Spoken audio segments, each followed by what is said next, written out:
Yeah, sorry, I have not It's practiced with this day rig either, 2. so it is gonna be dodgy as fuck. I do apologize. Da-da-da-da, Hey, mate, how you day doing? 2. It's really This is gonna happen. choppy, but you know, it's there. I'm sorry. Yeah, and every Day once in 2. a while it Let's does like go. an engine test and gets really fucking loud. I wish So wish we'll go over Astropub would these make it booths. bigger. I actually won 2 ships at the Bar Citizen. I got to go to the Bar Citizen booth and pick them up. Make it I got bigger, a Cutlass Astropub. Red and a Misery. So I'll probably shift my ships around and give some away, or add them to the. We were going to do a raffle when we got back. Anyway, can you hear me? Yes, I can hear you. They're saying they want to see the models. Which models, chat? You want to see JRDF? Do you want to see? I know the one. I know the ones that. I know the ones they're talking about. They're talking about the Redeemer. There's a big I'm not this side of the truck. How you doing? I'll tell you them all. All right. So this is the big Bengal. Sorry, mate. I'm seeing nothing but blurs right now. Okay. All right. Yeah. Sorry. There's a lot of people in the way. I'm just talking to you, sir. That looks cool. So that's a giant big Bengal. Sorry. 1 to 500 scale. Thank you. 1 to 500 scale. Nice. Just getting up. So if you were to do a tabletop sorry. game, that would be that because like that's the 1 to 500 scale is the one that you use for JRDF models for like game scale. It's the same as this stuff. So yeah, they've done a med gun mm-hmm. on that one. They want to look at all the miniatures right now. Sorry. This is Hardnet. That's a bit glitchy, org, but an org. Mongo Squad. Org. Oh, this is pretty cool. They've done like a Dharma's extra large hangar. This is like a. oh, that's cool. Like a ASOP terminal. Yeah. Yeah, it's pretty cool. Looks like a Grimhex ASOP ASOP terminal. Then we've got Atlas Gaming as well. They've done a bunch of med pens and stuff in those. Are you giving these away, or how does people get these?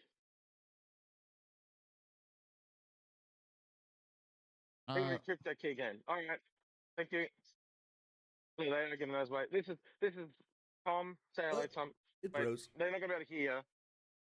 And I'm terrible at controlling this thing because I had to go to a different mode. This stuff return. And I got this guy Viking. Wait, it's some friends. Look at this bit. Oh yes, that's like mine when it goes long. People do better touch than mine. beards. Fuck you, boss. X, could you reduce the quality a little bit on your phone? Because right now it's really choppy. Oh, okay. I don't know how to do that. I don't know how to do that. I don't know how to do that. I honestly don't know how to do that.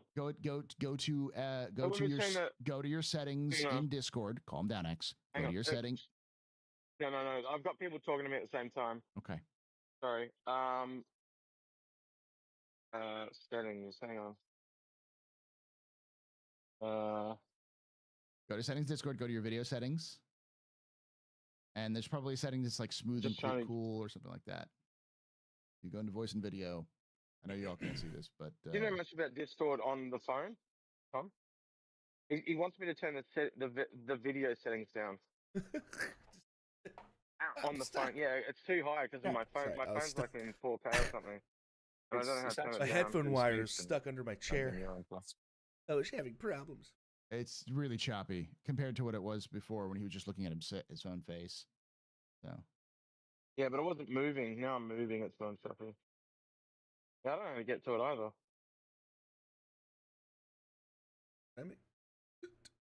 Change audio, video, deafen. See, I don't use it on the phone. I'm on PC. I always see voice settings, but if we go to voice, maybe nope. Under voice and video. I can't see any way that. Oh, I thought I could make it bigger somehow. It says go to your profile. Can I zoom in? And it's the cog on the top right. There's no cog though. Okay. I could zoom in on the video. Going on my phone to see what it looks like. I'm just going to turn the camera off and. Okay. Uh-oh. Here, you do it. That's worse. You go. Tom's having a look at it for me. Okay. I'm just. Yeah, he's experimenting. Trying. Albert said something about going to profile and go to the cog. All right. Just Yeah. mute me, Paul. Coughing. You want cog? Okay. All right.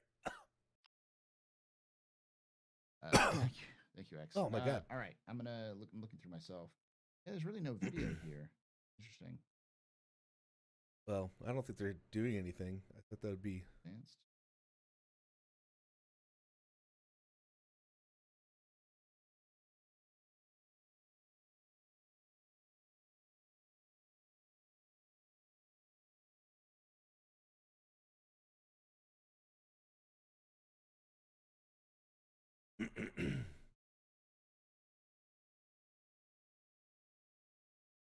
The phone. Okay.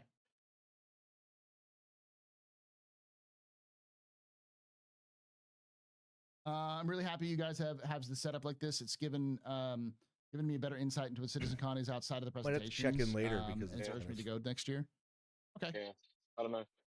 So this is Tom's banner measurement. We can't turn the video down, Paul. We don't, there's no option for it. It just automatically does it on the phone. We'll just deal with the choppiness. It just chat understand that this video is garbage.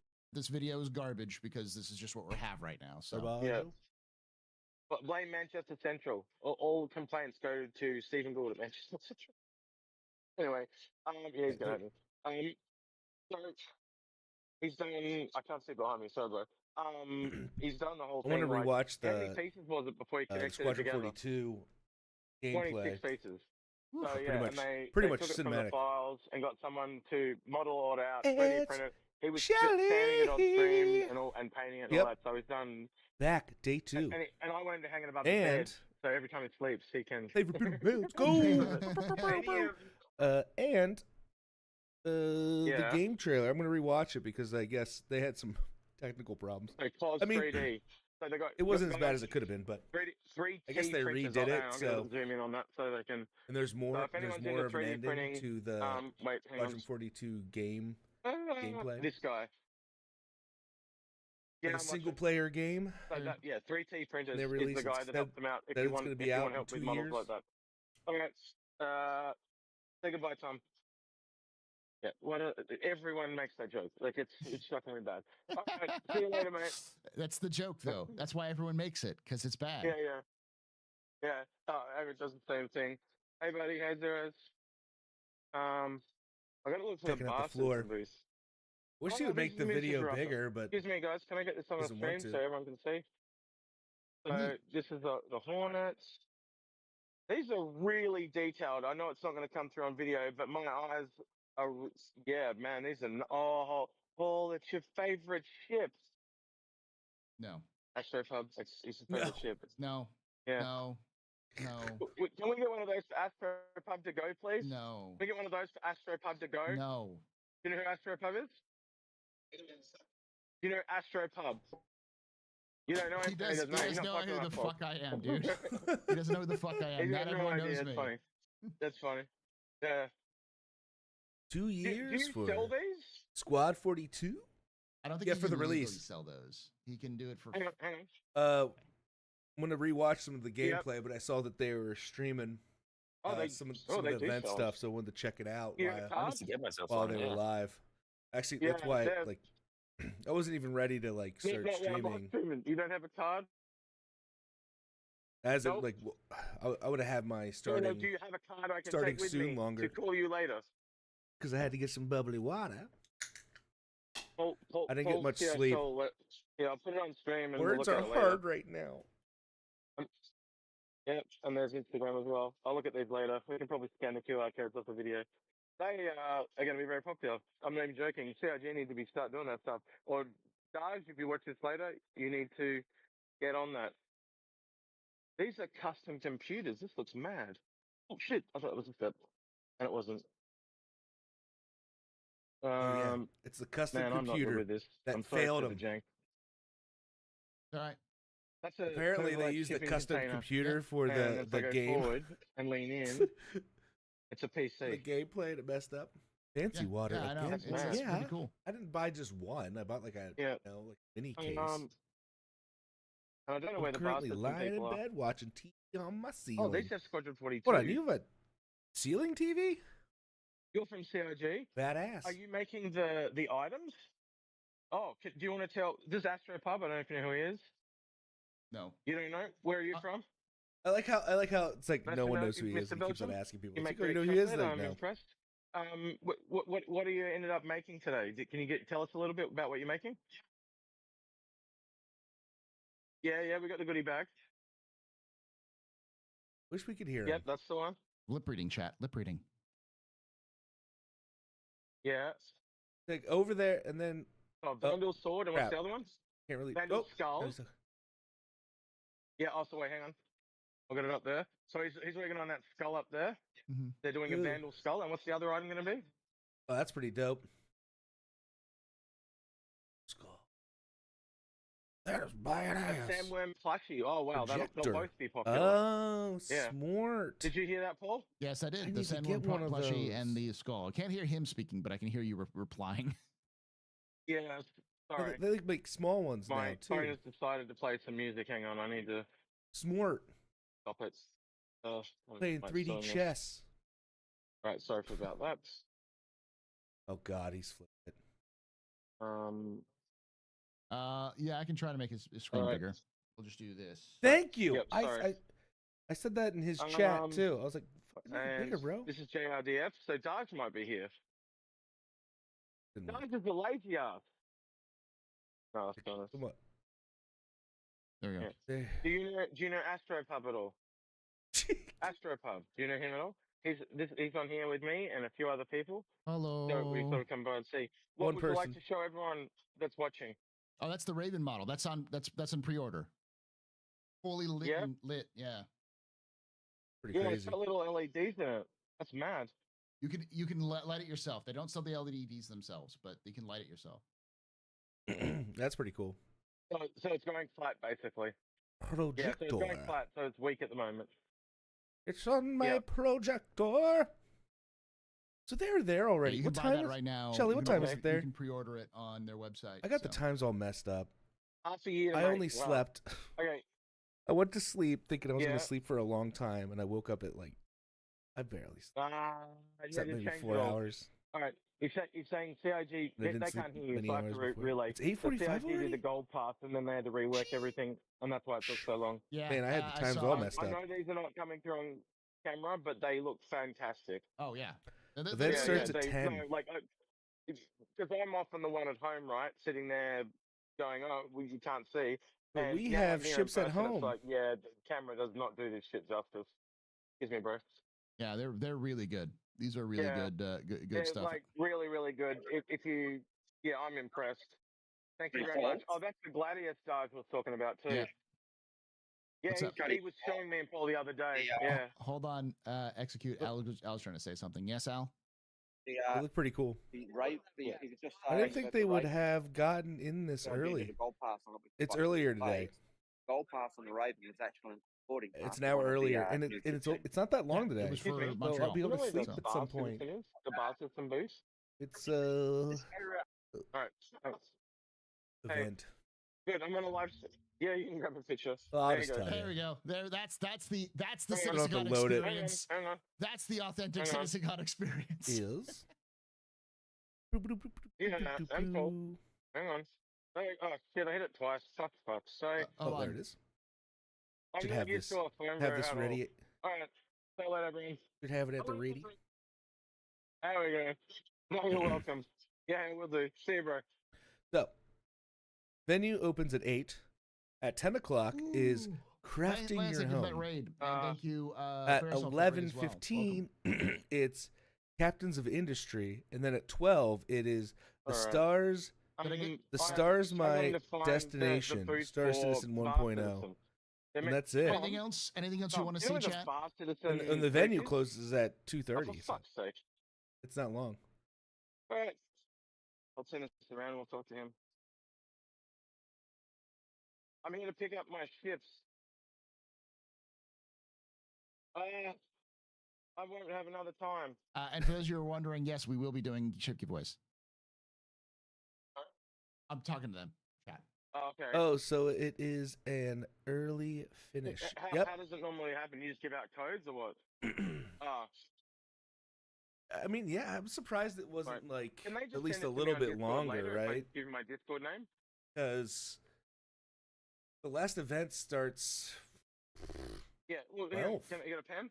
I'll just write it down. So 2 hours. I'm and then the last event happens, like and I'm guessing that might run an hour and a half. Execute AUS. XX. What? Nothing. I'm just very. I'm popular. I'm very popular. You understand? I'm very popular. No, I'm not saying that. No, I actually know the two guys. I know. Like I could talk to them. I know. Live stream starts soon. I don't like to say that. I know.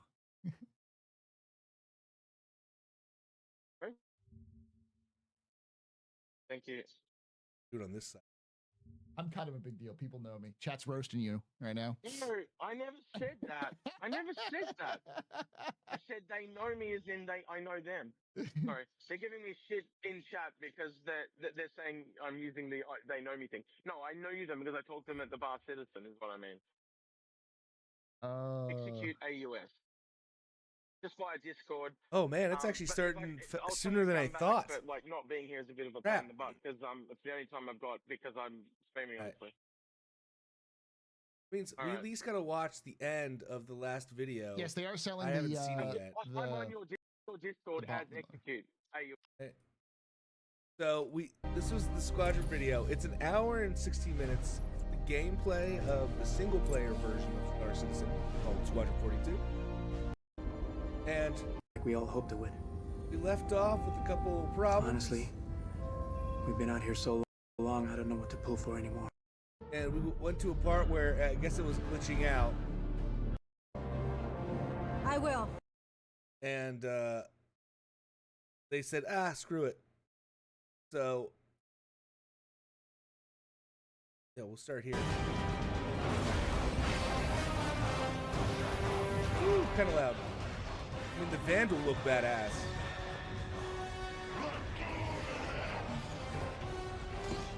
Hey, Alpaca! My God, sorry, I was setting stuff up. Yeah, setting stuff up. I wasn't paying. What's up, Alpaca? How you doing? Hey, man, got my headphones so you can hear, so I can hear you. Oh, nice. Should close at 14:30 UK. Well, that's when the venue closes. I mean, they're gonna want to sell stuff afterwards, so I don't think it's gonna be like they're gonna be having content till then. No queues today, thank God. Weather is crap, of course it is, right? First presentation has 11 apparently. Yeah. Weather's shit up here too. Pissing down. Well, it was good yesterday, Shelly. There was a couple of crashes with memory leak PC issues. Was talking to people last night. Yeah, and wasn't it something like it was the presenting PC builders PC, which is kind of funny. Kind of gave their presenting PCs shit. Chris Roberts must be the PC. Clean cut is that's what I have up. That's the clean cut. Yeah. How are you doing, man? I'm doing good. You're at the venue now. Nice. I think the merch is almost sold out. And also, not only that, Alpaca, is there's an ending that we never saw in this, which is because we're about to have company. Right after this part, when he hands her the gun, she doesn't grab the gun, and she looks like she has a gun in her hand, but no gun. And then he just stops it. Oh my God, this guy's terrible. The one yesterday, he was killing it. Benoit, or I guess I forget who it was, but he didn't get knocked down.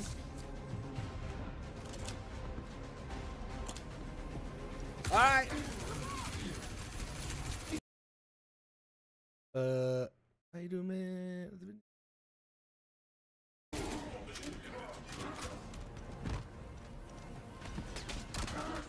Hold on, am I?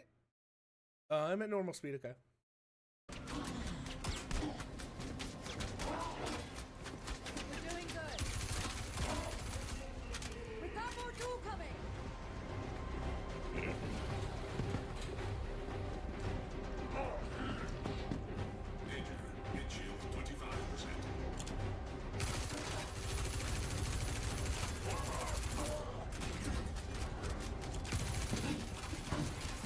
Man, they can move.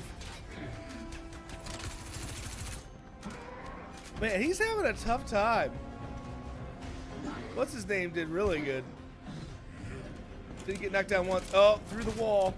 They were in the wall. Nice work.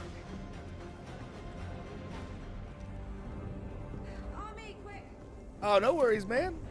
No worries. All right. Here's the part. Almost finished here. Ejection system offline. The escape pod door is jacked. I need you to manually override the door. All right, here we go. Give me a rifle. I'll cover you. All right, this is it. I just need a minute to She actually has the rifle. Now we'll see what happens next. Haven't seen this part yet. What's the status? Right here. Boom. That's when they stopped.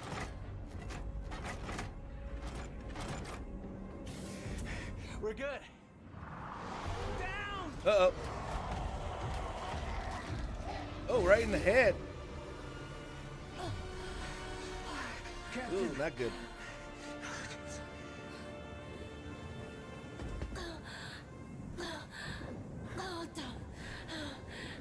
Sir.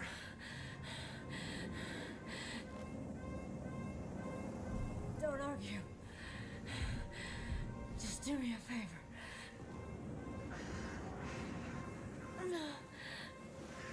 Give this to Bishop. Tell him it's all gonna be okay. Yeah. Tell him it was a good trip. Warning. Collision imminent. Get the hell out of here. Warning. Impact. Warning. Impact. Well, I hope you're having a good time there, man. Seems like there's a lot of cool shit there. Warning. Impact. I said get out of here. No, I'm not leaving you.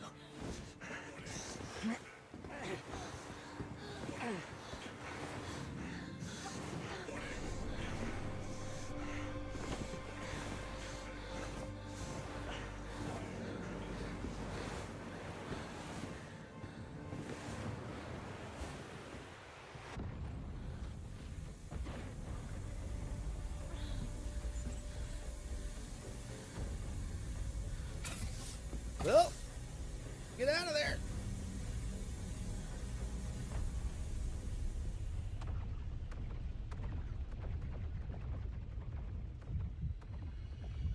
How you breathing? The door's open.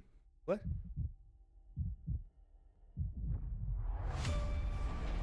I do solemnly pledge, mind and body, I will defend the Empire with my life.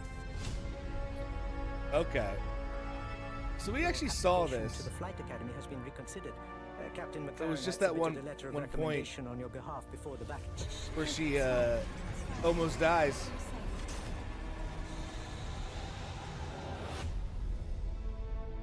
We may be a small crew. Had a The work helmet? we do What? matters. Say what? Yeah, man, it's chill. I'm pretty much on my own as the community guys are busy as hell. Yeah, I bet. Hanging with Squadron 42 dev today, though. Had a helmet. Welcome to the Stanton. I'm Eugene Morrow. Which helmet? I'm Petty Officer Yeah. Webster, Chief Mechanic. Oh, I mean, you go into like, If you were around for like the fight sequence, I'm your was new wingman, insane. sir. The name's... You want me to learn your name? Live There long was enough like for me to care. Baron Actual, you're clear to launch. Launching cool in epic 3, space battle that was going on. 1.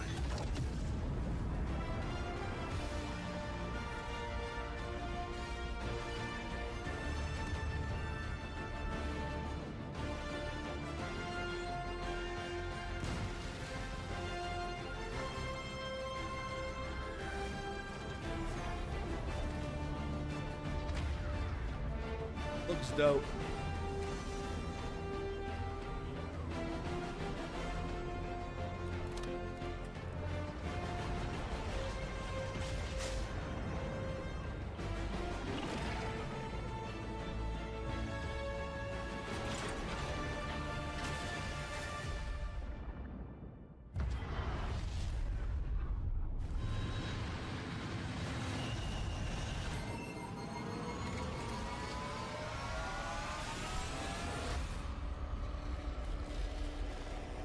I want the boat. There's gonna be swamps. Boat. 2026. Apparently people miss that. Too bad it's like 2 years away. It seems too far.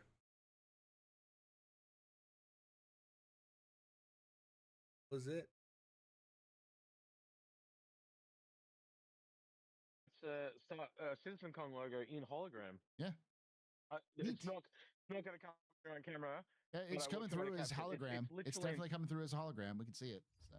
Yeah, it's like full on 3D. Hang on, I'm gonna get close. If I get yelled at, you'll know why. Oh, that's cool. But if I try and go side on, hang on. I'm trying to give you guys the experience of it again. So yeah, that's fucking sick. It looks like a floating. That's one of those spinning things. You know, I don't know if you've heard about them. They have like a propeller blade. It's definitely spinning. Yeah, it's a fan. See it. If I kind of cover the light, I can see it. Wow, that's actually pretty cool. Yeah, it's just a spinning light, like a fan. Think of it as a fan, but it's a light. That's mad. I want one. All right. Anything else, Paul? Is he behind the bar? Let's see. There are a lot of people there. Swamps and jungles will be insane. I know, they look so good. The Wi-Fi doesn't work out, and the coverage of the event has been wonderful to watch the live. I can't wait to see him. Excuse me, boys. It'll be really fun just to see like the atmosphere and be there and land and go through like the marsh and stuff. That's why I'm hoping for a boat. That he should make his missions work. Boat when? Yeah, I kept streaming between panels. Kept streaming between panels. Paul can't hear me, but there's anything we'd like to say to Paul and Abrid and Ollie on there as well. Wish we could hear him, but he's using in-ear earbuds for the mic. To ask him how the man, they're really good at canceling out. 1 second. Yeah, go ahead, Paul. Canceling out all the sound. Jeez. Ask him how the worm mission is. How fun is the worm mission? Gonna head in. Been involved in that. Chat to you in a bit, dude. All right, man. Worm. I'm back tonight. If you fancy hanging out, I'll message you if anything happens. All right, will do. Yeah, if I'm not sleeping. If I'm not sleeping. If I hold, I'll be down. Hold it because they don't want you to have my ear. Can you speak now? And they might be here. Yeah, they can hear. Go. We can't, but it's okay. We can still hear him. It's the other one. It's the other one. It's the other one X. It's the other one X. It's your other headphone. Jeez. Just, I know fishing would be awesome. Yeah, when's fishing? Ask them when fishing is, Alpaca. Sleep's overrated. Dude, I've only gotten 4 hours of sleep. If that, actually. If 4 hours. I think it was like 3.5. And I didn't really sleep much the day before, so. Struggling. And when's fishing? No,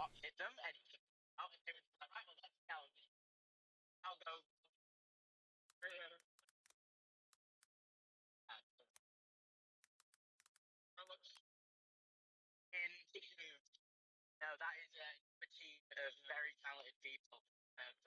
You know, you see how them. I put it in Astropop's chat. I was like, so when fishing? Ask him. We want fishing.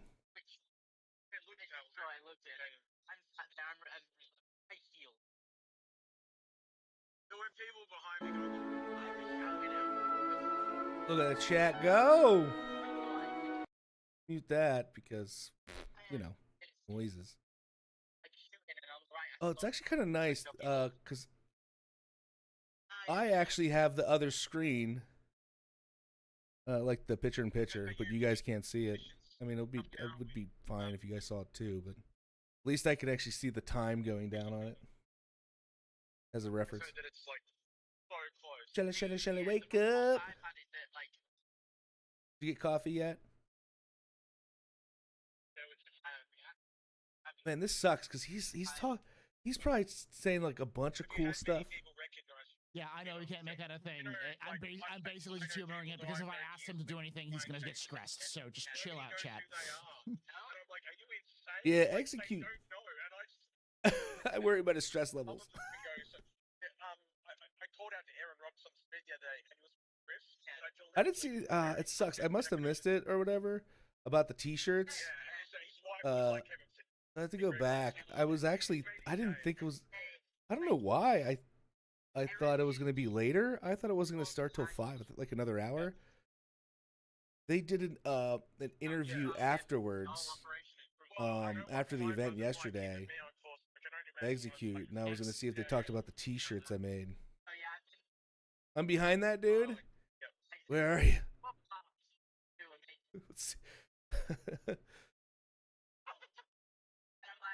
Let's see if we can find him.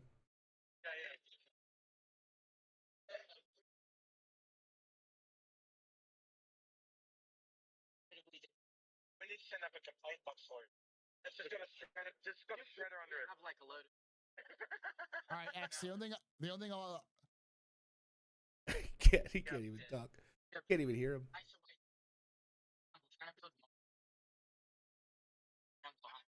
All right. I think they're going to cut us off. We have to go. Yeah, I think we have to go. Yeah, the last thing I wanted you to just tell Elliot I am. Alpaca somewhere behind there. I'm still a big fan of the I can't find. I'm You're still in the a big kilt? fan of Is that you? Stanton. But all right. Yeah. Hold on. Oh well. Now we got a still photo of Astropub. What? There we go. Oh. Yeah. Give me a moment. I had to get to do some fixes. All right. All right. Oh, there we go. There we go. That's what we're talking about. There we go. No. There okay. We're good now. Let's see.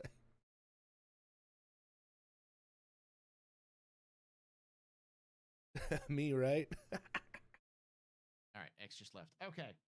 I'm back. Sorry. I'm back. Can you hear me? Yeah, I can hear you, but your camera's dead. Or, never mind. Your camera's good. I just hit the wrong thing. Right. You're good. I was trying to see you in the crowd. All right. I'm trying to flip around. So yeah, we didn't. CIG streaming people are here.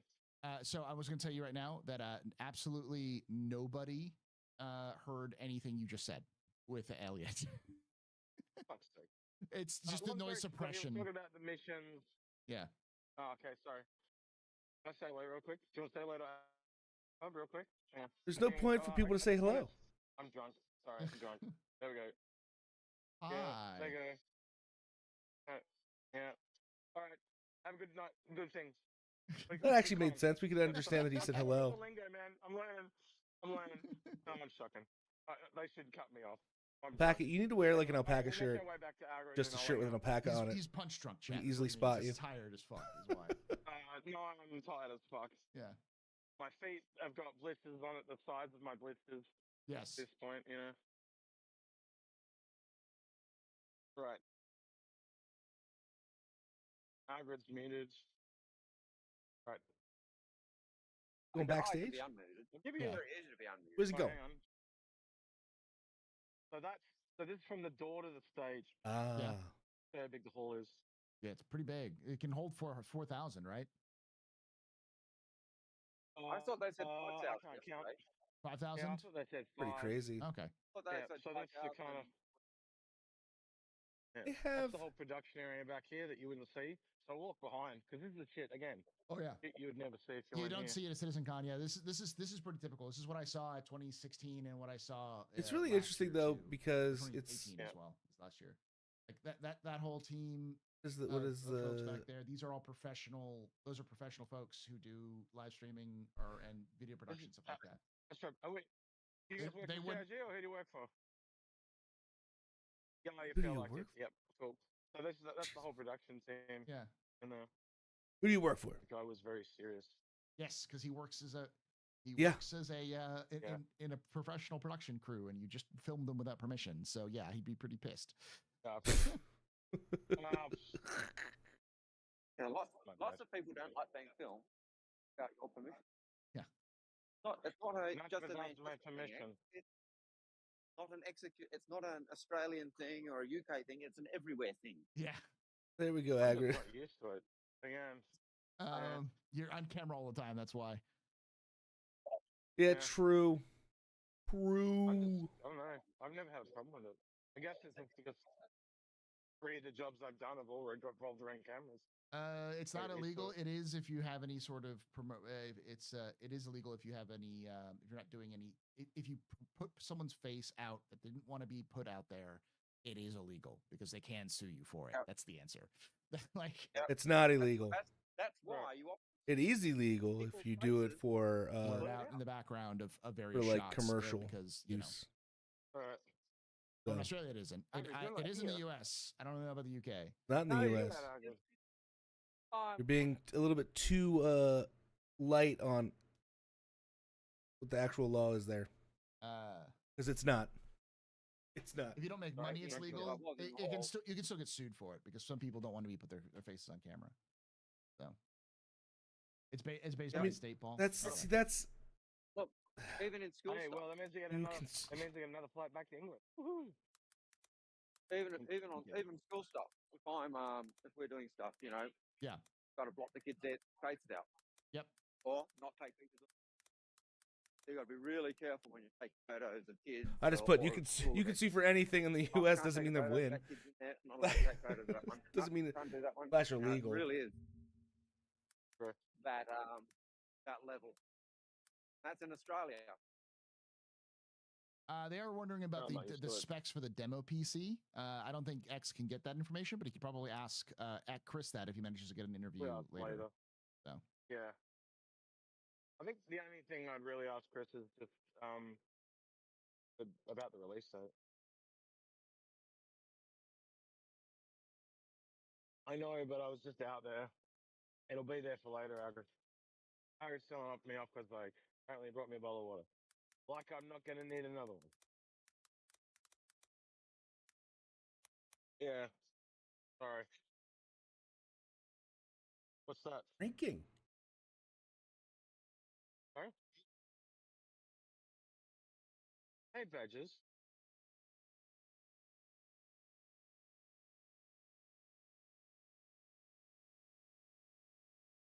he muted. Oh, he's intentional. Okay. I will go back to. I'm intentionally muted because Agger wants to talk to me. Yeah, it's later, Agger. Come on. Badges is there. Meeting Badges for the first time. Oh, nice. What? Eating badgers? You want to be on camera? What goes on over there? Oh, I'm live with Paul. Hang on.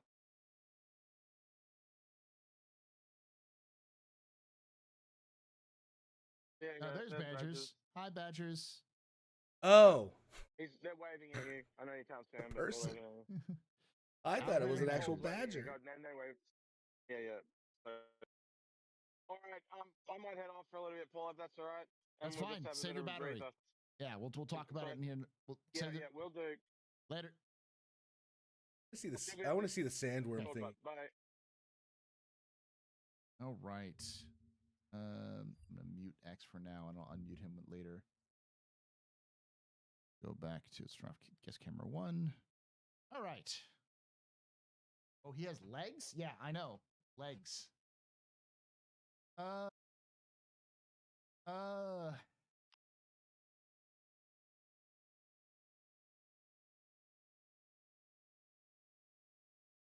here.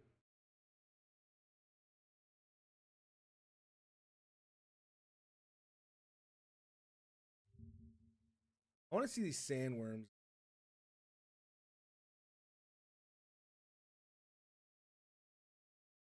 And I think I missed a bit because I think things are. Hey Sean, and a big hello to everybody at CitizenCon. How's it going? Hey Ollie, it's great to see you. Everyone's having a great time. I see you're using FOIP. Where are you? And what a delivery of that line. I see you're using FOIP. FOIP, where are you? Oh, I'm over here.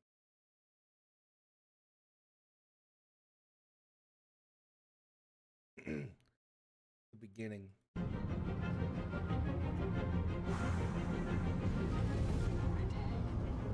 Okay. I missed a bit of the beginning because I didn't know what was going to happen.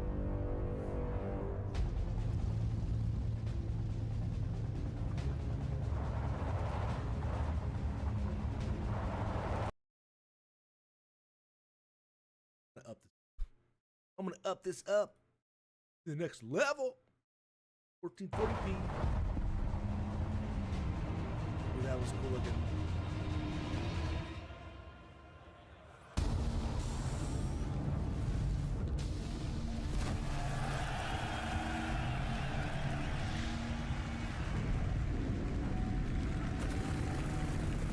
Oh yeah, that will work. Run!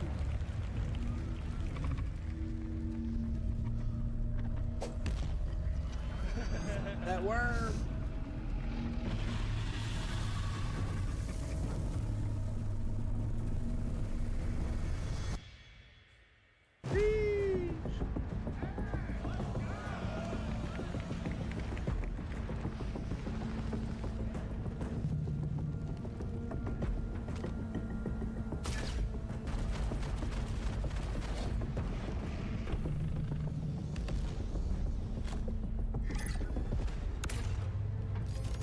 Missed. Oh man, yeah, I missed. This is when I started looking again. That's insane. Oh, they're gone.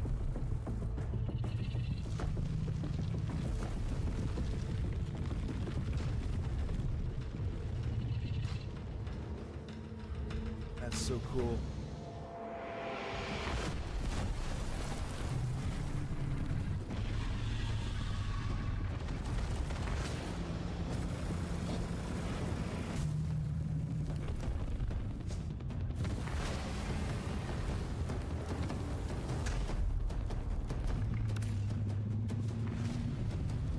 Get him! Get him! He's down! Oh no.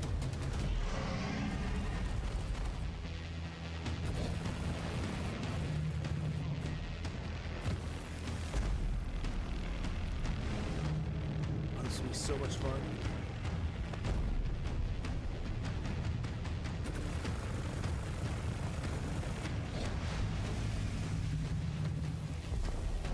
Is the Corsair even firing?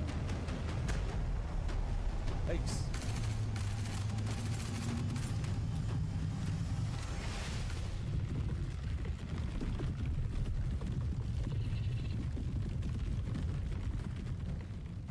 I would not want to be on the ground, you know, shooting with a regular gun.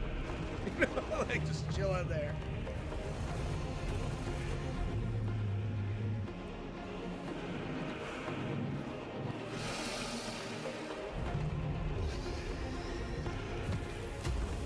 Oh!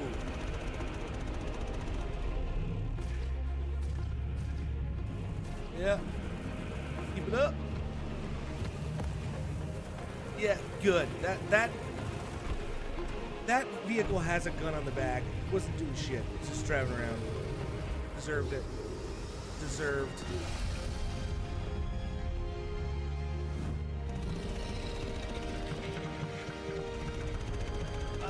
And it's down.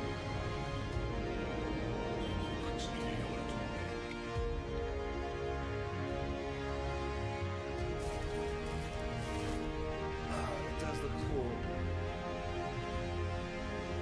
What ship did they get out of?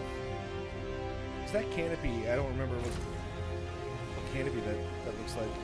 Or what's that from?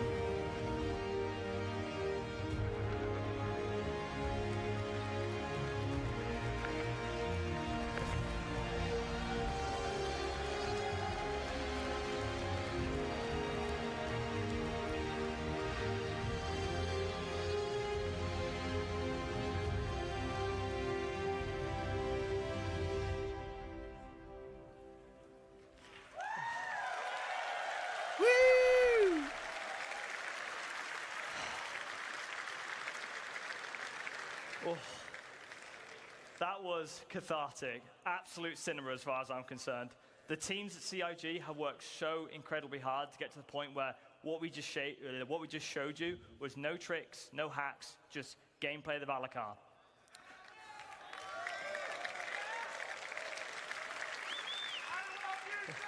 I love you too, Groncy. I want to give a huge thank you to all the people who put in a lot of work to get to the point where what we just showed you is gameplay. As you can imagine, all of that is work in progress. We have some good polishing to do on it, and we didn't want to hold it off. We just wanted to give you an honest view of where we are. That was from a build last week, so...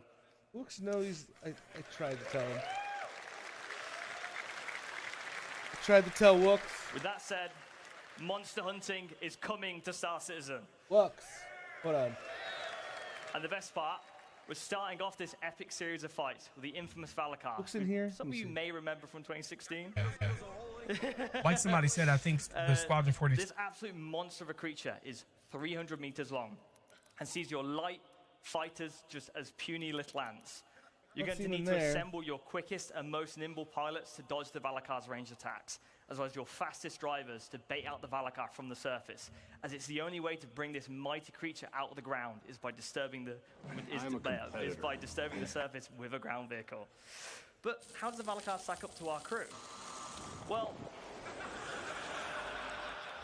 unfortunately, the Valakar stats don't really fit on the screen due to being so powerful. But for some context, it's around 150 times harder to kill than an Aegis Avenger Titan. But to be fair, it's most likely to kill you. So how does it do that? Well, the deadly Valakar has a variety of ways of killing possible threats. So for a high-level overview of the fight, it regurgitates rock-hard sand that has been compressed inside the Valakar and uses it as a projectile to target foes. But if something's a bit too close for comfort in the sky, it uses its ginormous body. Hold on a second. I got a call, Walk.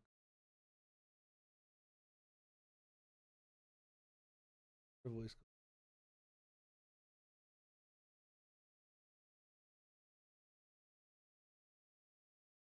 I thought I would hear it ringing too. I guess I don't. I hear it ringing. I'm sending him a ring call.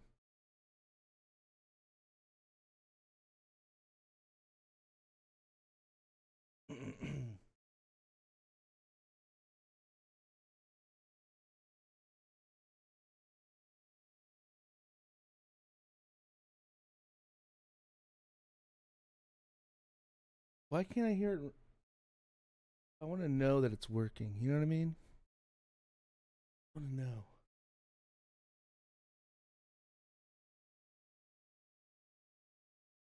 I just want to know if it's working.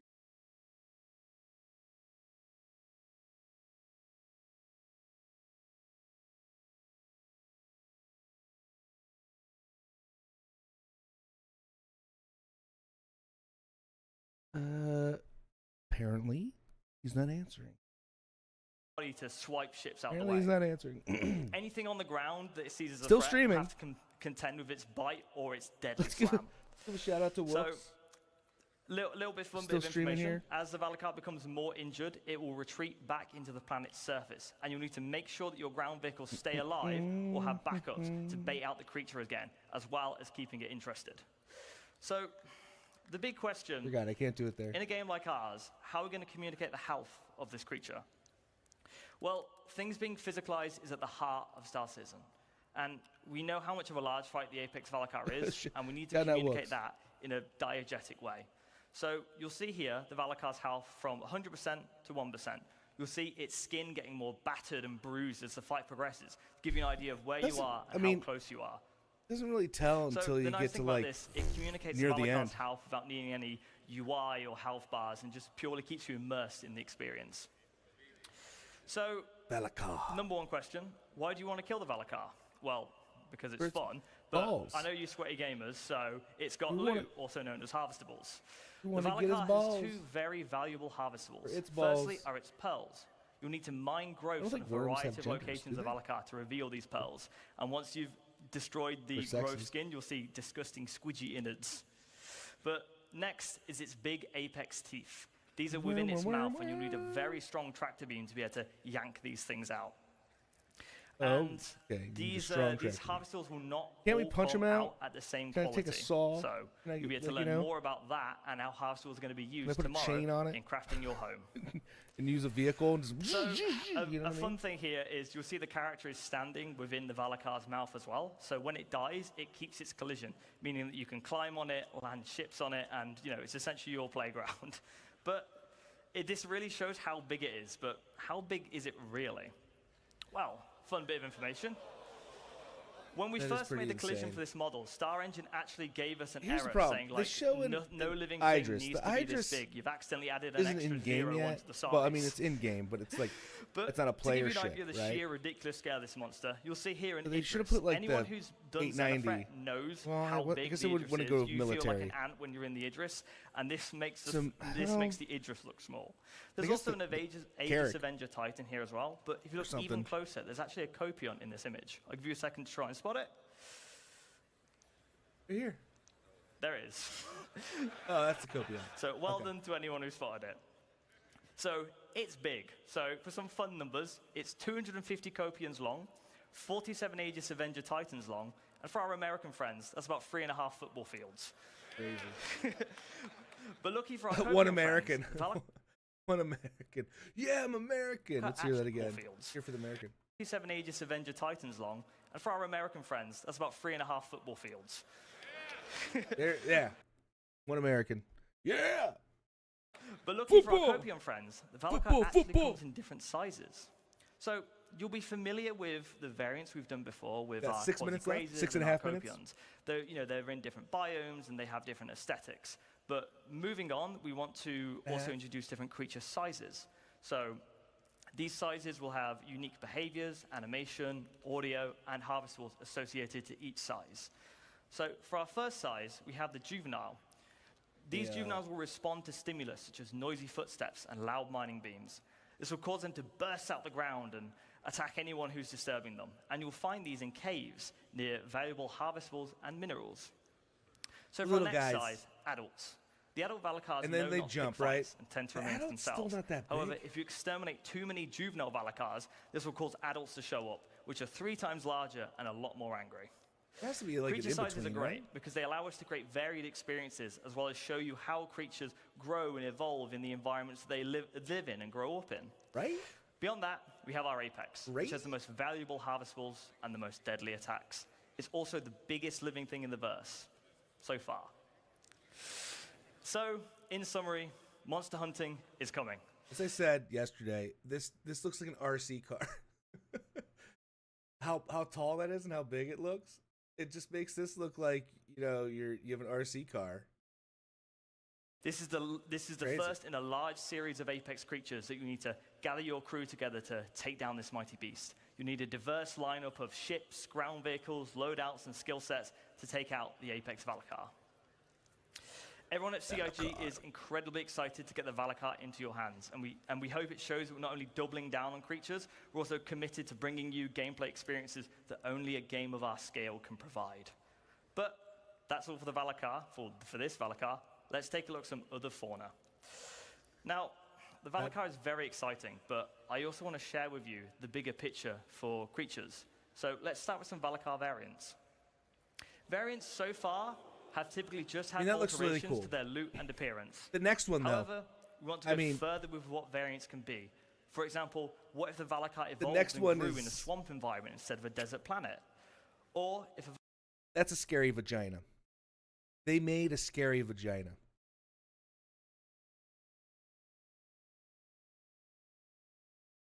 Anybody that's listening and not watching are going to be like, what? What? What? I gotta see it. Valakar never made it to the surface and only lived in drowned caves. These are the kind of questions that make sci-fi one of the best mediums. And I can hear the questions already. What does an adult cave Valakar look like? What does an apex quasi-grazer look like? Well, quasi. It's these questions that get everyone I can't even say that. Quasi-gueva. Quasi-grazer. Just to give you a glimpse into the big picture. All of these variances and differences and new creatures make up what we call our fauna matrix. The fauna matrix is basically our creature encyclopedia. So these concepts should show you that we want to get more weird and wonderful with our creatures. We've started off with more traditional animal references like dogs and birds and cows. But now we're in a position to create the things that we love about sci-fi, which is the weird and the unknown. So looking at where we're going, all of our creatures have been defined for the road to 1.0. We've ensured we've got a rich, diverse, distinct roster of creatures to make each of our planets feel special. as well, as concealing the unique elements of various planets, ensuring that they're populated with appropriate creatures. We've been designing creatures in mind so that planets' ecosystems influence their behaviors, designs, aesthetics, and harvestables. With that being said, I would like to give you a sneak peek at our fauna matrix. That's all from me. I'm very happy to be bringing the Valakar to all of our backers. It's really like nothing else you've played before. I'll leave you with this last video. Enjoy the rest of CitizenCon, everybody. More fun to drive than top competitors. The city from home. Yeah, these look pretty dope.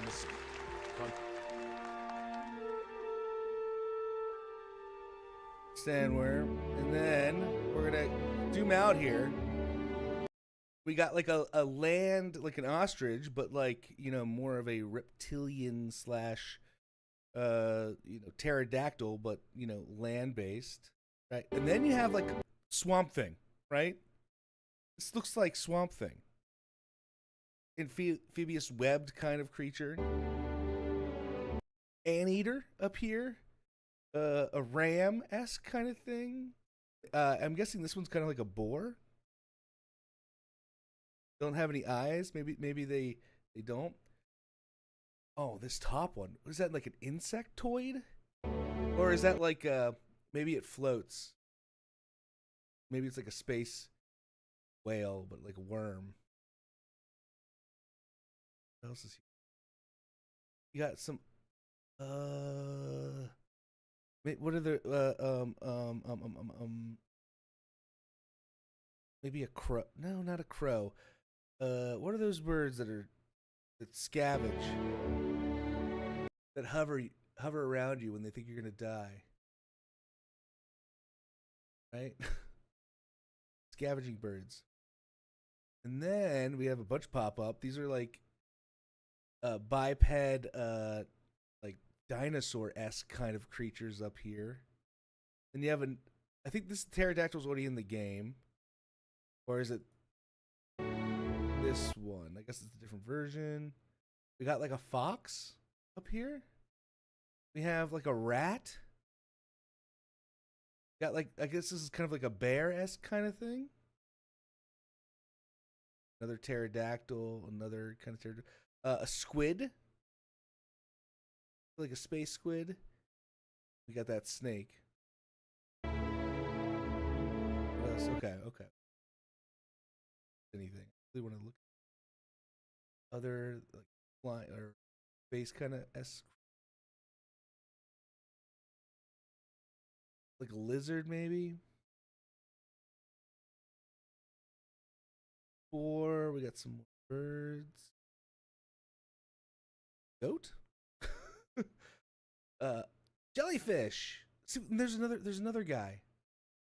This looks more like a tree, right? This looks like it would be this one looks like it would be water bound, or swamp-esque. Oh, it's happening. People ask what the better parts of my job is, and being able to just do some call and response with the crowd is probably it. Watch, I'm going to do it again. They're early. CitizenCon. There you go. Where I'm going to be sitting for most of today, because if you watch day one, I made an ill-fated decision during the pre-show yesterday to attempt physical movement of any kind. Thank you, Alpaca. Generally, I was against it. If you consider physical movement of any kind past the age of 40, don't. But if you have to do physical movement at any point after the age of 40, my recommendation is to stretch at least once in 14 years. I thought you meant bowel movement. So yeah, we're here on day 2. Let's go over a little bit of day 1.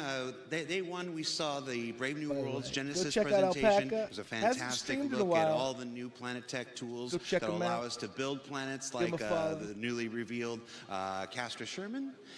We checked in with the organization. Is he back there? Presentation. I know it's a social and universe, and it had all kinds of stuff. Need a sign. Chat and stuff, but really, for me, like, I was there in 2014 when I met Benoit for the first time when he did the very first organization and presentation. And for the last 10 years, every other time I see that man, I'm like, when, Benoit? When's our time? When are the orgs coming in the game? And to know that they're finally finally in active development on their way to the Precision Universe is one of the more exciting things about Star Citizen for me.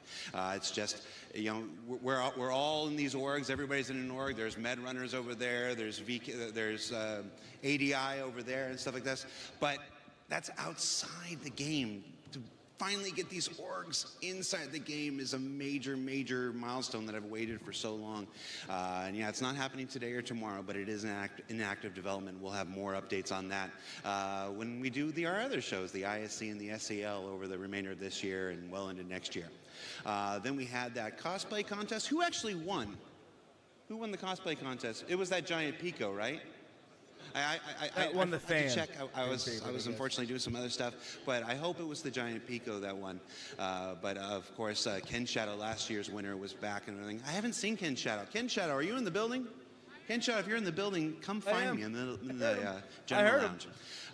And then, what was it? Dress to Kill, finally making good at all those armor specializations. No, don't take my water. I need my water. You just don't bring back my water. I don't mind if it's a shot I have to drink. It's my water. He took my water away. But the return of the Valakar Sandworm. We've been waiting for that since 2016. And I'll tell you, we did several playthrough tests over the last couple of years. Okay, they really wanted to move it out of shot. Don't move it out of shot. Watching that thing in action, the players play it, it is devastating. It is deadly. It needs a lot of tuning. And I'll give you a little BTS. There was one playthrough that we couldn't use any of the footage from because its projectile spit was bright white. Yeah. That's gonna have a penis head on it. And I want to elaborate on that. You can use your own minds to wonder why we didn't use that. And then, of course, the Beyond Pyro presentation, where we finally got confirmation that Nyx is our next system, and the reveal of the Castra system pre-production. I'm going to talk, Ian. I know you watched the show. That's pre-production? Are you serious? Like, I've never seen pre-production look quite so good. Probably only that area. So yeah, we're all really excited. And then, of course, the Squadron demo. Who saw the Squadron presentation? Oh. Yeah, okay, so I've been with the company for about a decade now. And for the first 9.5 years, I made myself a rule that Squadron I wasn't going to pay any attention to. I never went to the meetings. I didn't let people tell me about it. I wanted to preserve that for myself as a fan. And then several weeks ago, we started playthroughs of that. And I often say we have the same conversations you guys do. We have the same reactions you guys do, just a few weeks early, and that was very much what happened with the Squadron presentation. We'd get these big reviews in the studio, and we gather everybody, so everybody could watch the playthrough on our big screen in the studio, and everybody could take notes about everything that needed to be adjusted and stuff. And it's been a heck of an experience over the last 2 months, really dialing that in and get that down. And despite the crashes that happened yesterday, a full, brand new playthrough is available on YouTube now. Rich Tyrer. Huh? I don't know if I'm supposed to share it, but I'm going to share it. Rich Tyrer left here, went straight back to the office, straight back to his computer, fired that thing up, and just played it, start to finish, 75 minutes without issue, recorded it, gave it to us, and said, "Get that on YouTube now."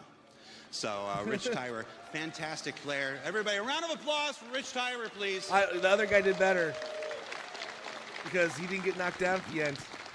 Rich was getting knocked down. And I'm going to say, that Legatus difficulty is no joke. Over the last 2 months when we were doing our weekly reviews, we had lots of players. Shout out to Tommy, who would play during these reviews and stuff. And Rich is an exceptional player at that. Those Vandal who were charging around McLaren were super lethal. And the turret section has full Maelstrom destruction, so a lot of folks who were playing it, the turret would just explode. And yeah, you know, he fell down at the end, but other people would just explode out into space and have to restart. So, Rich, you're a decent game director, but you're actually a really good player at that. And you made that Legatus difficulty look easy. So congratulations. So one of the cool aspects of CitizenCon every year is that every time I walk past somebody, it seems like they hand me something. And I'm like, "Here, Disco, put this in your pocket." But all that dope shit. And this is a collection of the things that I've been handed over the last 24 hours. We've got, these are pins from an F-35 ejector seat. Is it F-35? I can't remember if it's an F-35 or an F-18. I know those numbers are not remotely close, but I'm very tired. But these were pins from an ejector seat. We've got a bottle opener. You can never come to a Star Citizen event without somebody handing you a bottle opener. Challenge coins. We talked about challenge coins last year. Atlas Defense Industries. This is one from CitizenCon this year.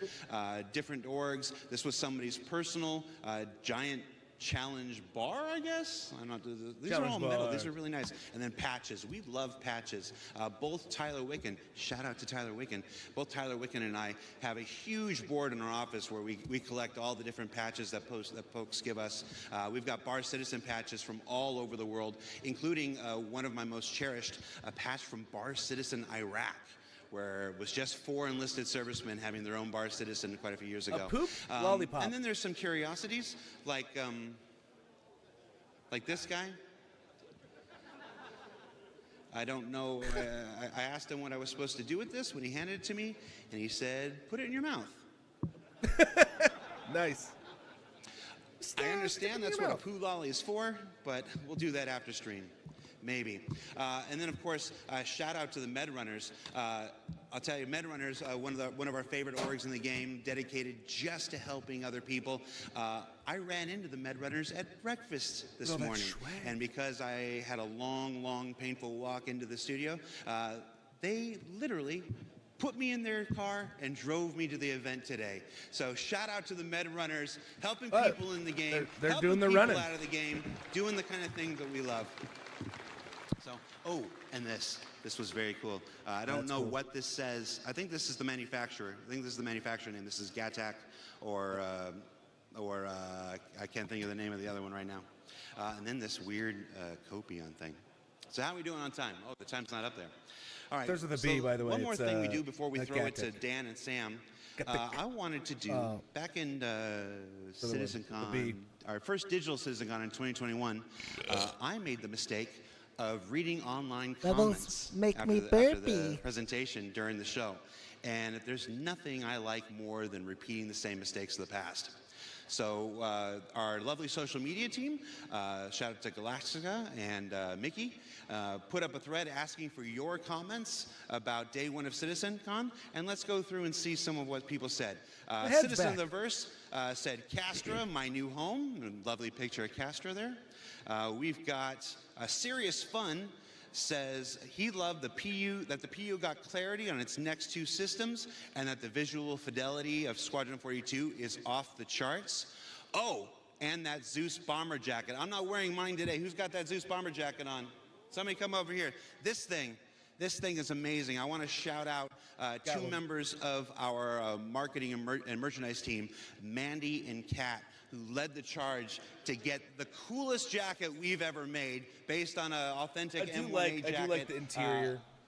Again, looks really good. Mandy and Kat. If you see them over at the merch booth, tell them Jared sent you, and tell them how much you appreciate their work on this. They're responsible for all the merch at this year's CitizenCon. Looks cool. And I've been to 10 of these things, and I feel like this is the best merch we've had. I'm wearing the new blackout hoodie today, and this is a really great material. This is comfortable. This is going to become a new daily driver here. Okay, that's enough shilling for the merchandise. Rick Rate says his favorite thing was the worm and Sherman and this handsome guy, and there's a gif of Henry Cavill. I wish they. I wish at the beginning of our Squadron 42 demo. Wish he had the shirt the Infrarunners had. Let's see. Wish he would show that off. Cosmic D says he loved the dynamic weather demo. What a name! What a chat. You know, making videos for Star Citizen is hard. Making videos where the environment is actively trying to crack you is very, very hard. Like, none of that was faked. We got our poor guys, they got into that Zeus and took off, and you saw how it struggled to lift. That wasn't fake. That was the actual dynamic weather system pushing down on the ship and saying, "No, you ain't taking off." That was really and then cool. they managed to get it off, and then managed to fly in a straight line and stuff like this. Is that for me? Oh, they want me to wrap up. How rude. How rude. All right, so we'll read one more comment, and then we'll pass on. We're not going to read that one. but we're not going to read that one. I think you're good. You don't even know my mom. Okay.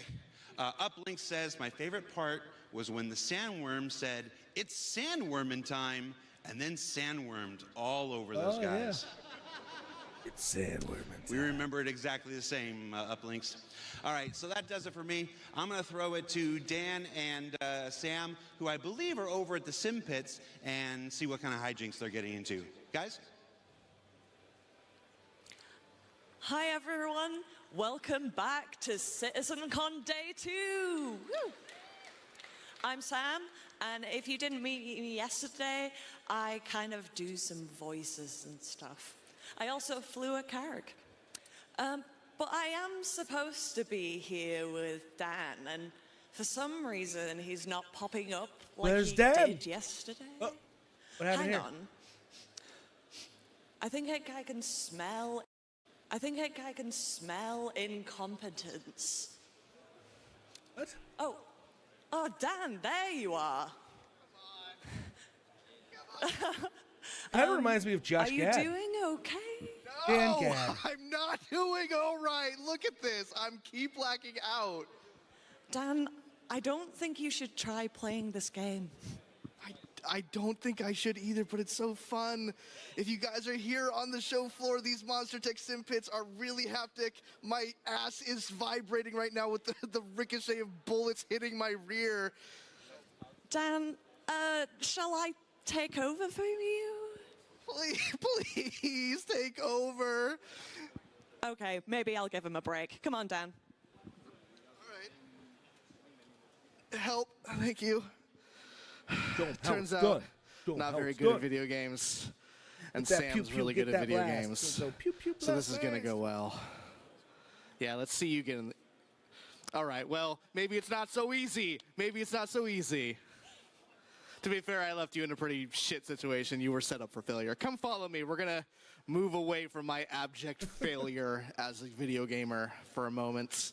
Hi, guys. Welcome back to CitizenCon Day 2 here in Manchester Central. We're so happy to have you back. People are probably hungover. Hopefully you guys enjoyed the panels yesterday. We covered a bunch of stuff yesterday, but don't worry, there's still a bunch more for you guys to check out today. This is a drinking game. Between base building, between the road beyond, there's still a bunch of stuff for us to cover. As you can see, we are here in the general lounge here at the show floor, Hall B. Here at CitizenCon, let's take a look. As you can see, we have our lovely Hornet. We have our players just chilling out, maxing, relaxing, all cool, shooting some saddle ball outside of school. As soon as he said the first words, a couple of duels who were up to no good. Started making trouble in the neighborhood. We got in one little fight. My mom got scared. And Captain Bishop got scared, or Admiral Bishop got scared. We said Squadron 42, release date 2026. Who is hype about that? There you go. Awesome, guys. We are going to be covering a bunch of stuff here today. We have a bunch of community booths still to cover. We have some awesome models to show off here on the show floor as well. There's still so much more to cover, and I'm really excited. We only have a little bit more here time on to the go, show floor as well. I want to make sure you guys are taken care of, and hopefully you guys are having just as much fun watching the show as I am running it. Now, as you can see, we have our themed stuff. We didn't really get into the theming last year. I want to get down into sort of the micro this time. So let's take a look at the outside of these booths. As you can see, we have Bioticorp Waste. We have the Robber Space Industries. Come follow me a little bit. We're going to go a little bit into the community booth area, just a little bit. I do like the setup here, and I do like the lighting. As you can see, we have this problem in the verse as well. Get a look at that. People just stacking up their med boxes. Wasteful. Wasteful. For shame. Throw it away. Littering. Hi, guys. Come follow me. We're going to make our way out. Hi, everybody. We're making our way through. Oh, there's Test. Guys, it has been such a pleasure to be back at CitizenCon. In case you don't know who I am, my name is Dan Halbrick. I'm the community producer here at Cloud Imperium Games. I produce our community managers. That's Jake Acapella, that's Freya, that's Christian, that's Ulf, that's Niku. All the people who you guys interact with on Spectrum, on Twitter, X, who cares what it's called these days. I help produce those guys and make sure they're giving you guys the updated information, chatting with y'all, and it's been such a pleasure getting to actually get to know you guys as well. You guys have been so amazing here at CitizenCon this year. Oh, he was in the competition. We're just making sure that we catch as many people here on the show floor as possible. In case you guys didn't check this out yesterday as well, we have the Addison Lounge. The Addison Lounge is a place just like the General Lounge for you guys to chill out. Make sure you guys are getting a drink. If you guys have a VIP ticket, you guys have special access to bar and refreshments here as well. You guys don't have to wait in the long line. Make sure you guys are checking that out as well. Yui, thank you for your service. That's where a pack is, right? We have that huge United Empire of Earth timeline as well, going all the way back to 2137 to the pretty near recent future of 2950. That's only 4 years ago based on our in-lore world. And I think that's pretty much it. I mean, obviously we have the Hornet. We've covered that to death, so I'm not going to cover it, but it still looks pretty cool. Now, I think we're ready to throw over to our first presentation, so I'm going to throw it back over to Jared. We'll see you guys later. Guy's like 7 foot tall. I'll see you guys later. Thanks for watching.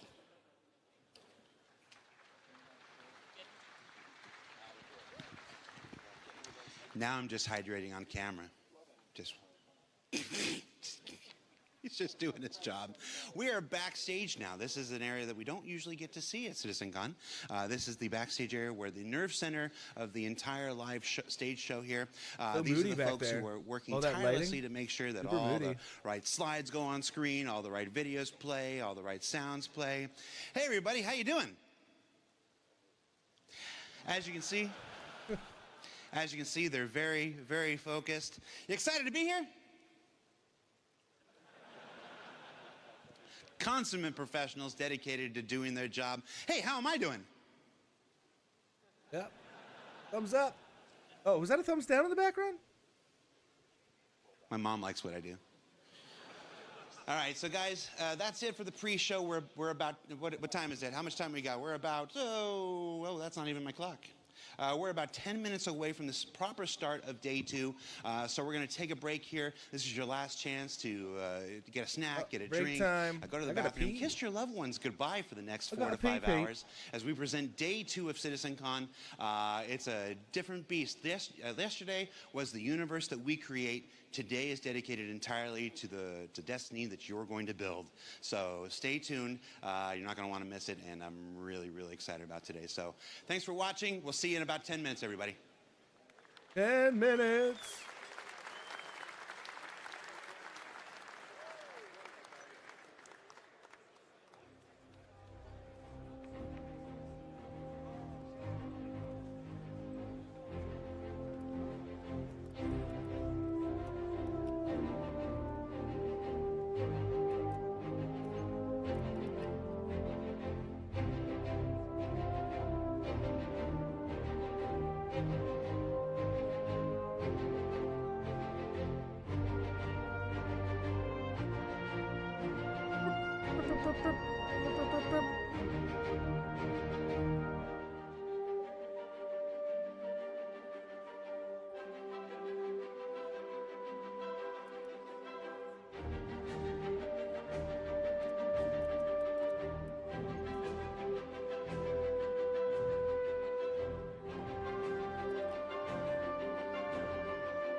Man, it's really getting packed in there.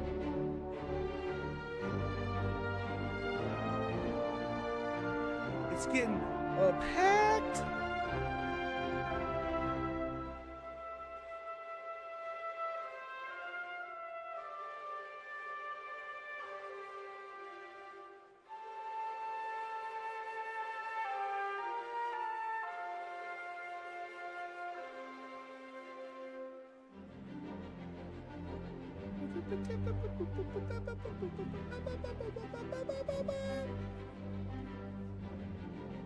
Everybody wave.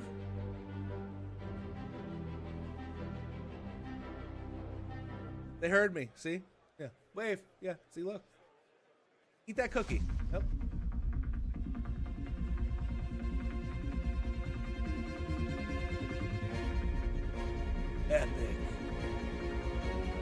something happening? Crap, I didn't pee.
I hope everybody's doing awesome. I hope everybody's doing great.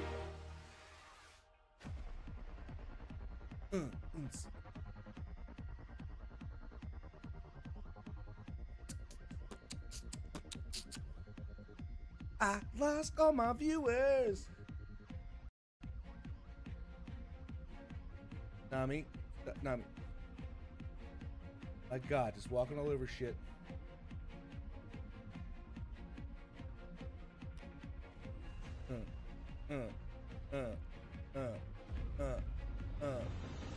This rat cult spreads through.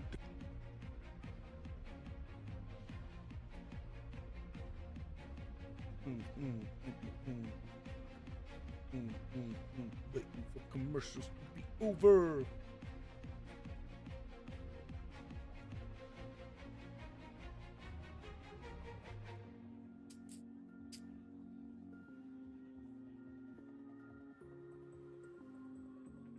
No. Damn it. She turns off my fucking PC.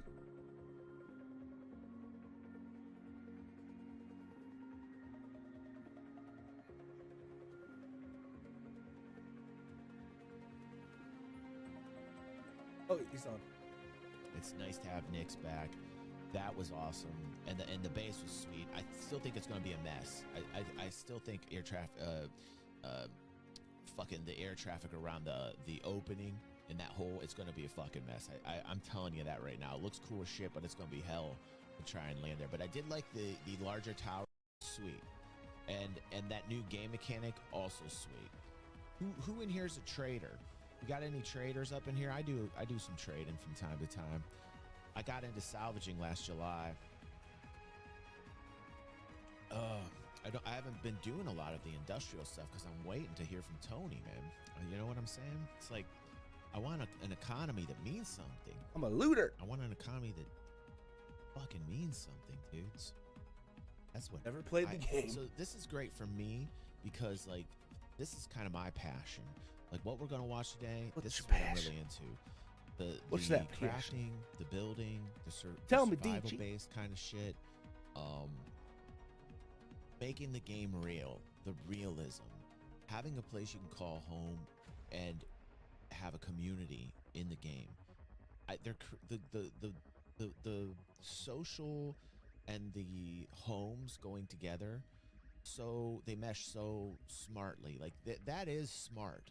If you think about the game dev and where it's going right now, obviously we're all focused on dynamic server meshing, but really, they're bringing in the social atmosphere that always needed to be in the game, and it was always outside for the longest time. Yeah, but I mean, this is probably outside. a good time to do it. Like, I mean, didn't ever feel like you could get your organization. I mean, it would have been useful. It would have been all useful. It needed was a fucking like a year ago. Tab that in is the true. Moby-Glass. I was yelling that forever, for years. I just kind of gave up on it. I'm like, fuck it, they're never gonna do it. But I've been yelling for years for them to just fucking add a tab, just like I was yelling for them to alphabetize the fucking rooms. Like, can you alphabetize people's fucking names? Like, let's go. But this ties right into what I want to see. This ties in right to what I want to see. Something happening? The building, the Something environments, the feeling of living on a fucking planet or moon with other people, looting and cargo, having the aura come in, what about that looting? squatting up. These are all the things I love about gaming. Are the social MMO vibes. Just made the jump over from and you can do amazing things in a game, and they this mean is where something. the party's at. That to me is the very essence. Where the of party's gaming. at. The whole MMO experience. I was there when it was fucking born, and that vibe was the vibe that was the truest, most raw electric power in the world. When you hooked up and you fucking dialed in, because we had to dial in back in the day. The MMO experience was in your goddamn face, slapping you, and you loved it. You were like, yes. Yeah, I'm streaming all fucking three. Hooked up to other people that you could never fucking do anything with before, and you did shit that meant something. And that's what's missing in gaming today. Hello, YouTube. Can I get an amen? I wonder if Sinkhole came from mine. I doubt it. That'd be kind of crazy. No holds barred, hardcore MMO experiences. Choices fucking matter. A game that's going to give you fucking consequences. A game that slaps you in the face and makes you slap, go, yes, slap, more, slap, slap. please. Everybody. Give me more of that. That is the slap game me in the face. that needs to happen, and that's why I follow Star Citizen. So this today, what we're going to watch is super important to me because it is central. It better be good. I mean, there's only 3 panels. Amazing so things with in an experience that you're all sharing. The second panel is going to be ships. This fucking you know what I mean? Real world fucking circus that we're all in. This will figure out. Escape into, and we can feel like we fucking figure out what we're getting. And I mean, do something together that means.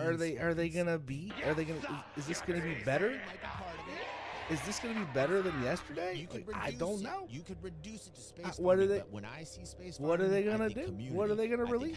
What are you going to plant? How long does it take to fucking grow? What are your yields? What are your profits? What are your yields? That money and how are you going to build a lot of pointing. Stop pointing at me. Going to kick ass so that we have people that aren't farming. The people like Betty pointing at me, flying around in their fucking connie with other fucking people blowing shit up for our. Rant. All together, and this fits the fucking. He going crazy. It is. He going crazy. They get the economy is the fucking backbone. It might seem boring. It might seem boring to people. Not to me. It's exciting because if you make this matter, it fucking has ripple effects throughout the MMO-based fucking gamer community, man. You saw it on EVE Online. You remember when you played EVE Online.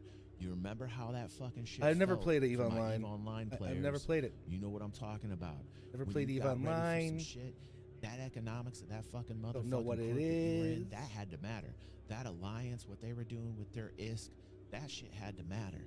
Those fucking shipments that you got where you anybody else play EVE Online? I haven't played it. Your fucking parts Ladies and gentlemen, I think I have it. That shit matters. Please welcome to the stage. This shit matters. Master of the self-proclaimed introduction. Here we go.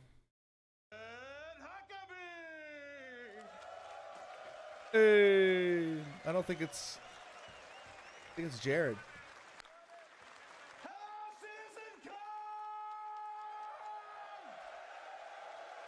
Man, he is hyped. I guess his hammy's feeling better. We liked it so much the first time, we're going to do it again. You got that fixed hammy. Now, as the last guy during the pre-show said, day 1 was focused on the universe that we're creating. Day 2 is all about the destiny that you forge. Now, a little history lesson here. Back in 2015, the Persistent Universe was first launched. I think it was November or December or whatnot. Everybody remember Port Olisar? Yeah, it's gone. Everybody remember that one Big Benny's machine that somehow you could move it? And the Big Benny's challenge of spending hours and hours of just doing this?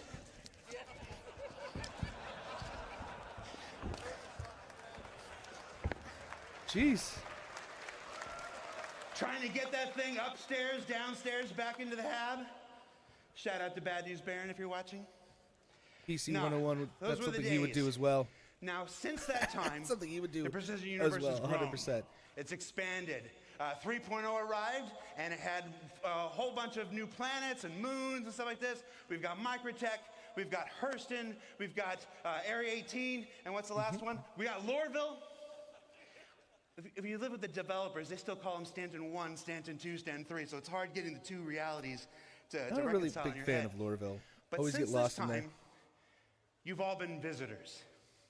You've logged in, and you've done your thing. You've gone on adventures. You've fought some xenothreat. You've mined some barrel, apparently a whole lot of barrel. If we're looking at that trivia from yesterday. But this entire time, you've been visitors. Starting next year, you stake a claim in the persistent universe.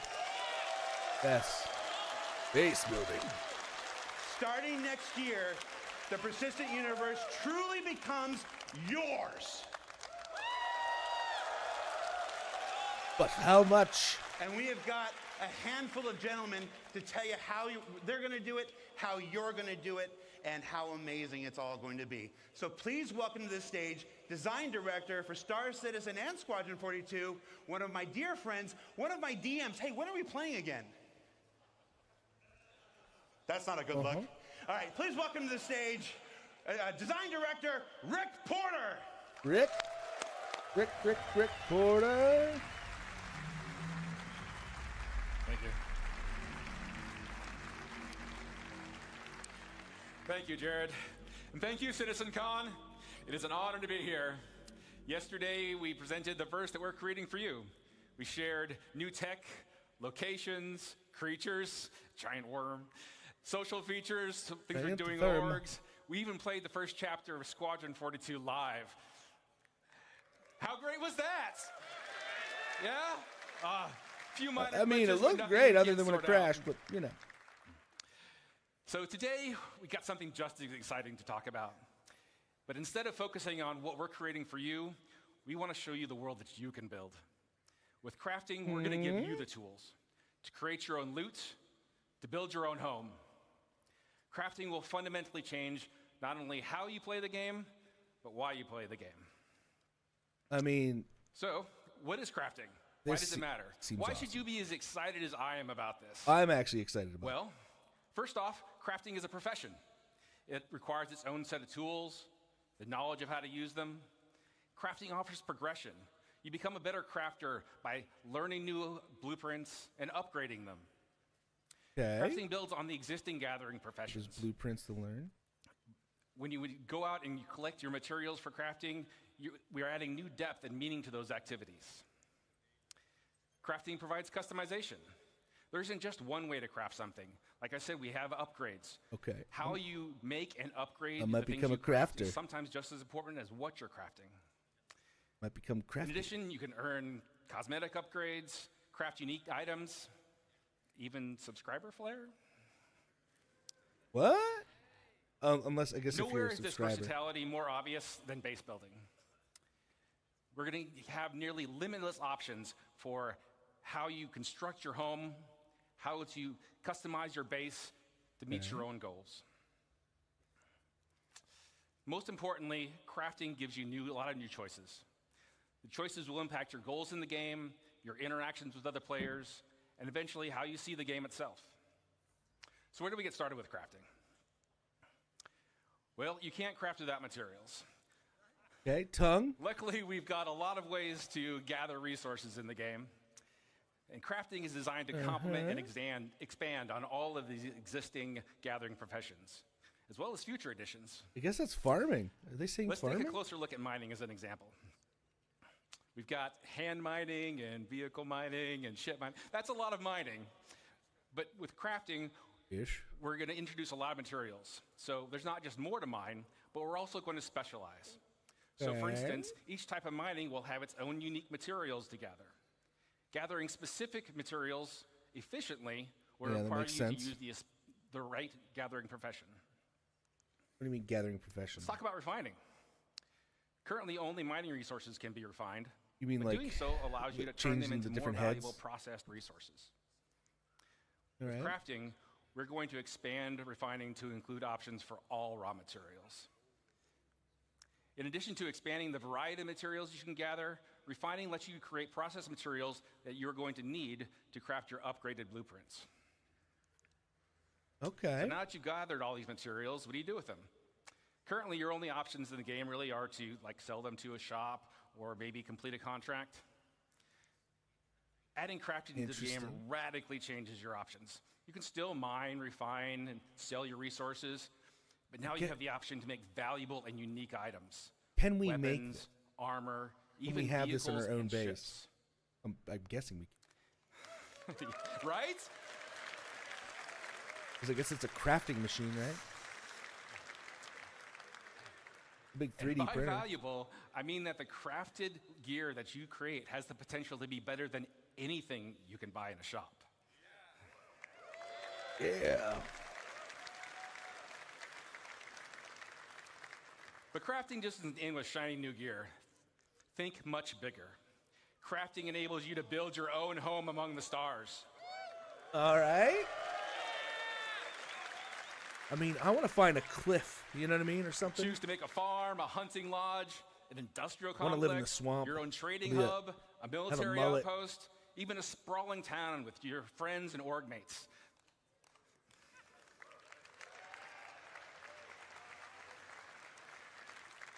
Got a lot here, but it's all optional. You can choose to focus on gathering resources and sell them to crafters that need them. You can skip gathering and refining and just focus on being the best crafter you can be. Or you can leave all that gathering and crafting nonsense to other people and just focus on trade and make some money. But that brings me to my last point. Player choice matters. When a player makes a choice, they assign value. Okay. Players' choices about crafting and base building will drive player trade. The community's choices will determine the value of the materials and the crafted goods you can all make. Getting into economy here? The game will still have its own shops and economy alongside players, but now you'll have more options about where you invest and how you prosper. Now, I've given you a nice overview of what we're working on here, and we have a lot more planned for the future. But now that you're familiar with the big picture, I want to introduce some of my fellow developers to come up on stage. They've got exciting details to share with you about the specifics of our new crafting systems, important gameplay improvements, and most exciting, I think anyway, an update to base building. It'll be interesting how you find these blueprints, you know? How does that work? To start things off, please welcome Jacob Taylor to the stage. Jacob Taylor walking on stage. Thank you, Rick. And hello, CitizenCon. I wish his name was Morty, though. Hi, I'm Jacob, Senior Gameplay Programmer on crafting. Rick has showed us how crafting will link into a lot of existing and new gameplay, but I think it's time we get into some of the details. I'm going to tell you about the new game mechanics we're introducing, starting with blueprints. All right. What I wanted Before to you know. can craft anything, you'll need a blueprint. Blueprints provide the recipe to perform all kinds of crafting processes, including refining. You can acquire blueprints through various activities. Some you can buy, some you can find, and some can be unlocked or earned in other ways. You can also upgrade your blueprints through research. We'll go into more detail about what this means a bit later. So, blueprints are the recipe, and Rick already told us the materials you gather and refine will be the ingredients. But there's a bit more to it than that. There is a we have a new concept for materials. Material quality. There's a bad side to having a projector on the ceiling. Quality is a property we're adding to all resources you can gather. That's an abstract measurement of how good it is at being whatever it is. Go either way. You can think of this as the purity of a metal, They're or the ripeness adding base of a building fruit, into the game. or something along those lines. Fishing? This quality will be carried forward from raw resources through the refining process to influence what that batch of materials is best used for in crafting. High quality is more desirable overall, but is more rare, and there are still important uses for low quality materials. More on that later. All raw materials you find in the verse will have a quality rating that's generated based on some rules. The same kind of rules you heard about from the Planet Tech team yesterday. You'll find the same material in many places, but with varying qualities, so you might want to explore to find the best. Some materials that are already rare will be even more valuable if you can find them with high quality. What quality? Okay. But what's quality for? Being It's fancy. for item stats. Like my bubbles in my water. Alongside quality, we're introducing a new item stat system to the game. Interesting. Okay.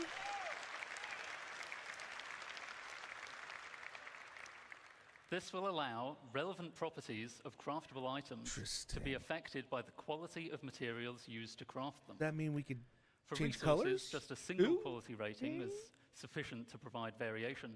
But craftable items have such diverse purposes that we need a more detailed system to provide both progression and customization options.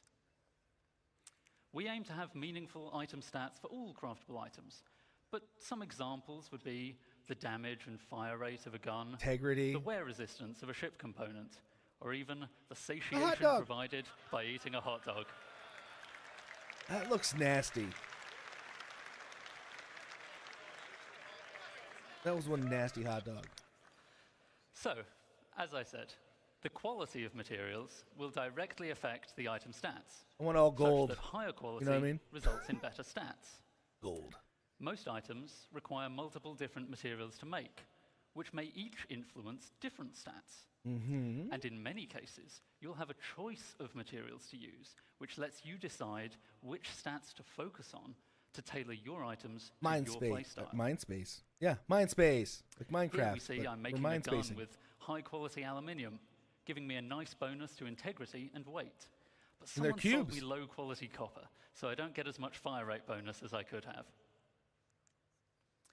To go even further, researching your fabrication blueprints allows you to build higher tiers of an item with improved base stats.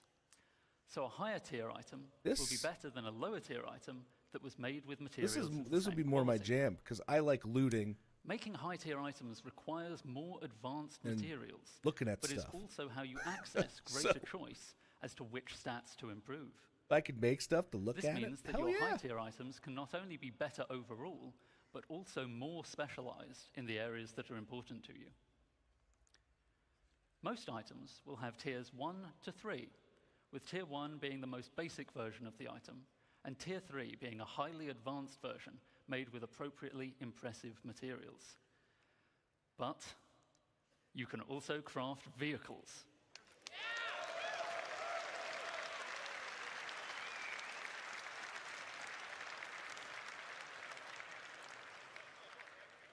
And vehicles are so important that they will go up to tier 5, providing a way for you to really invest in making your favorite vehicles excel.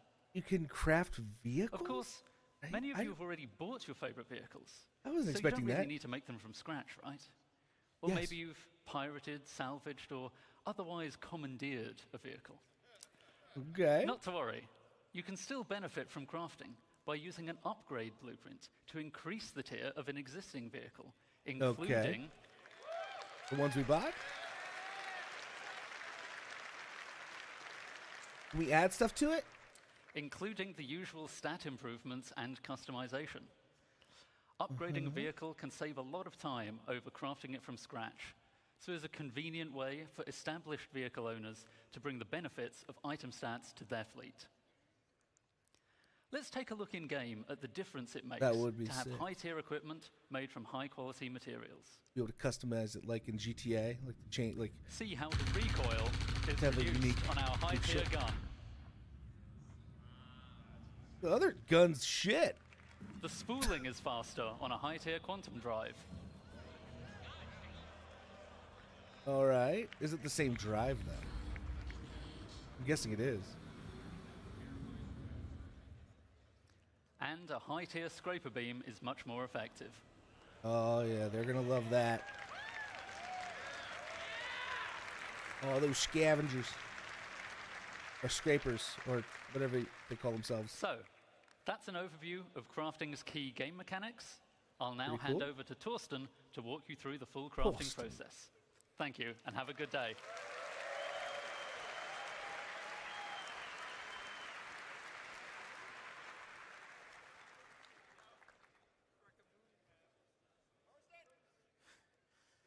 Thank you, Jacob. Hi, I'm Torsten, lead system designer of the CGP system design team. That's an autumn outfit if I ever seen one. We now saw all elements of crafting looked at individually. Let's bring them in order how you, as the player, will experience the crafting profession. You will start with acquiring the correct blueprints as the first step in the crafting process. As Jacob already mentioned, blueprints can be acquired in multiple ways. Let me give you some examples here. You can purchase commonly available blueprints, earn them from reputation, and mission rewards, or even find them in loot crates. All content in our game could reward you with a blueprint. Some blueprints will be challenging to find, so players working together may find them easier to acquire. While you may find a blueprint on a datapad or other portable device, the blueprint itself is not a physical item. All right. You don't collect them in a box or stack them on a bookshelf. Blueprints are digital. Once you claim one, it is permanently added to your personal library. Okay. This library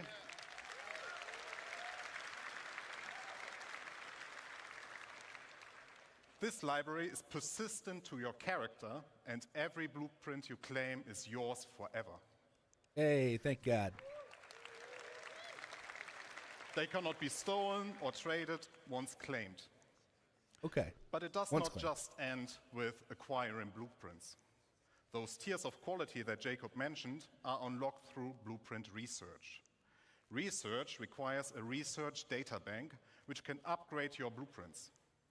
Upgrading here means that you unlock a blueprint that allows you to create a better, higher tier version of the same item using more advanced materials.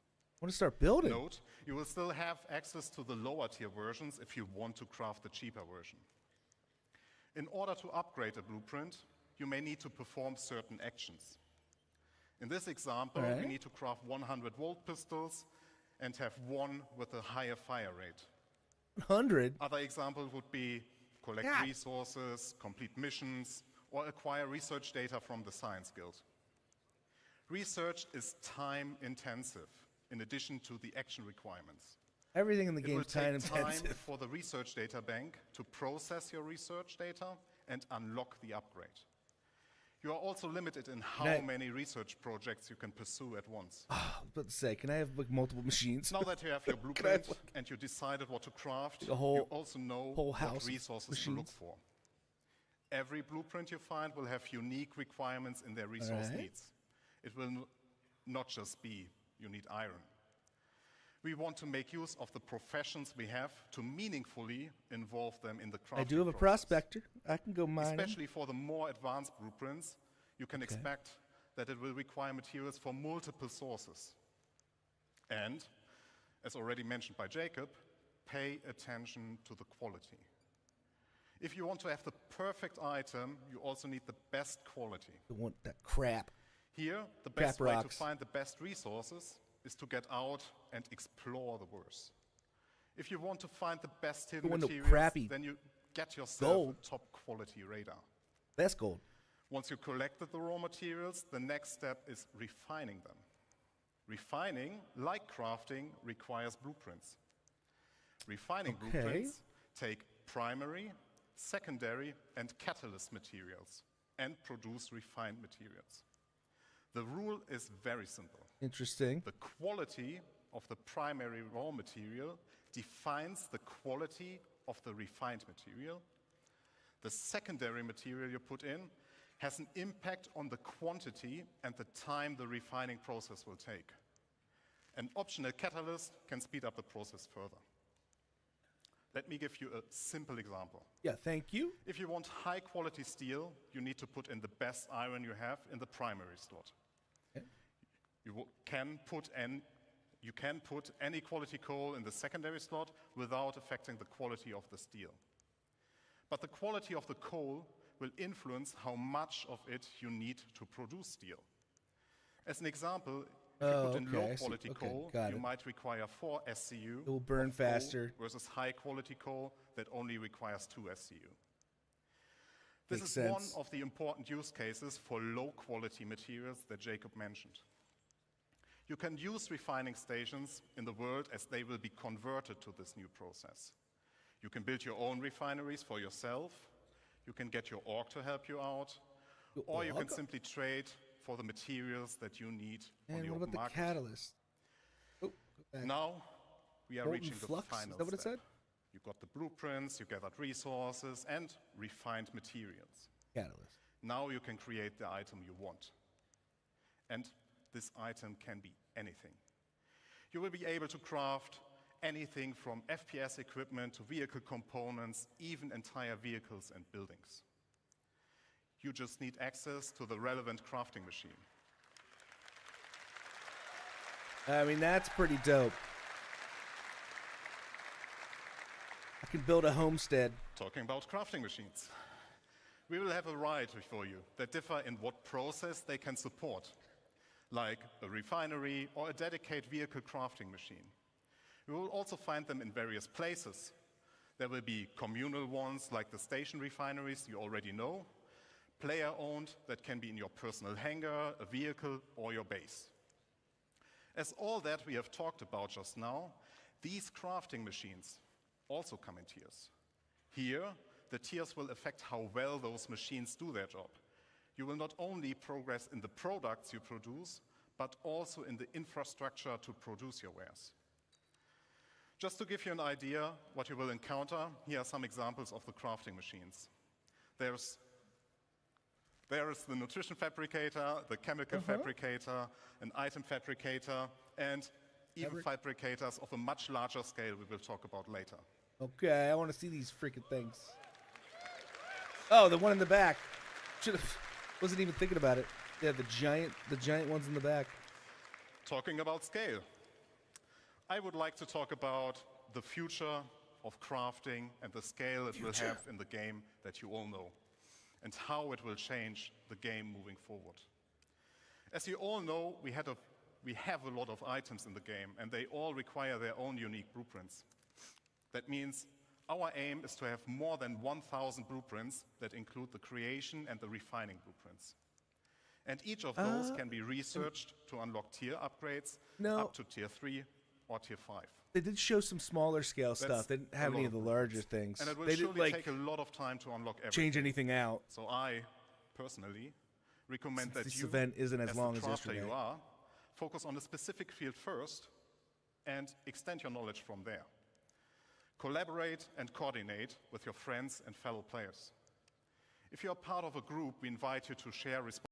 But the booth had some other cool stuff. We got a couple glimpses of it yesterday, but they went around. Did they go around? Well, the info runners went around this morning. Got up and close with a couple, which looked really cool. Responsibilities with your org mates. Maybe you will be the FPS crafter while your friend is a ship crafter, but they know a ship component crafter specialist. There's a lot of content, and it will continue to grow over time. You are free to be a generalist crafter, a specialist, or something in between. I want to be the blueprints you care about and be the best. I want to have a flea market. Have an exotic shield generator that no one else has the blueprint for but you. Help others and earn credits while doing so. It is a real profession in the game that will benefit from your dedication and attention. As you can tell, crafting will have a huge impact on everything in the game. Even if you do not want to get actively involved, at some point you will stumble over a weapon that got crafted by someone else and you will be using it. People will start selling their crafting goods or the refined materials or even the raw materials for the sole purpose of fulfilling the demand created by crafting. Players like you can become well-known specialists that are sought out to get certain things crafted like me. From. With the ever-expanding game we all love, we will continuously expand our crafting to offer you long-term progression that involves the entirety of our game. And you might have guessed it already, but there's one more thing that crafting is the foundation of, and that is base building. Yeah.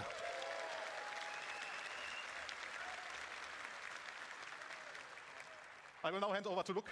Enjoy the second part of this presentation. Thank you very much. All right. Guess he's handing off the base building. Well then. Good morning, citizens.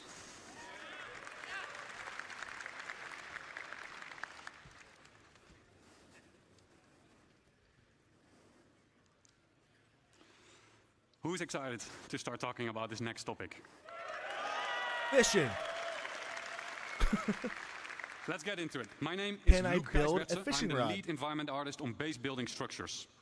Now that we have an understanding of the fundamentals of crafting, thanks to Jacob and Thorsten, we can explore how crafting is the foundation of base building.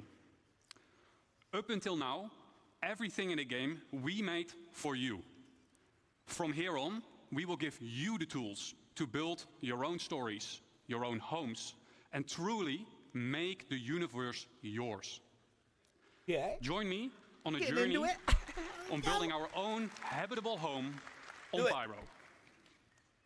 On Pyro. Keep in mind that the following footage is work in progress, including its UI, design, and visuals. And we're super excited to share this with you. Oh, okay. We found a beautiful location by a lake. This is where we'll build ourselves a home. To do so, we need some resources and the construction graph card. Oh, okay. That thing. The construction graph card allows us to survey the land, claim the land in a lawful system, and it allows us to build structures. As we've already found the location and don't need to claim land in lawless Pyro, we can straight dive into building our base. Keep in mind, the following UI is work in progress. Okay. Ooh, nice. Nice. Nice. A survey drone that deploys from the top of the card gives us a controllable augmented view of the land. In the new structure mode, we'll pick a small basic structure and hit construct. For this demo, the construction will be instantaneous. But in the final product, this will take you quite some time. Got it. We've done it. We've built our first structure. Let's have a look on the inside. Nothing. An airlock. There's a guy in there. As we walk into the small basic structure, we see an empty interior that is dimly lit. It's up to us to define what we will use this space for. In our case, we will want to make it into a home. Nice. We can see that the lights are still off, and that is a problem. Because no lights means no atmosphere, no breathable atmosphere. So it's not ideal to live in. So how do we solve this issue? We can improve this by providing the building with power. Let's see if we can build something that helps us out. But water generator? Before we dive into more building, let's take a quick moment to enjoy the freedom that the survey drone provides us with and admire the aesthetics of our first structure. And I wonder what Declan was doing there. Keep in mind that base building is still work in progress, but what you're seeing right now has been recorded directly in the client and works seamlessly between first person and the building mode. Okay. In progress, but what you're seeing right now has been recorded directly in the client and works seamlessly between first person and the building mode. Okay, enough. Back to base building. In the list of new structures, we see a small fuel generator. That is something that could solve our problem, I think.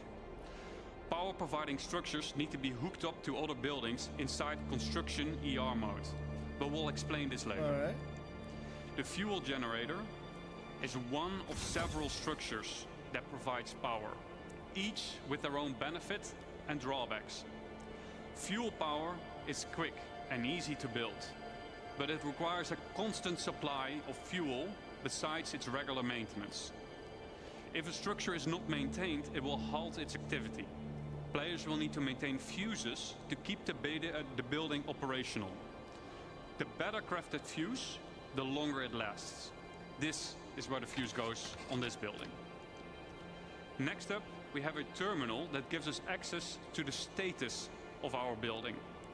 And, more importantly, we get to activate it here. Nice.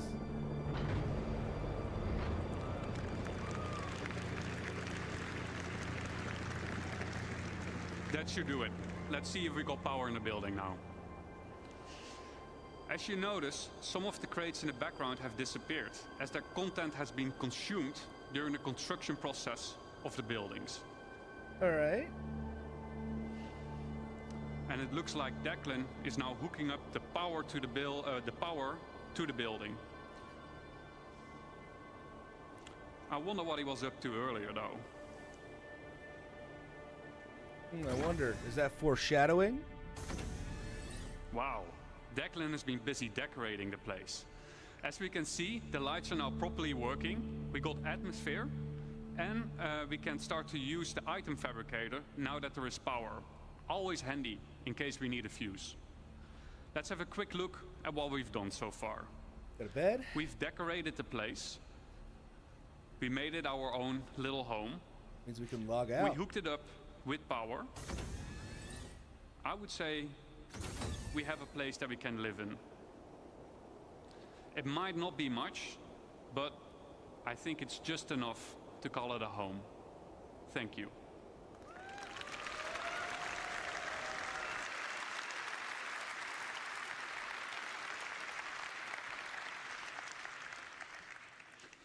I'm excited for that. Now that we have a rough understanding cool. of how base building works, super cool. Let's dive into some of the specifics of what we just saw.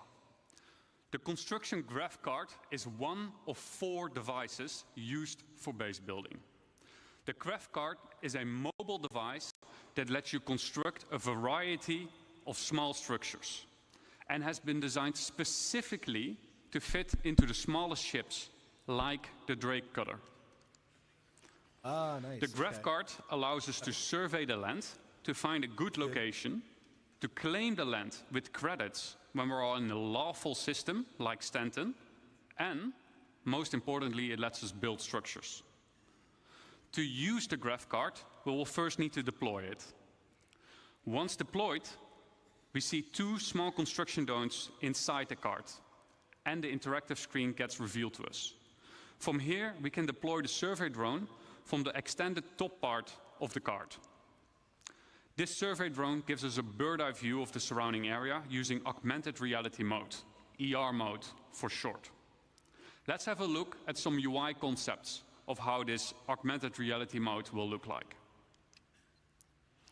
Here's a concept of construction ER. From here, we get a more detailed view of the land. Where can and can't I settle? For an example, inside a nature reserve, construction will be prohibited. That's pretty cool. Are nearby areas flat enough to place my structures on? Are there any underground extraction deposits nearby? And if so, what are their quality and quantity? Let's say we found a good place to start building our base. Then next up, we need to find a good place for our first structure. On the left-hand side, we can see that we're now in structure creation mode. Underneath that, there is a list of structures that we can build. Once you have chosen a structure, you'll drag it onto the terrain, that will be shown then as a physicalized hologram. From here, you can move and rotate to find the perfect position for your structure. Now that we have chosen a position for our structure, we will need to supply it with crafting materials. Just like the crafting interface that we saw earlier, this is where you choose the materials, and the better materials you choose will result in a better structure. Once you're ready, we'll hit the craft button on the right bottom to send the construction drones printing to the buildings. The automated construction drones will take off from the construction graph card and fly to nearby resources to fill their internal storage, and then fly over to the construction site to print the building until their internal storage has been depleted. The construction drone then repeats the loop by filling its internal storage again by nearby resources. Printing buildings will take some time. Keep the construction supplied so that you don't delay the process any further. Let's say our building did just finish printing, then what? Then we need power. We need to power the building. All structures will have an unpowered and a powered state that we can manage inside the resource manager. To provide structures with power, we can easily link generators to structures that need power in the resource management menu within Construction ER. No? We can also link multiple buildings together. And we can assess the power consumption and shortage of inside this resource management screen.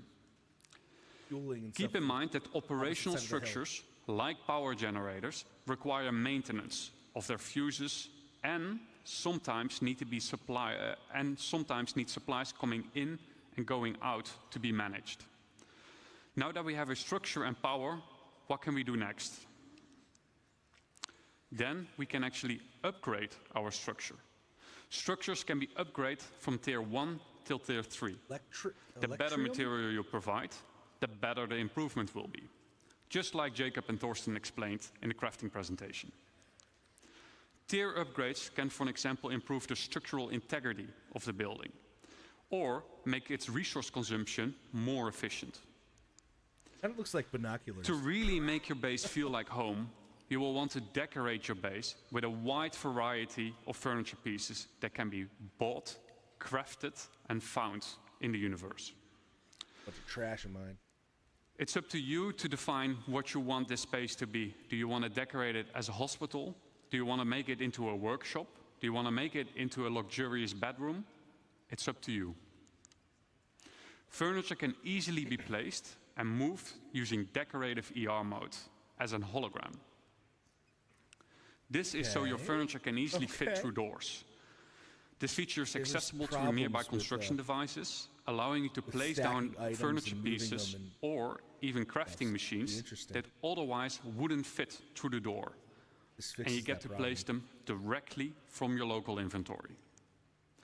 The less trusted among you, or anyone settling in Pyro for that matter, may want to mag-lock their furniture into place, so that only you and your friends get to rearrange your decorations. That's cool, that's good, that's and really good. Best of all, decorative ER is not exclusive to base building and can also be used for personal hangers and ships.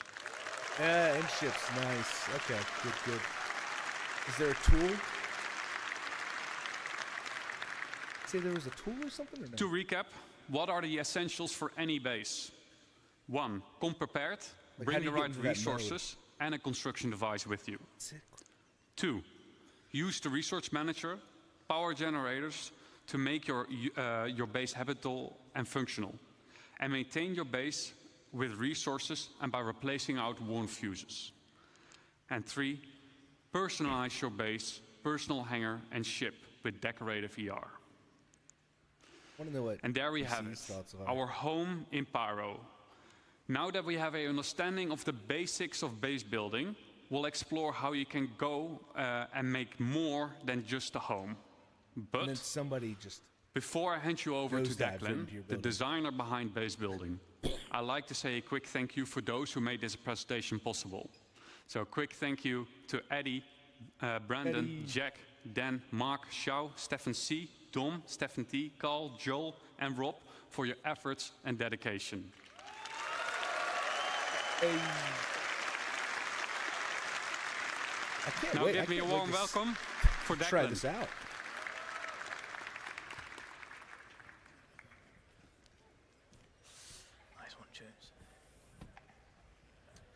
All right, thank you, Luke. Good morning, everyone. Good morning. My name is Dec. I am the system designer behind crafting and base building, and we've just seen a nice little base, right?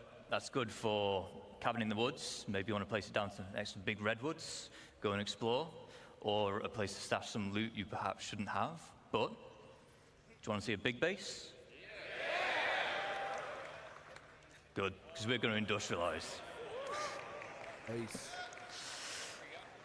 So we're going to set ourselves a goal before we do a video, and we're going to create a base that's capable of crafting something that's bigger than the item fabricator can handle. There's been a bit of a spoiler already as to what it's going to be. Okay.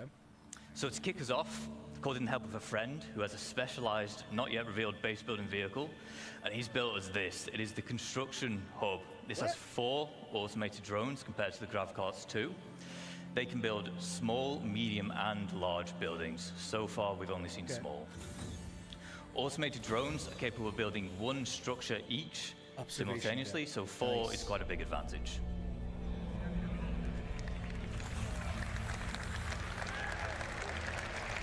Okay, that is pretty cool.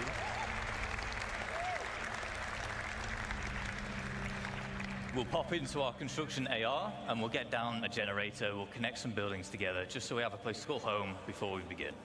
If they talk about orgs being able to build, okay, kind of did. Kitty. All right, there we go.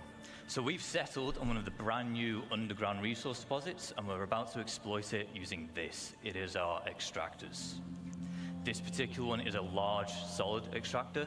We'll also have liquid and gas depending on which type of deposit that you've settled on. Okay. We have our output grid here where we're getting all the brand new resources up out the ground. I mean, all these items look pretty cool.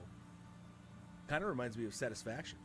And it is important to note that once these things are set up, it's not a case of just free resources forever. On key structures like this, there are fuses which will occasionally need replaced, as well as environmental wear which can be fixed using crafting materials.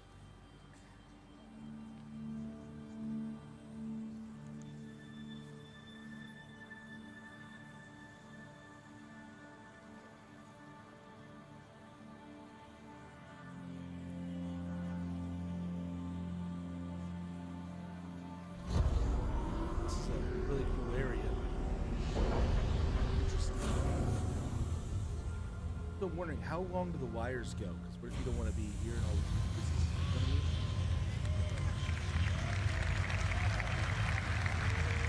I mean? They're like power extenders. All right, now we want to turn those raw resources into the more valuable refined materials we saw the process talked about earlier with Thorsten. I mean, this is awesome. Of course, we want this. It is our refinery. Right? Once again, there are multiple types here. This one is the large solid matter refinery. We have liquid and gas again, as well as biological, depending on the type of materials that you're using and want to produce. Refinery has input and output grids. For input, as you might expect, is for the resources which you're going to consume, and then the output is for the resulting refined goods. This is a terminal where you'd select which blueprint you want to use, and therefore which type of refining method you want.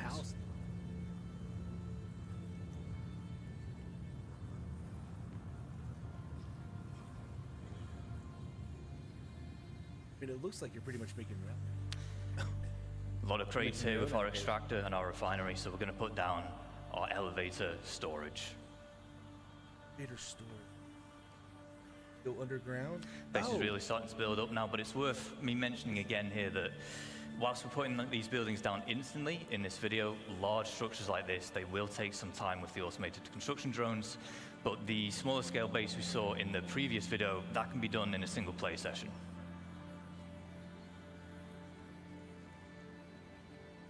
Wondering what hey, you can make your own freaking stores.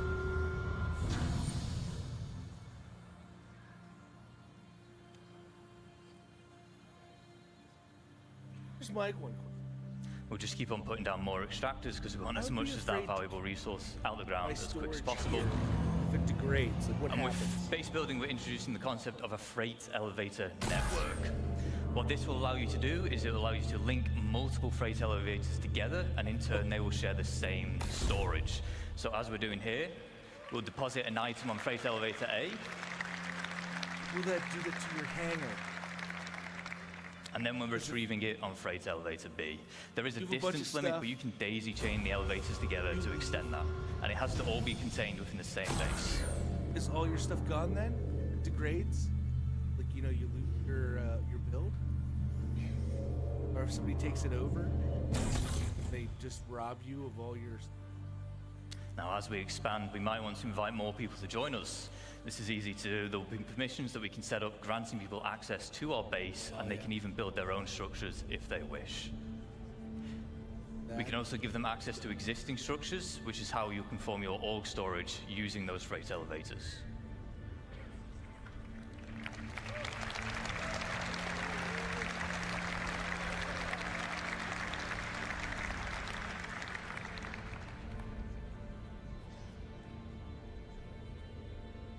Now, we always want a safe place to store our ships, so the trusty hangar will do.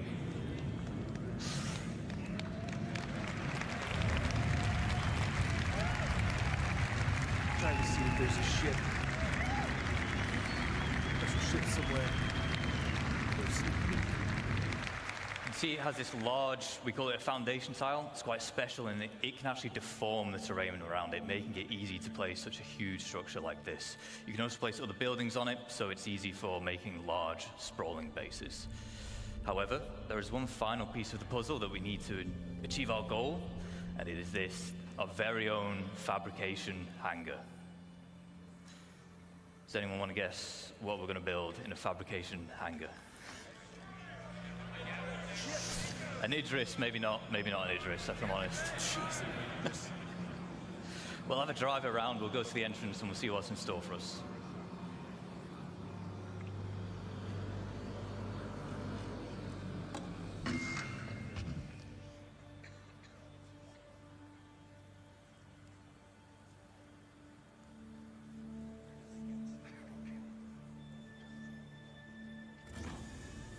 Hey Shelly, I'm ordering coffee. What kind should I get? I don't drink coffee a lot, but there's dark Looks like roast whatever or it medium is, it's roast. just What should I about get? finished crafting.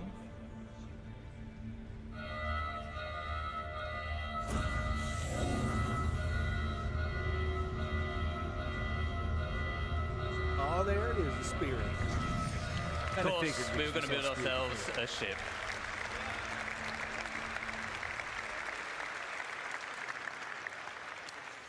So, quick recaps of the gains from industrializing. Okay, We tapped okay, into the sorry. brand new resources, and we've made use of them by I have turning an into more option valuable for- refined materials. Decaf We've is introduced not what I'm freight asking elevator for. networks, which But- are great for logistics and hauling. Pause it, you know. Medium roast, dark roast, and vanilla hazelnut Chelsea. That's all I got.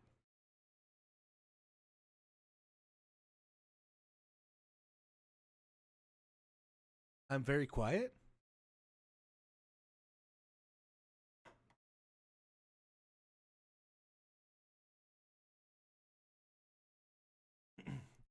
All right, how about now? Am I louder?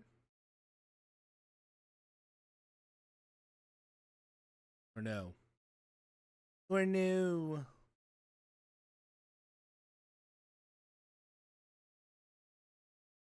All right, so that's crazy that I'm quiet. Not really. I mean, I like the taste of coffee and ice cream, but I mean, they'll give me some cream and sugar. I just don't know which one, dark roast or medium roast. I don't know what the difference is. Oh, the volume's fine then? Okay, good. I'm wondering if it was picking it up in my headphones.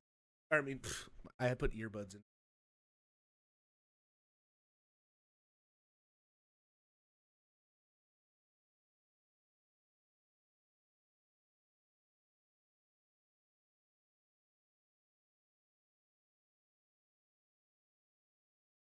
And then we created our fabrication hangar, which allows us to craft big valuable items such as ships. Now, ships are valuable. It's awesome because you can make your own supply freaking them, hangar. like content with them. But because they are a crafted item, they can also be sold to other players. What? I can sell them? Here's a hanger. Dark roast is usually stronger. So, with base building, you're going to be able to set up your own shops, and there's two main ways you can do this. The first is using a dedicated trading terminal. You can link these to your freight elevators, and in turn, any items within can be listed for sale at a price you deem reasonable. This includes resources, refined materials, and so on. Using the terminal, visiting players can browse what's on offer, purchase, and then collect from that same freight elevator. The second method is to set up a physical shop in the world. By using the decorator AR we saw earlier with Luke, you can maglock items and then list them for sale. Once again, browsing players, they can see the price of the maglocked item, purchase it, which then removes the maglock. Oh, okay. I was wondering how you're going to be able to sell stuff. Of course, the nice thing with physical shops is you can genuinely make it feel like a store. I could have a shop. Shelving, you can even go as far as to make your own ship showroom. You can advertise your wares on the Mobigla Pass for UEC. I'm going to have a shop. It's important to note that the point of purchase will always occur at the base itself. Now that we know how to set up shop, I just want to take a moment to talk about why it's so impactful for crafting and base building the game as a whole. Understandably, throughout this presentation, we've been telling you why you want to craft all these things or why you want to build this big base. But maybe you don't have the time to build a big base and maintain it. Maybe you want to spend your time doing the missions, you want to do your beacons, that's how you want to make your credits instead. Shops mean that you can benefit from the players who do want to spend the time making those bases or crafting those specialist items, and then you can purchase them from them, which is very like, important. what you need there, sonny boy? Using high-quality materials will be the most powerful in the game. On the flip side, if you do specialize, maybe you end up running the markets for a particular item or resource, and your shop will then turn into a hotspot of activity, making you loads of credits. Some of you will become infamous because of it. But bear in mind, a successful shop also depends on location. Do you want your customers on edge in Pyro, which tends to have the higher quality materials? Or do you want to spend time hauling them all the way over to safer systems where your customers can be more at peace? Totally right. That makes sense, Shelly. We talked about selling items. Let's sell the look of your base. We have foundation tiles, which can help you divide up the foundation decals, which help you divide up the foundation tile. You can place them freely wherever you want, and they just help you mark up areas like, I want to use this place for cargo, I want this for housing, vehicles, and so on. Good ice cream. Just put ice cream in there. In-game and apply them to buildings. That's pretty dope. Finally paints. Hey, is that Brazil? There's a Brazil flag. As well as your own custom tech, so if you're part of an org, the blue buildings that have your name are definitely yours. We have some forms of base building which are either still in the design phase or early white box, but we want to share some details. First, farming. we have farming and ranching. Fishing. Farming, it comes in two general Fishing types. rods, we have our low-tech farming and then high-tech. Low-tech consists of you acquiring seeds, planting them in the appropriate environment. If you remember back to yesterday, the Brave New Worlds, we had soil types and such now. That will play a part. As well as supplying them with nutrients and then just harvesting them when they're grown. High-tech is a bit more involved because you could make the hydroponic buildings we see here, but in return you'll be able to grow exclusive strains of plants. I really like the look of those buildings. Ranching will allow you to keep herds of animals. You'll have to provide them with feed, water, and shelter, but in return they will provide you with produce. Not every animal can be ranched. I don't really see a sandworm ranch anytime soon, but the quasi-grazer will, of course, will. Not yet. Maybe. No. Holy crap. Hold on. Go back to the screen. It cut. We have a few more additional archetypes. Okay. We have landing pads, garages, roads, fencing, as well as new variants of structures which we've seen today. For instance, the power generator, there'll be solar power, fusion, geothermal, as well as the XL structure class. If you remember, everything we've seen today, the biggest we've seen today, rather, is large. XL is larger than large. Makes sense. And then you have your defense. That's extra large? Oh, shit. Turrets? Hell yeah. So, in lawful areas, you have varying levels of security provided for you. With max security, you are protected by planetary shield tech. However, in lawless, Pyro and the likes, you'll have to provide your own defenses. These come in the form of perimeter walls, shielding, which prevents aerial bombardments, and then a range of automated turrets, such as PDT to shoot down missiles, anti-air, anti-vehicle, and anti-personnel. To round up, whilst we spent this entire time talking about how you can expand a single base, you can of course have multiple. These can be across a single planet, moons, across multiple systems. There are advantages and disadvantages of locations and base types. For example, in lawful areas, you'll need to buy your land for UEC, pay a tax to be able to build, and then you'll gain protection in return. In lawless, no cost, higher chance of better quality materials, but no security to fall back on. A small cabin in the woods can be great to set up in a single play session with short build times. However, the large base we just saw will take days, weeks, or even months, depending on how big you want to go. In-game months or like real months? A team or an org. You can set up a base as an org and own it as the org. For this will be permissions available, and you can assign roles and tasks. Ultimately, base building can be your main gameplay loop or supplementary one, depending on what it is that you value. On that final note, I would like to say thank you on behalf of the crafting and base building teams. We've been very excited to share with you some of the work so far. I mean, that sounds vision we have for fun. I mean, that would make you useful, right? If something takes months. One final video.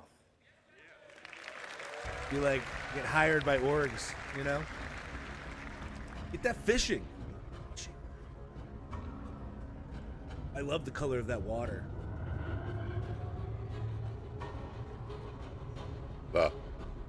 Excuse me. The bubbles, I tell you, the bubbles.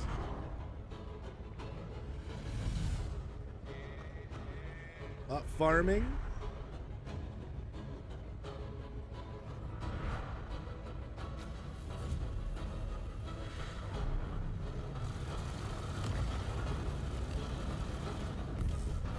Uh-oh.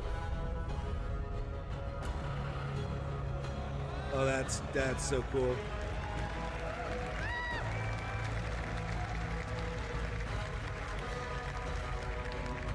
Kitty, stop. Oh, God.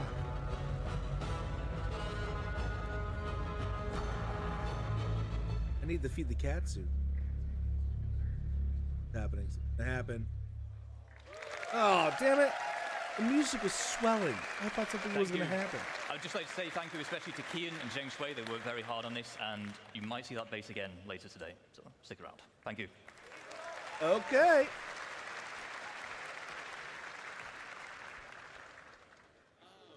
Oh my God. CitizenCon. I'm Kirsten, your core tech producer, and I'm here after that amazing presentation with Thorsten. How are you feeling, Thorsten? Much better now. That was an incredible view to what players can expect next from crafting and base building. Do you want to tell us a bit more about the crafting system and what players can expect to come next? So I think we talked a lot about that already in the presentation, but it's a really dramatic change, or an exciting change, I would say, to the game, because we give the resources a meaning apart from just a monetary value. Now, even with the quality system that we now implement, there will be also a meaning to scout for like the perfect material. And of course, you need a bigger variety of the materials to be able to craft the items you need. And especially now with the tiered system that we will introduce, we also give a meaning for you as the crafter or the player you are to invest the time to be the best or the specialist. Because something that is very important to us is that we treat it as a real profession, and we have it as in parallel to all the other professions that we already have. So it's not just about making the universe more dense, it's also about making it more interactive and making everything in it more valuable.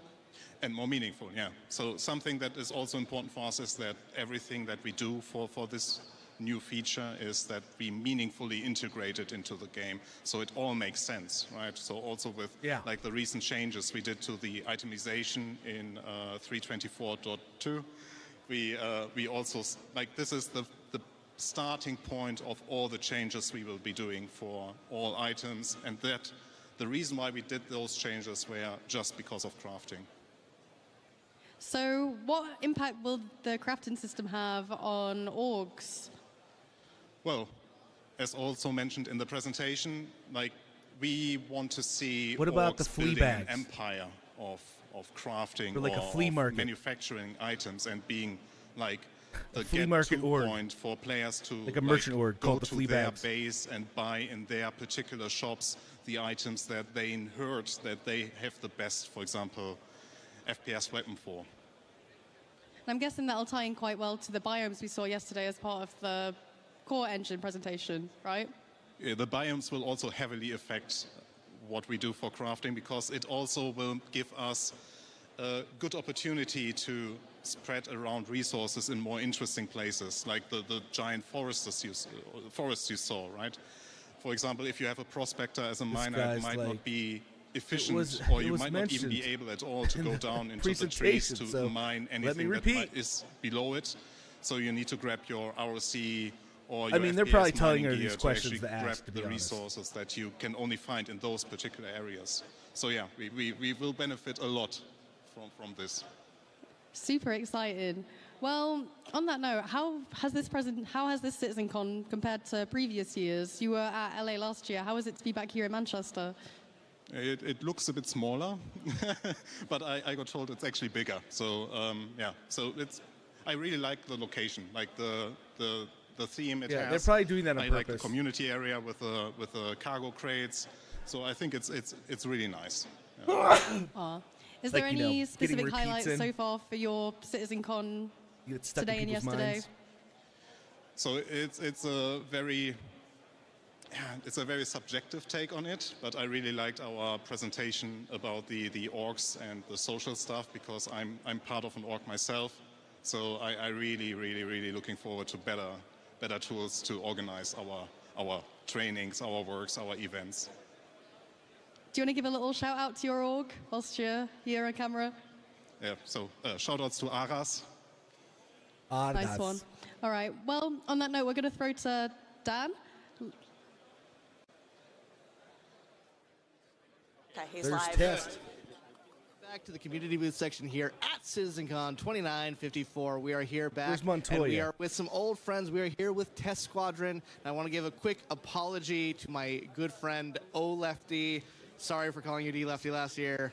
I promise it's not because D is the first letter of my name and I'm a narcissist. But that's probably why. So apologies for that. And but you're awesome. Olaf. Chrome Ninja, tell us about Test Squadron and why He's you guys Olaf. are back here at CitizenCon. What's Test Squadron all about?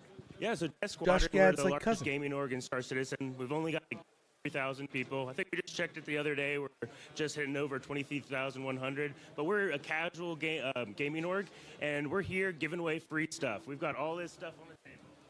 Awesome. There's some cool swag here. We got coasters, we got pins, we got pens, tons of awesome stuff here at Test Squadron. If you guys are looking to join a sort of friendly way to join Star Citizen, Test Squadron is the place to do it. We're going to move on. Thank you so much, Chrome Ninja. We're going to move right along to my good friend Tom Beckhauser. Tom, how's it going? Here we go. Hi, Dan. Here we go, Shelly. So I'm Tom Beckhauser. I'm a real-life racing driver and Star Citizen Twitch streamer. And for this year, Locus69, Pretty Vanilla, and I decided to make a 1 to 200 scale Banu Merchantman made out of resin. Camera guy. Total of 26 individual pieces that we assembled, primed, sanded, and painted. Tom, this thing looks amazing. I mean, in addition to being a badass race car driver, you're also a badass model maker. This guy, there's nothing he can't do. I see you're giving away some Banu Merchantman little minis. We also have the little, the BMM pins, and we have the Defender mini. Sorry, I got those mixed up. Handing out the Defender miniatures and Yes, you gave me one the other day. This is awesome. Tom, people can find you at twitch.tv/Tom Beckhauser. If you guys are interested in checking out more of Tom's awesome stuff, go check him out. Tom, thank you so much for being here. Look at that. Take a look one last time at the BMM before we move on. So freaking cool. Thank you, Tom, for coming over. We're going to shoot now over to Sam, who's here at Atlas. Sam, take it away. Oh, hi, guys. I'm here with ADI, and they have something really cool this year. Welcome to the ADI ASOP Vehicle Retrieval System. Yeah. Again, did I sound like me, or could you give us a quick intro to what you guys are doing here? Yeah, this is the Area 18 ASOP what are you terminal doing here? and freight elevator terminal. We What are you have doing here? a fully interactive experience here, and we tied this in with our giveaways for this year. So we have Freight Manager as well.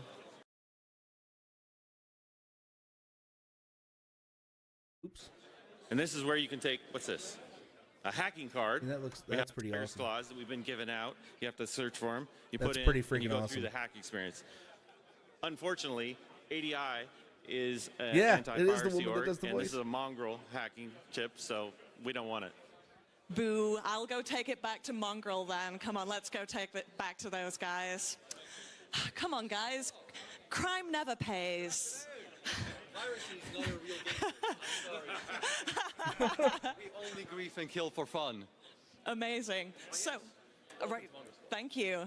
So, what are you guys showing off at your booth today? Well, we are showing off Mongrel Squad to begin with, but also our sister orgs, as you can see, where we have the auxiliaries, the pack rats, and the cartel, which run the prison.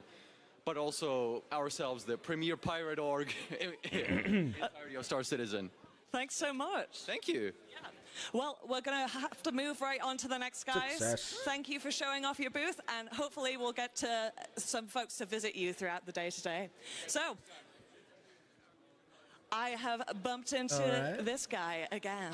What booth is next? Hi. Awesome. Well, I'll take it from here. Thank you, Sam. And finally, for our last little bit of the community booth for this segment, we still have a little bit more to go over today. We have Atmo. Now, you guys all know Atmo at this point, creators of the Daymar Rally and a ton of other amazing events. They also have an event here in Manchester after the show. If you guys haven't gotten tickets for that, please go get them right now. They're going to be over at Aviva Studios after the show. Be sure to check them out. We love Atmo. They had an official place here last year. And as you can see, they also have planned out for the 2955 Daymar Rally these awesome trophies that they're going to be mailing to the winner. These things are hefty. These things actually weigh a ton. I will absolutely be trying maybe to go to the Daymar Rally just so I can try them out, although we all saw my playing earlier today.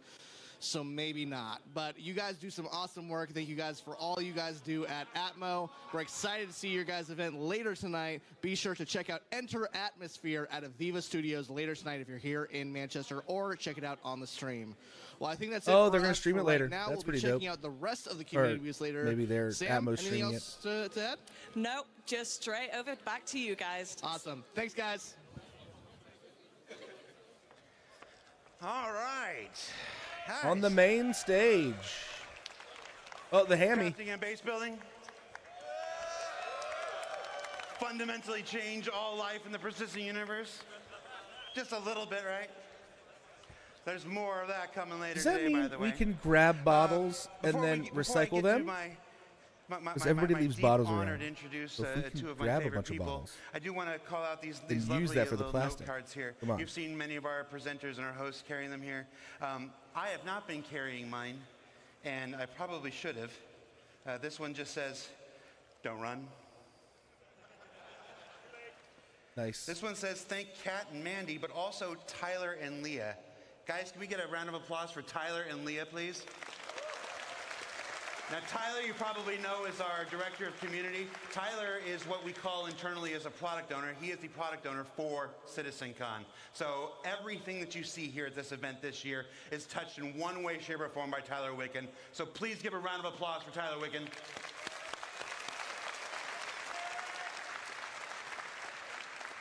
Tyler Wicken. Because Tyler Wicken can't do anything by himself, Leah is the one who does most of the hard work. So Leah, nice. who will never be on camera and who hates to be embarrassed, please give a round of applause for Leah, please.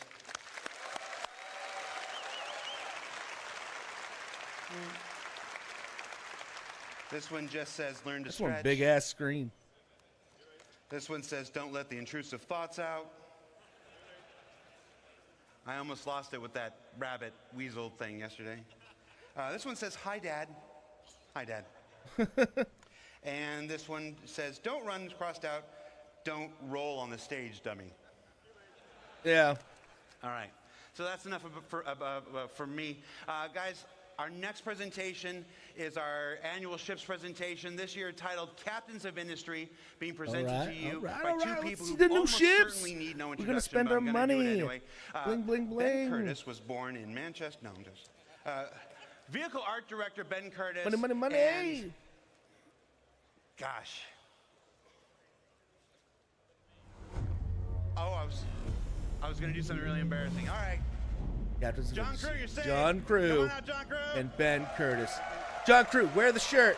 That'd be awesome if he's wearing the shirt. No, he's not. You're lucky they didn't wait. That would be weird if he's wearing his own shirt.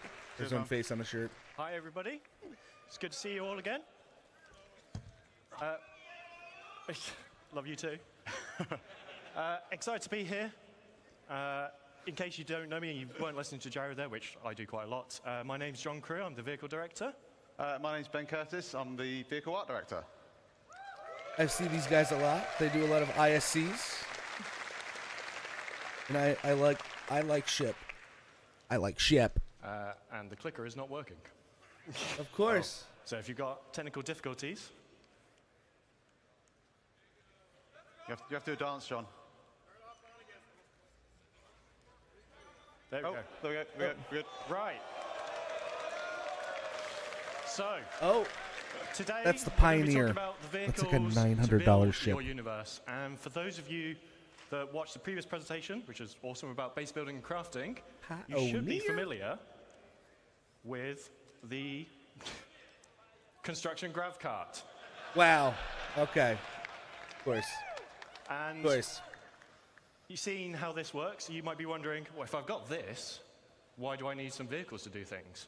I know there's going to be some of you that will be perfectly prepared to go push this thing like 900 hundreds of kilometers out of the real garages money. at New Babbage. You can buy it in game too. You're going to need a ship to put it in. It can't carry supplies by itself, so you're going to need to put supplies in the ship, move them, and it has small drones, and that's the key aspect there. It has 2 small drones on board. There's a $3,000 ship. ship Sizes. called the Kraken. Okay, so which has landing pads on it for multiple everything ships. You're going to be building in Star Citizen has its size class. A lot of you are familiar with how we class our ships and a lot of other things in our game. So it ranges from small all the way up to It didn't look large, big, by the way, that extra ship that was large. flying. And It's our drones actually kind huge. of fall into those classes as well. But what does it really mean, the difference between what's a small drone, what's a large drone, what's a larger than large and extra large, and so on. And basically, a medium drone, for example, can build any structure up to a medium size. So it can build smalls, mediums, and it will be able to build small structures faster than what a small drone would. Yes. So the size makes a difference depending on how Yes, I have. big you want to go. But the drones also scale in... That's what you do to play the game as well. You buy a ship with real one money. drone can only make one structure at a time. But I bought other So ships the too. I don't want to talk about 2 it. drones on it, so I'll be able to create 2 small structures. But a medium, or if you've got a vehicle that carries multiple, I do not own a you can craft Kraken. A lot more structures, a lot bigger sizes, and that's kind of really the key to kind of like the upgrade path through. And I do not drone own the sizes. Pioneer. So we've had a look at the. I can't afford them. So what's next? What do you want to build? A medium. Medium. So. Hey, look at that I know some of you truck. have already seen it. Space but, truck. This is the CSV from Argo. So launching today is the very first ground vehicle Exactly. from Argo, the construction support vehicle, CSV. Valorant stuff is So expensive. this specialized chassis is developed to take on all the conditions on all our planets. It's a little rugged But what am I beast saying? I'm that talking about a $3,000 ship. really does just go everywhere. And if you're constructing a new settlement, there's 2 things you need. You need I hear drones ya, to build I hear it. ya. You need supplies to supply the drones to build it. And that's why Like the CSV comes in 2 variants. So we have the CSV FM, which stands for Fabrication Module. All right. So this has nice. 2 medium drones on board. And we built it to fit in as many vehicles as we could practically get it to fit in. So it fits in vehicles from a Cutlass Black upwards. It's approximately, and everyone always asks me, what ship fits in what? And I lose track of it all the time. It's about the size of a Tumbril Cyclone. So if you can put a Cyclone in a vehicle, you could put one of these in it. All right, that's good. Obviously, 2 medium drones on board, and then it has an internal storage tank for resources. So it has a very small version of a freight elevator built into the back of it. So you feed it 1 SCU crates. It absorbs them into the holding tank on board, and then the drones will come back to the vehicle to refill. And it also has a size 0 serial generator on board for a bit of added protection. What happens when you run out of resources? This is where the CSV SM for supply model comes in. So the second CSV-based vehicle in the game, and this has a traditional 4 SCU cargo grid on the back. So 4 1 SCU boxes, 2 2 SCU boxes, 1 4 SCU box. Depending on what you buy, you can use this to bring it and move it around. So this is the perfect companion vehicle to the CSV FM. Said that. Shield generator as well. Moves about 28 meters a second. Oh, it's like $40. $40. My brain is fried. I can't remember what that is in miles per hour. This is or kilometers per hour. $40. And it is available right now to drive in SC Alpha 324-2. Available at playerc.csv.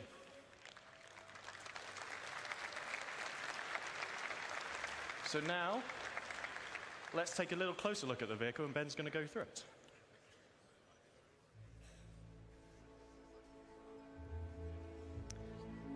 I mean, can't be that much to look at, So what right? we're seeing here is the in-game version of the CSV. It's complete with its 4 SCU of cargo up on the rear.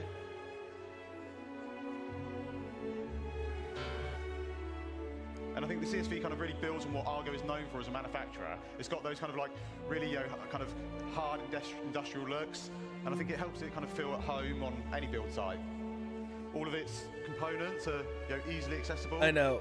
But they're gonna show the vehicle it's in. Like real dominating factories, those kind of large all-terrain wheels. There's another reveal here. By, just simple, smooth, sleek lines.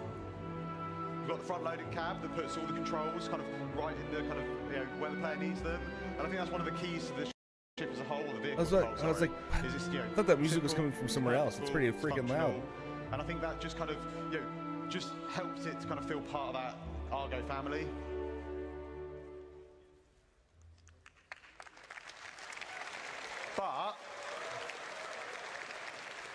But what if you want to go bigger? Yeah, it's in a vehicle. Bigger. Okay, the Misk what? Oh, there it is. Star Lancer. So, introducing the Star Lancer family.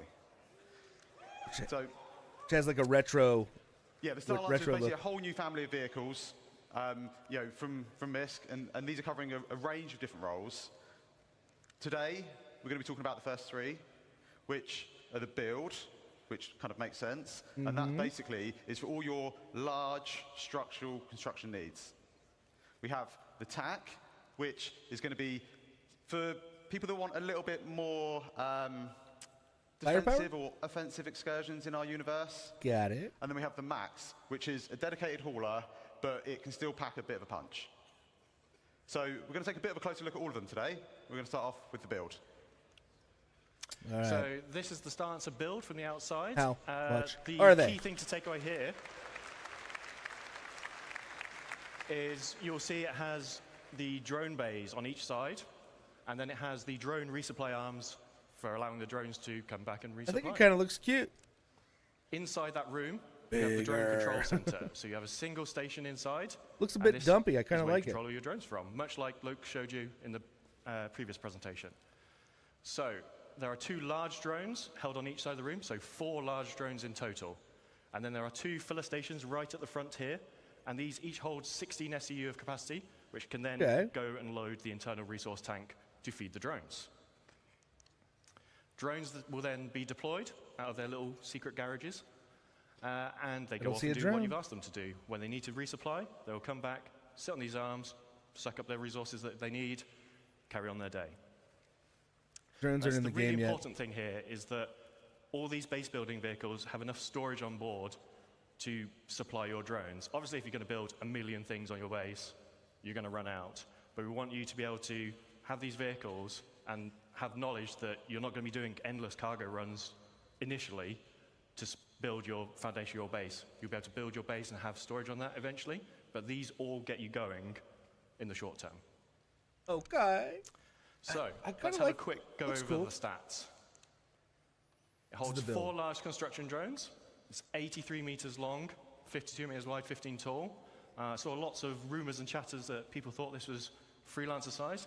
It is not. It is significantly larger than the Constellation and Corsair. It's almost 600i in size, so it is a big ship.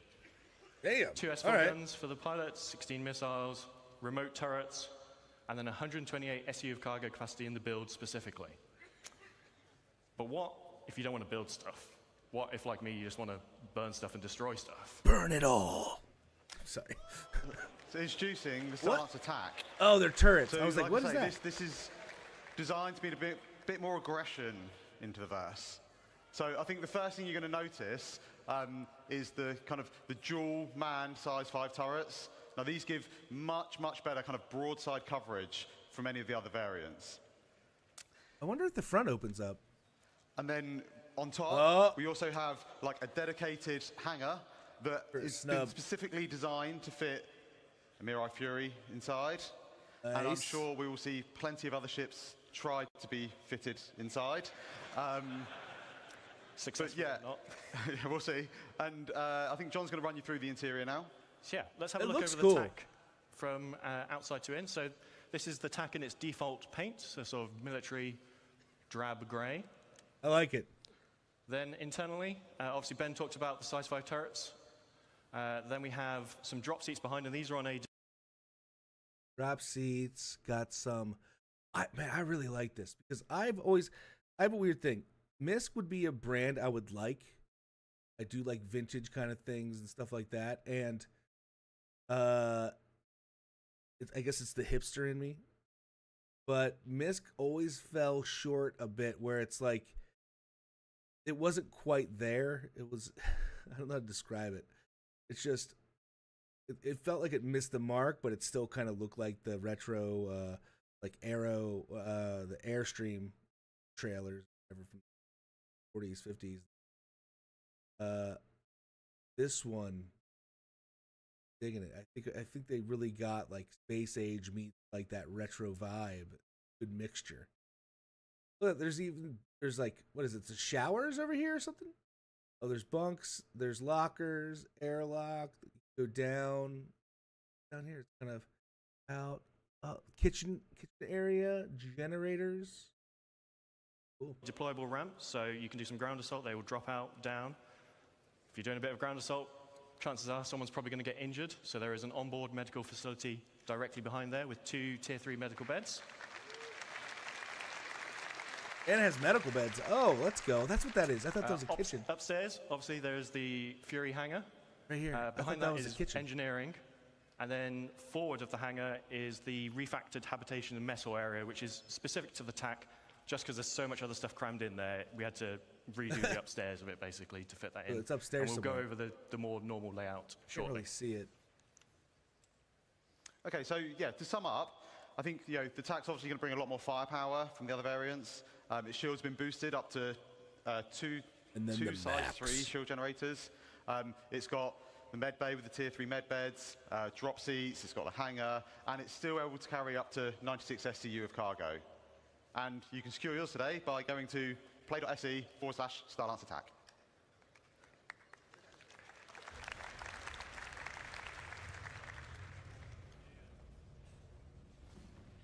Good. It's the max? Or...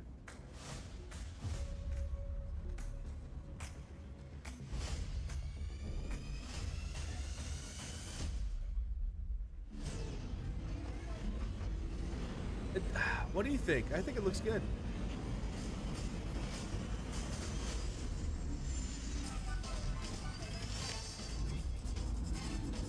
Oh!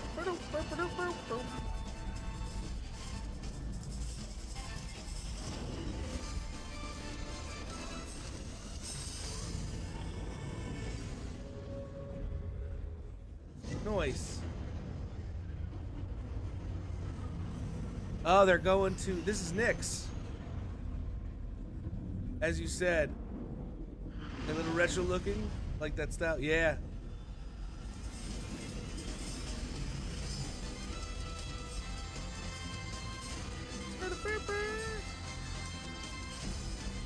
Built for life.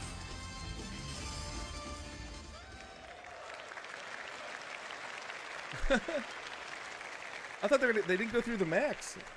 Okay, so I think you kind of hopefully agree that was a pretty great kind of trailer for the StarLancer Max. And as you can kind of see, we're just putting the finishing touches on that now. There's another ship, the Fortune too. So yeah, we're just getting it all done, all ready for its launch at IAE. We will take a little bit of a closer look at it now. Oh, it's going to be, what, in-game? Is that what you mean by launch at IAE? I think the StarLancer kind of really fully encapsulates Mysk's kind of ability to create beautiful ships. It's got this bulbous design that really helps to kind of convey its underlying structure and its underlying strength. Turret in the back.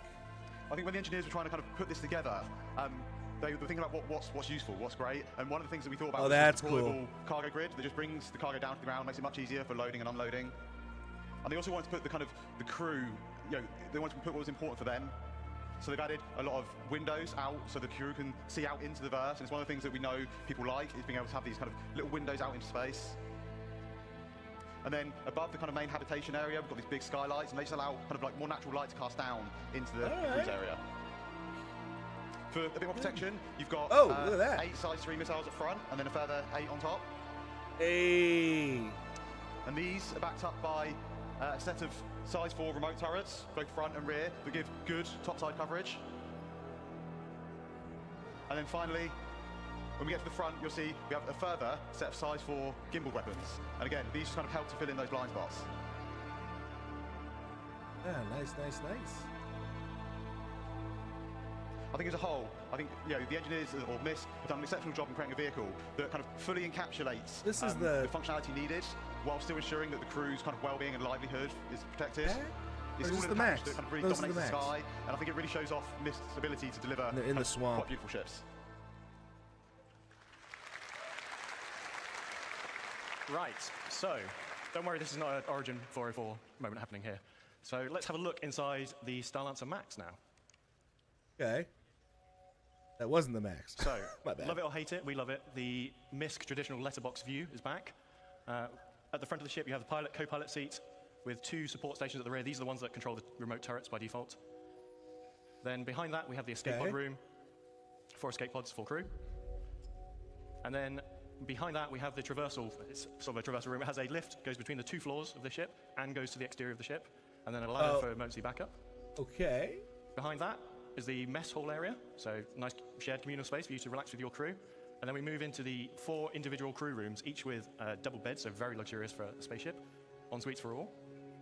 At the rear of this section, we have a further 2 lifts. These are just internal to go between the 2 decks of the ship. I don't know what I'm looking at. Then at the rear, we have the main engineering. So there are some components dotted around throughout the rest of the ship, but the bulk of your components and the engineering terminal are here at the rear of the ship. So that's upstairs. Bunch of Let's squares. go downstairs a little bit.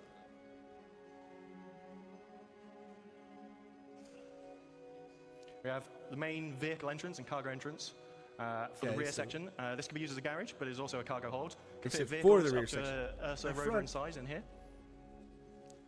And then on the Max, we have, as you saw in the trailer, it's sort of one cargo lift that drops down, but it retains a walkway throughout the center of the ship. So regardless of whether your cargo is up, down, being loaded, you still have traversal front to back of the ship. Then we have the downstairs of the traversal room, which also features the airlock onto the ship. Oh, okay, on the left. And then lastly, we have the armory at the front of the ship. So if you're coming on board, leaving via EVA, leaving via that front entrance to the ground, you can stop off here, suit up, get your weapons, do the reverse coming back. And that is the Starlancer Max. Okay.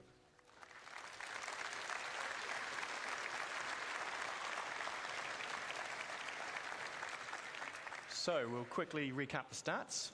224 SU of cargo, 128 on that ventral drop platform, 96 in the rear cargo area. It has 6 extra VTOL thrusters for all that extra mass that it's hauling.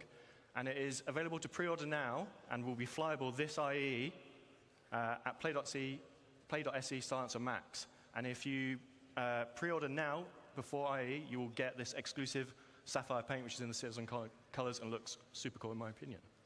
That does look nice. So, it's colored blue. We have talked small drones, medium drones, large drones. See how much they are, what though. About bigger things? I'm refreshing. I'll tell you how much they are. Bigger. Here's the Pioneer. So, who can guess what that is? $225. So,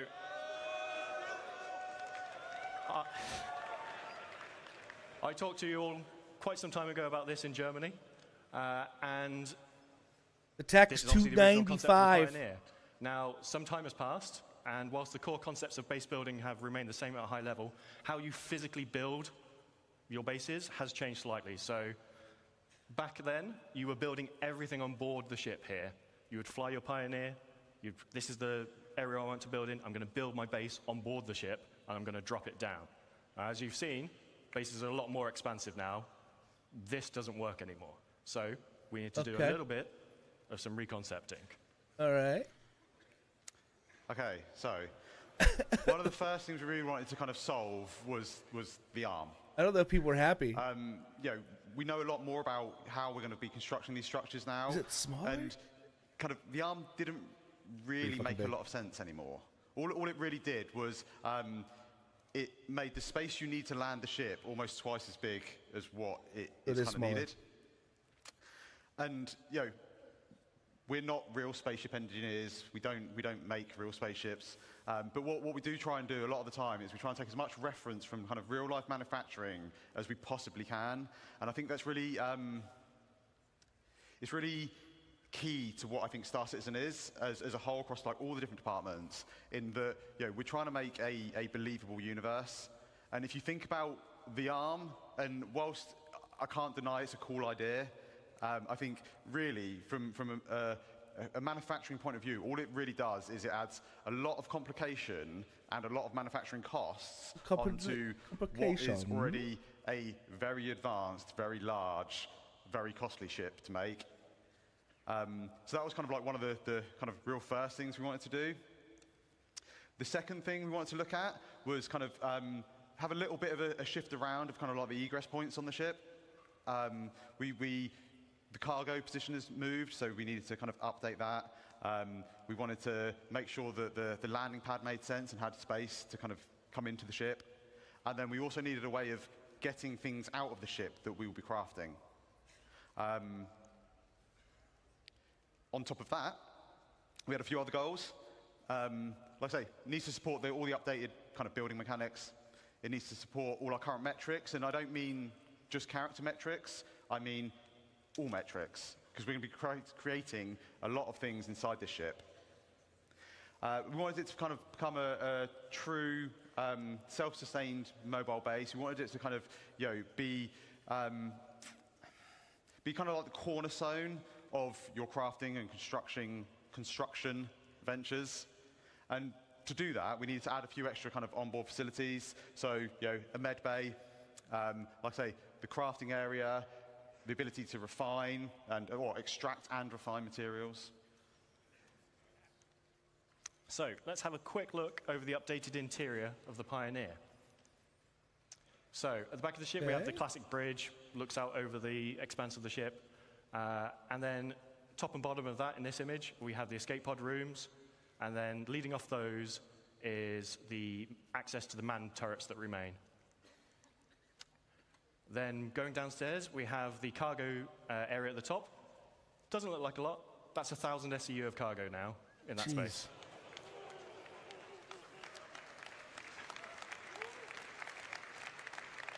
Big is the ship. Next to that is the fabrication control room. This is where you'll be fabricating larger vehicles and ships, as well as smaller fabrication machines next door for. You don't want to use this to build a small FPS weapon. It's a bit overkill, so we have that on board as well. In the center of the ship, we have a small fabrication hangar with roof and ramp egress. So if you're building a small ship on board, so things like a Nomad, you can build on board here. You'll be able to fly out the roof of the fabrication hangar. And then we have the existing small landing pad that transitions from outside the ship to inside the ship. So cargo you can load via new entrance that Ben's going to talk about in a second. But you can still retain the ability to land a ship on top of this ship, move it inside your ship, all those things. What? Engineering at the rear, this is now capital components all the way around. It was a weird mix of size 3s before. It's now just all capital everything. There we go. Then we have the habitation, mess hall, medical area between the hangar and engineering. And then at the front, we have 4 extra large drones in the drone room. But we don't just have some pictures like this to show you. Ben's going to go through this in a bit more detail now. Okay, yeah, so we're going to have a little look at kind of like the concept and where it's at on the interior. We start out on the interior bridge. It's very spacious. I wasn't expecting like an interior command deck bridge, whatever you want to call it. It gives kind of really nice views out over the front of the ship. And right up front, you've got all the consoles required that you need to kind of control the ship, as well as the kind of additional remote turret access consoles. And then at the rear, we have the main kind of navigation components and some small engineering consoles.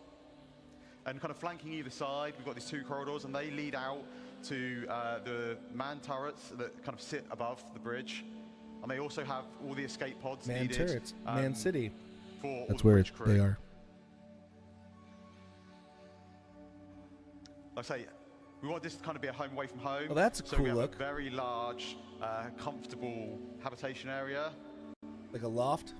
Each of the crew members, they get their own individual crew pod. And one of the nice things about this is these actually open up, and they allow kind of each crew member to kind of decide like how much privacy they actually want. Oh, nice. This is the crafting area. We've got the 4 kind of crafting machines. And these are right next to the cargo bay, the internal cargo bay. And as John says, this holds up to 1,000 SEU of cargo, so it's pretty sizable. To make it a little bit easier, it's got its own dedicated cargo lift at the back. that again just simplifies that kind of getting cargo in and out of the vehicle.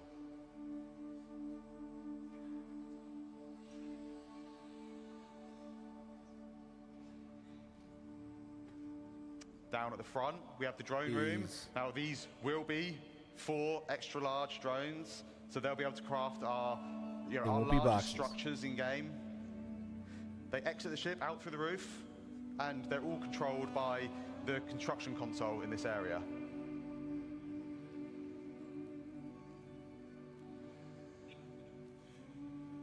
And finally, we're just going to take a quick look at the crafting area on the ship. So you can see here we've got these blast shields down that kind of protect the crew in this area from what's going on inside.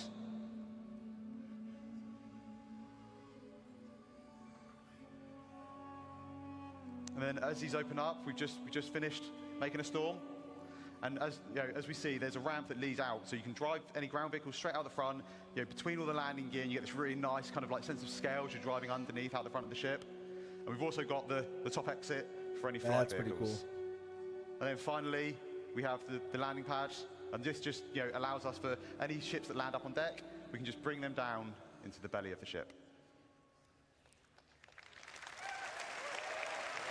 That's pretty cool. So, that's the Pioneer. It's had quite the glow up over the years. Holds 4 extra large drones. And if you're interested in finding out what extra large drones can build, I highly recommend sticking around for the next presentation. It's about 20% bigger. I know the jokes, we always make ships bigger, but to fit all that in, it needed it. It can craft small ships and vehicles. And one thing we didn't show in that video is the landing gear actually have integrated ground resource extractors in. So when you find your plot, you land your ship and you can start extracting the resources from it. It's pretty much having all that infrastructure already. Capital components all around. So you don't have to build all that other stuff and wait forever. Now the bad news. When base building comes out, this will not be there day 1 of it. But we are starting this in the next week or 2. So it is in production very soon. Oh, wow.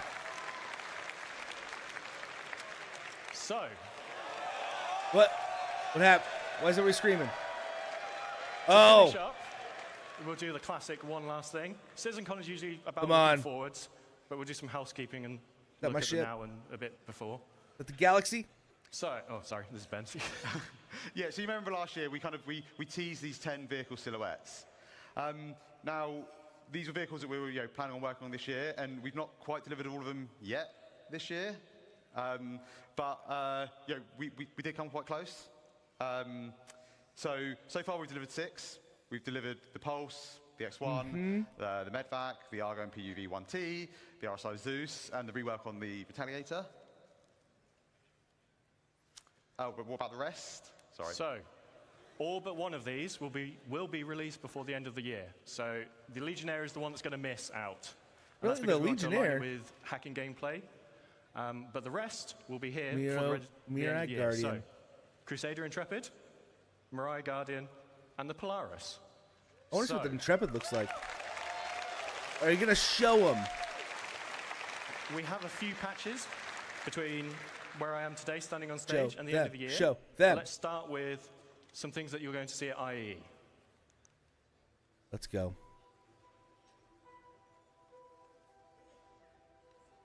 Must be the Intrepid.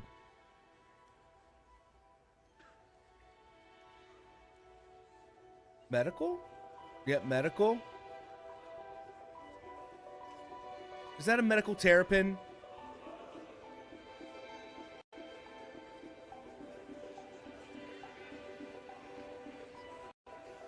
I think it's a medical terrapin.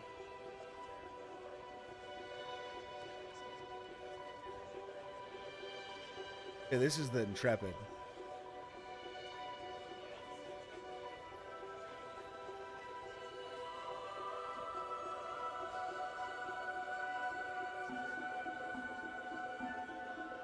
They do such a damn good job of making ships. Show them, right?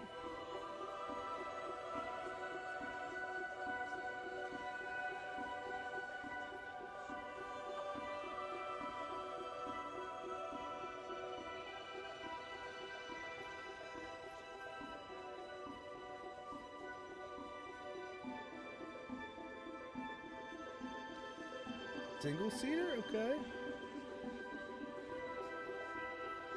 Got a bed. I mean, are they not going to show the whole thing? They're just going to... Okay, maybe? There we go. Oh, it's freaking huge! What? Hold on. What? Oh, this has to be the Polaris, right? Look at all those missiles inside.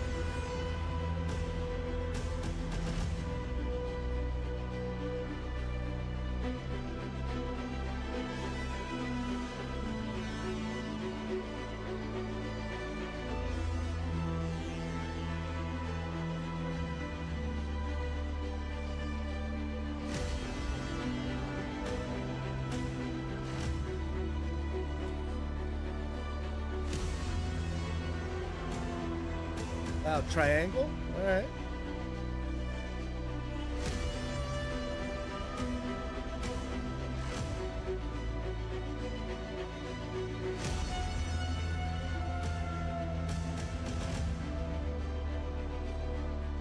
Kitchen, or like a mess hall.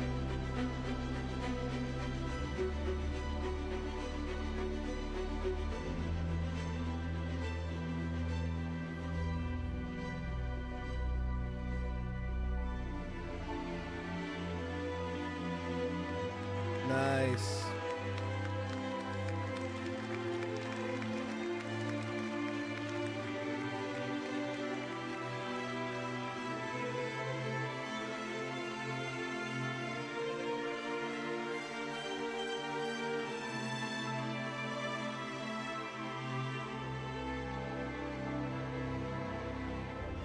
Oh, look at that engine room.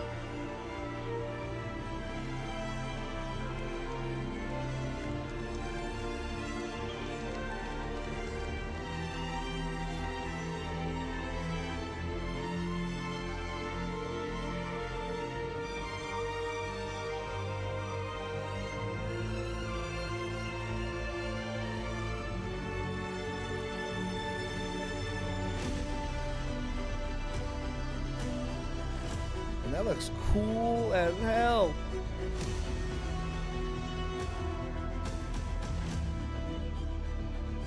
It's like water in the ship.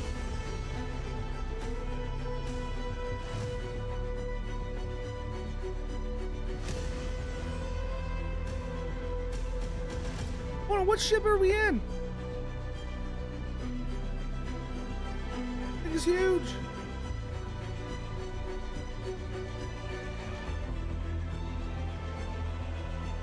Yeah, exactly.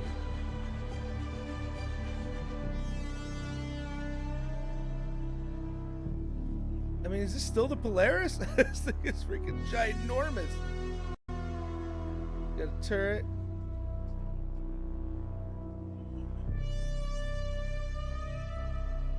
I think it's the Polaris. There's like some slight changes to it. Yeah. Ooh, look at that. That looked good.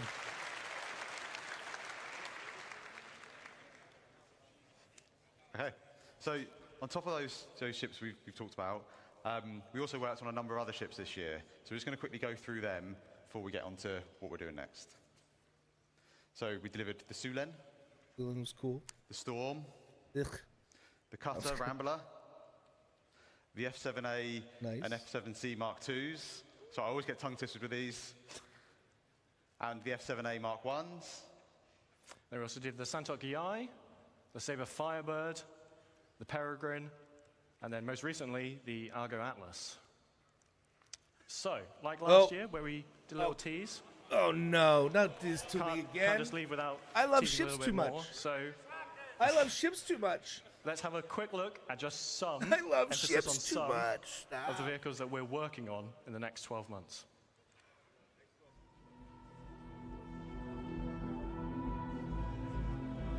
Okay, who cares? Ground vehicle, who cares? No. But all ground vehicles? Jeez. Oh, that looks kind of mean. Oh, these are all different Hornets. What is that thing? What? The Fatter Fury. That's Argo. Something. RSI maybe? What? What? What's happening there? Drake? Maybe those are Drake. That has to be missed.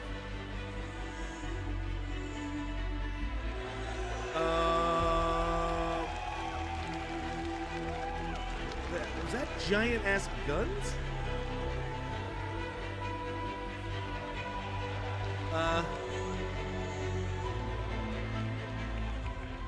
How big? That's a big ass shit. So.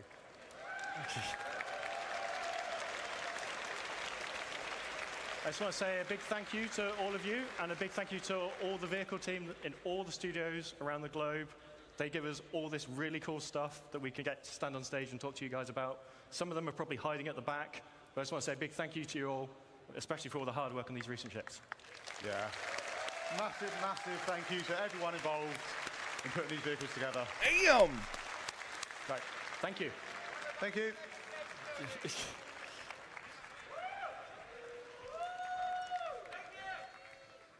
That was awesome, you guys. I swear some of those silhouettes looked a little familiar. Let's give it up one more time for the vehicle team. Let's hear it for the vehicle team, everybody. Woo!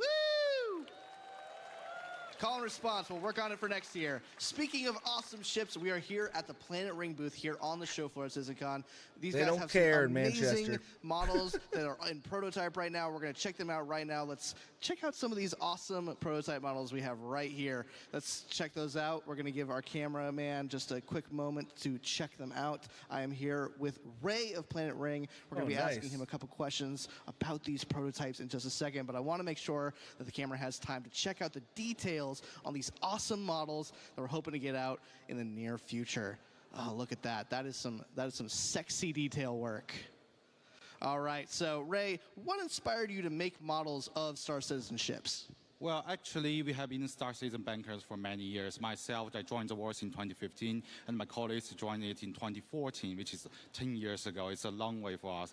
And we've been specialized in sci-fi models. We have been collaborating with other famous IPs like the films, especially the sci-fi films and animations and games. So we are excited to be here as a partner of CIG to bring the citizens in the world with a beautiful ship in an affordable price. Yeah. Amazing. So how long does each model take for you guys to make?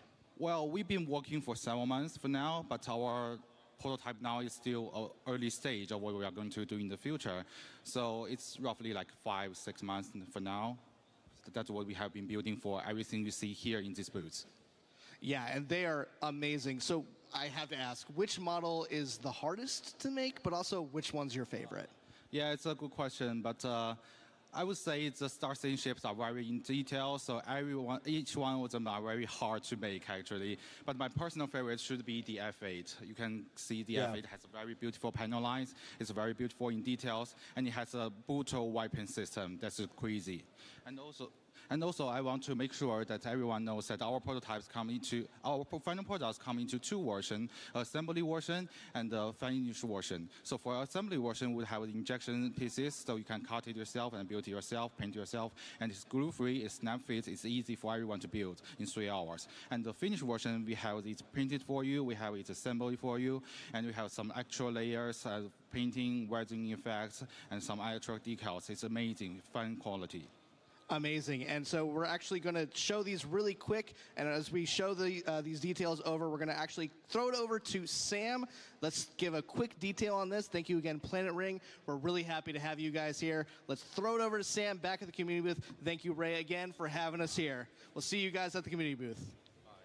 Hi guys, I'm back at the community booths and I'm over here with Ultima. Could you give us a brief intro for the guys watching at home to what you guys do? Absolutely. I'm Sigelian from Ultima Energy. We're the leading provider of fuel products and services here in the Verse.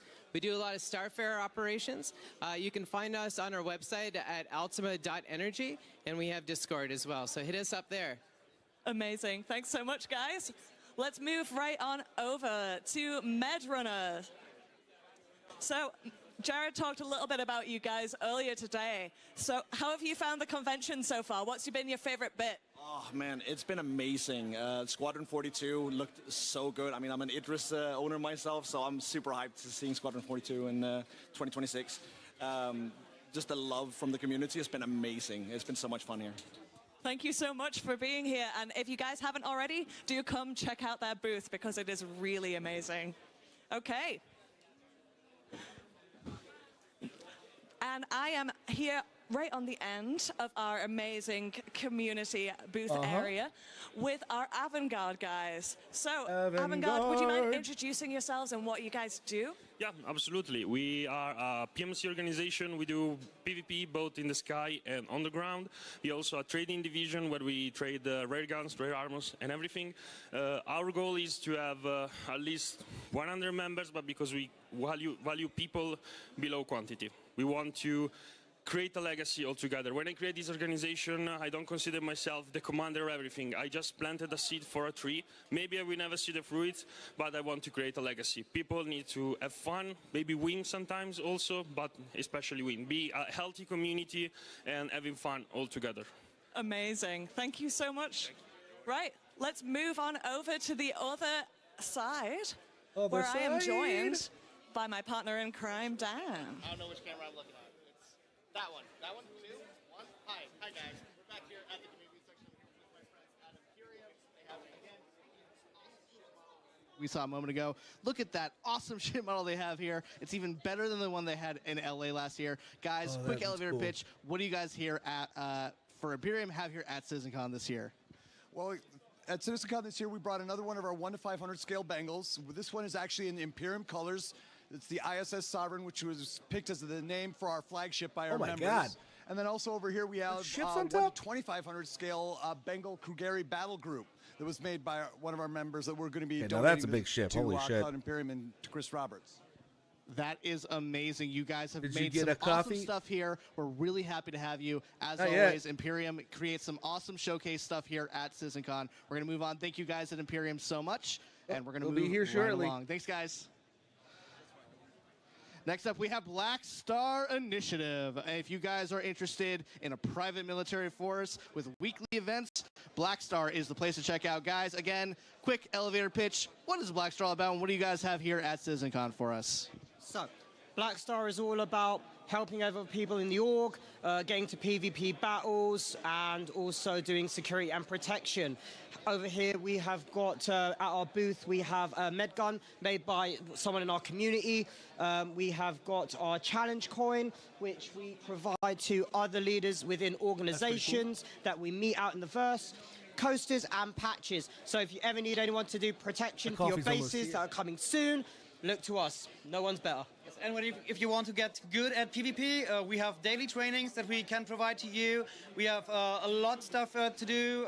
We have a civilian division if you're not that much into combat, but even they get trained, combat ready, so you know how to defend yourself. Awesome. Thank you guys at Black Star. We are always happy to have you. We're going to move right along to one more final community booth. This is our last one of the show. We have here, guys, CitizenCon is sometimes a crazy show with lots of cuts, lots of cameras, and no one knows that better than HubNet. HubNet is an awesome news roleplay group, but I think you guys can say it better. Tell us all about HubNet.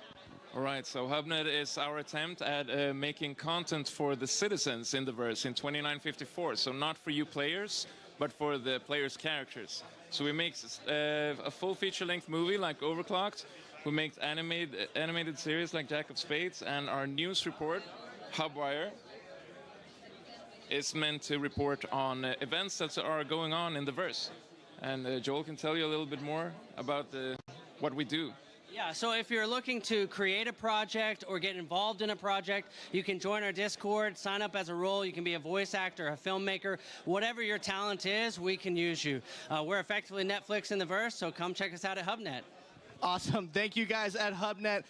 Guys, this is it for me and Sam here at CitizenCon. It has been great being your guys' interstitial hosts. And Sam, do you have any final words? Yep. No, just amazing job, guys. Everything in this community booth, all of the developers that have worked so hard to make CitizenCon happen, you guys are amazing. So hope you have an amazing rest of your CitizenCon. From Dan and Sam here on the show floor, thank you guys, and it's back to you, Jared, on the stage. Goodbye. Goodbye. Okay. It's time, everybody. Okay, I don't think I missed time. I don't think I missed much. And before we get this started, I don't think I missed much. We're doing a lot of things here. I want to do some what happened? Thanks to myself. Okay.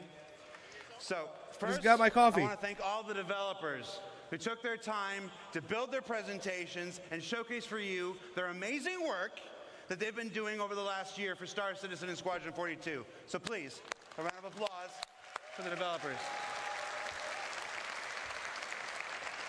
What happened? Did I miss something? It is not easy to stand on this stage in front of 4,000 people, in front of tens of thousands of people at home, and the hundreds of thousands who will clip this and replay it and cut it into other content videos. There was some for Discord community years and years that to come. So thank you so want much. people to join with talent. Individual call-outs, you could though, be because it's important to me. Yeah. I gotta go back I'm and on look stage then. right now, and you're a captive audience. Oh yeah, I'd want to do that. I want to call out Nick Pierce. Nick Pierce from the Characters and Creatures presentation. 10 days ago, we lost our main presenter. He didn't die or anything. He just couldn't make the trip. Nick stepped in with only 10 days to prepare that amazing armor specialization presentation that you saw. So Nick, you're a champion. Thank you so much stepping at the last minute.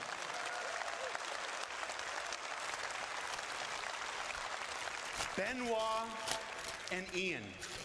Benoit and Ian took the reins and delivered multiple presentations this year. You may only see them talking in this presentation or this presentation. You're going to see Ian in this one here, like this. But their work behind the scenes, getting all of these presentations up to the standard that they're required, was amazing this year. So Benoit and Ian, you don't have to clap for this one. This is up, so I can just go back and watch it.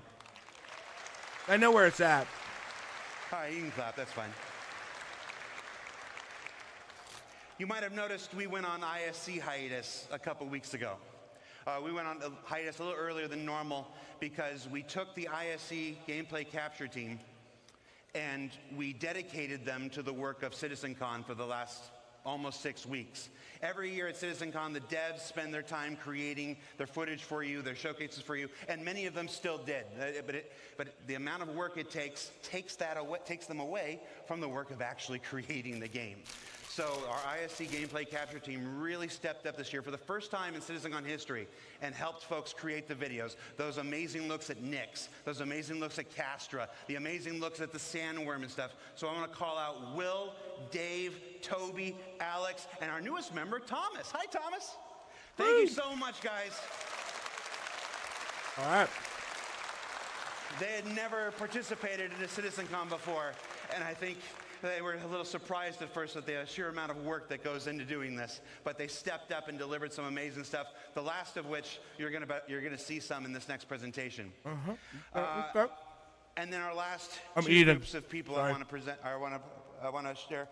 Are they back there? Wave if you're back there. You guys ready? I can't see anything. All right. I hope I'm vamping a little bit until Rich Tyler gets into place. I could hide it from you, but I'm not. So the last groups of people I want to thank. Well, let me tell you a story real quick. When I'm back there, and folks are coming up to me, and they're thanking me for this, and thanking me for doing ISC, for doing SEL, for putting this together on the stage today, I'm struck by two things every time I'm thanked. One is that I can't do any of this without you. There is no game project in the world that does a weekly behind-the-scenes docuseries each and every week, and then turns around and does a live talk show the next day after it. And that's only made possible because you guys keep tuning in, you guys keep watching, you guys keep supporting, you guys keep making relatively positive comments about me. I don't think I'm ever going to shave my face again. But that was weird. Sorry, I just wanted to see what I looked like. You know, I'm like, oh, that's what you look like. All right, I agree with the people. Let's bring it back. And then last but not least, there is one person who makes it possible for me to do everything that I've done here. I've been here for 10 years. I've produced 7 CitizenCons. I've produced 3 Gamescoms, a PAX or 2, and a couple digital stuff, and of course ISE and SCL every single week. And really, after your support, the only reason I get to do this week in and week out and have these big moments like this is because of the same guy who makes it possible for all of us to do our jobs. So I'd like to thank, where's the camera? There you go. I'd like to thank Chris Roberts. Chris, thank you.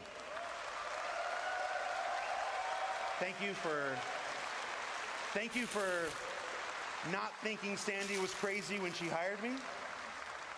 Thank you for saying yes to so many things I want to do, and for not saying no or getting angry when I don't ask. So thank you so much. I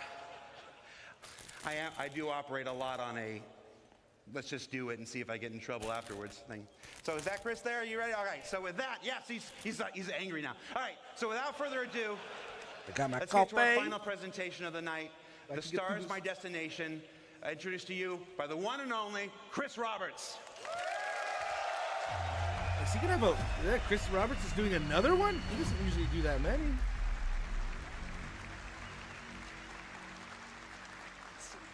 I don't know yet. Hey, well, I hope you had a great day yesterday. And by the way, there's cream and sugar in it. A perfect run through that Rich did immediately after the show. He went back to the office, ran it through, no crashes, no nothing. It's up on YouTube. And by the way, that's a dedication of Rich. Is like, okay, I'm going to get it done properly, and he did it, and it looks great, and it doesn't have any screen tearing, because there was some screen tearing. There was a technical glitch in the setup yesterday. So anyway, watch that. And if you're doing comparisons to the old stuff, compare with that video, not from the stream. But anyway, I hope you guys liked this morning. There was the base building and the crafting and the ships, you'll be able to do it. I mean, for me, the ability to sort of create your own place somewhere in the verse, find the perfect spot for you to make your home or harvest resources, it totally changes the dynamic of what the game will be in terms of exploration and people spreading out, and I think putting roots down in the verse. So I can't wait till we get that in there. I mean, that's one of the things that makes me incredibly excited, because I think it will just add so much to a living, breathing universe. But that is a perfect example of it tastes all right. Star Citizen, how it's grown over the last 12 years, because we definitely did not have that on the initial Kickstarter or the pitches that we were doing. And, you know, Star Citizen is a living game. I mean, we're constantly always adding content and features and tech. As you can see, we're constantly upgrading, you know, what we're doing on the graphics side, making it better and always improving it. And even after we would consider it a released or a shipped game, not an alpha game, we will still be doing that. So it's just, it will be a living game. We'll never do Star Citizen 2.0. It will always be sort of Star Citizen that will continue to grow. It won't be like, oh, we're going to do Destiny 2 after Destiny 1. It will just be a living, growing product. Same for. Right? I don't mean that as a knock at them. I just mean that in today's world, you constantly upgrade and improve things.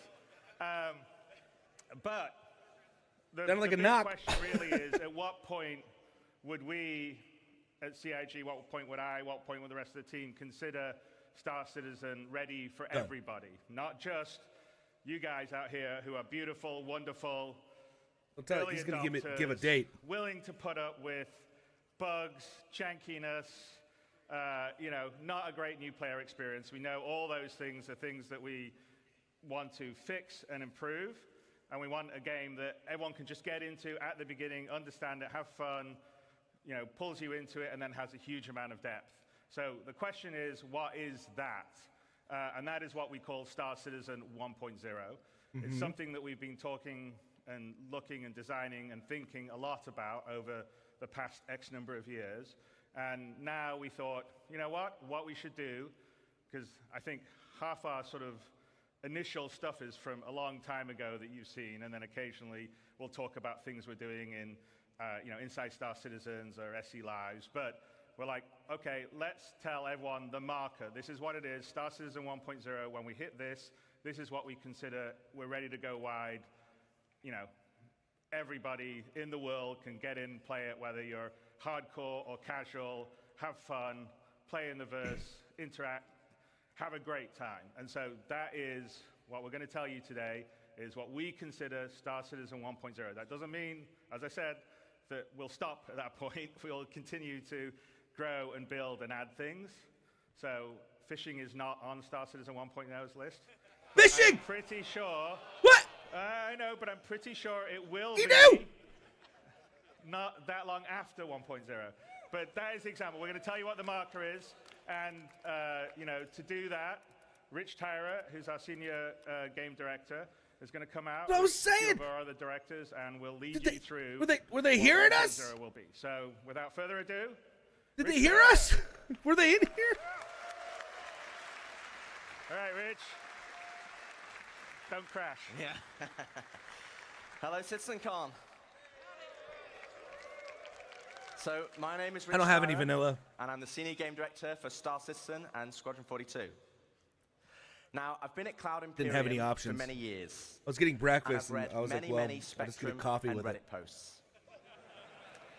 And one consistent question I always see is, what type of game is Star Citizen? And I've read many, many answers. It's a PvE game. It's a PvP game. What about non-combat? Ultimately, it's all three. 3 types of players, 1 universe. So how do we connect those players to create a cohesive game, and not just a set of features bolted together? And it comes back to that elegant, simple question. What type of game is Star Citizen? Well, today, no one knows. We're going to find out. Okay, so We're about to before we find get out. stuck into Star Citizen 1.0, You're going to I learn think I need today. to clarify a few things. Firstly, what about 4.0? Where does that fit in? Well, 4.0 is the patch that contains server meshing and pyro. And fundamentally, it's an alpha development patch, which means it's adding further tech, features, and content to our alpha version of the game. Today, though, it's beyond 4.0, all the way to 1.0. And the big difference is that 1.0 is the full release of the game. Okay, so what does that mean? How will it be different to a normal patch? Well, firstly, let's look at the 1. The 1 means we're committing to higher base performance and minimal bugs. No longer will we reference that the game is in development. This will be a fully released and polished experience. Oof. It means fully 2 rounded years. gameplay loops, from new player experience to story missions and end-game content. And crucially, it means no more resets between patches. Hey! It's a true I can keep my money and all my stuff and all my goodies. It's a true persistent universe. So if that's the 1, what about the .0? Well, it's just as important. It means we're still committed to continued development, with new content and features being planned post 1.0. But those features will no longer be tier 0. We'll be committing to a higher benchmark of quality for each patch, and most importantly, it's a moment in time. If there is a content, feature, or star system that we've mentioned in the past that is not in 1.0, it just means it will come later. 1.0 is more than just a number change. It's the beginning of a new phase of development of the game. Okay, so we know what the 1 is and the .0, but before we move on, I want to address one important point. And for this, we need to go all the way back to the beginning. Here we are, the Kickstarter. As a backer myself, it brings back memories. And it also reminds me we had a lot of stretch goals. And one of those goals was 100 star systems. Mm-hmm. What are they going to say here? 2000. But, and there is a but, the star systems of old are not the star systems of today. They were based on the privateer and freelancer model. They were unexplorable planets with an isolated and small landing zone and had automated landings. And we all know how that went.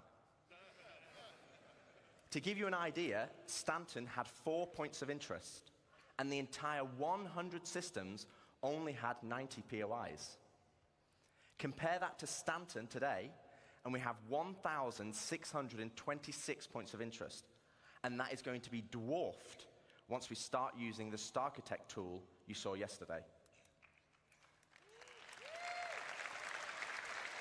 Okay, yeah. So where does that leave us for 1.0? Well, we will not be launching with 100 star systems, because the game we have today was not just the game that was pitched back then. Okay. It's more rich, it's more diverse, and fundamentally, you'll be They're gonna getting keep a on whole punching lot in. more. And I mean a Get lot bigger more. and bigger. Okay, Every so time I now I've said. defined what 1.0 is, let's get into the cool stuff. Star Citizen, by its very nature, is a sandbox MMO. Today, my my upstairs neighbors are playing fucking you have to figure out what you guitar. can do and how to do it. 7 in the morning. If you want to be a hauler or salvager, you have to know those professions exist. You have to know what ships support that gameplay. And you have to rely on outside resources for help. As it is now, the game is not set up to help you. So we're going to add a soft framework, a nervous system, that connects all the professions, ships, and content together. And to do this, we're going to add a main story.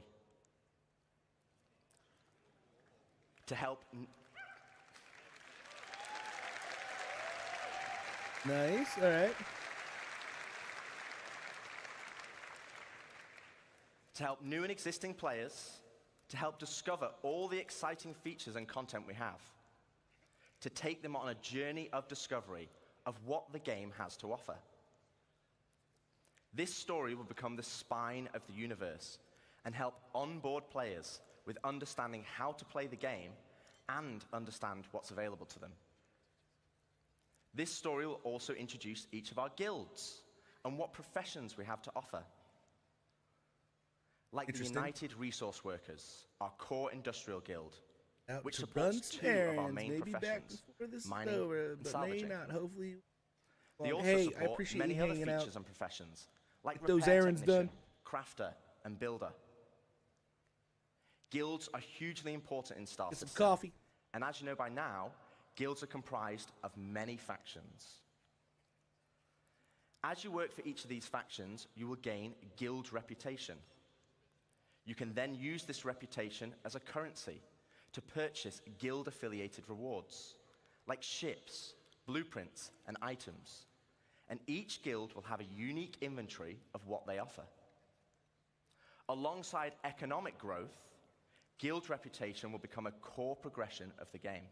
Interesting. And to talk more about guilds and our main story, I'd like to introduce David Haddock onto the stage, our very own narrative director.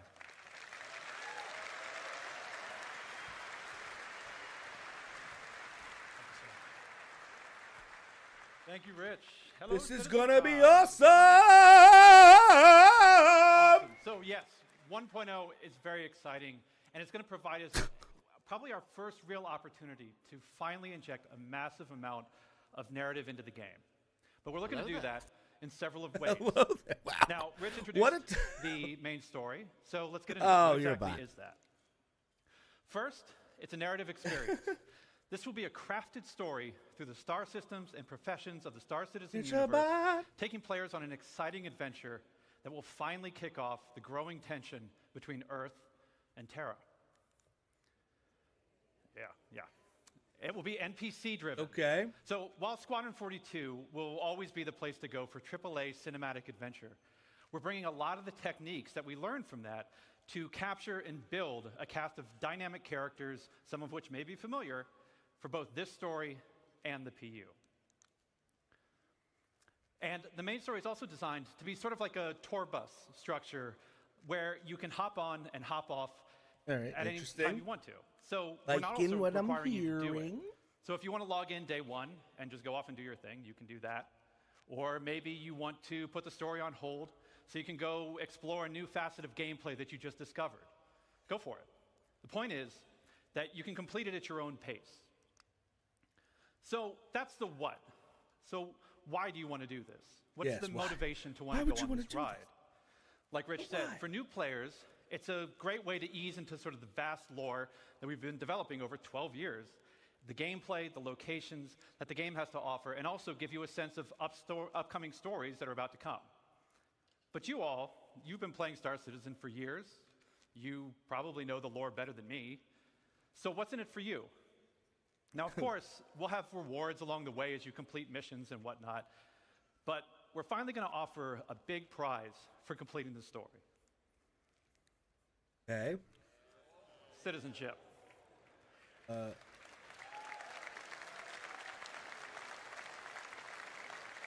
right.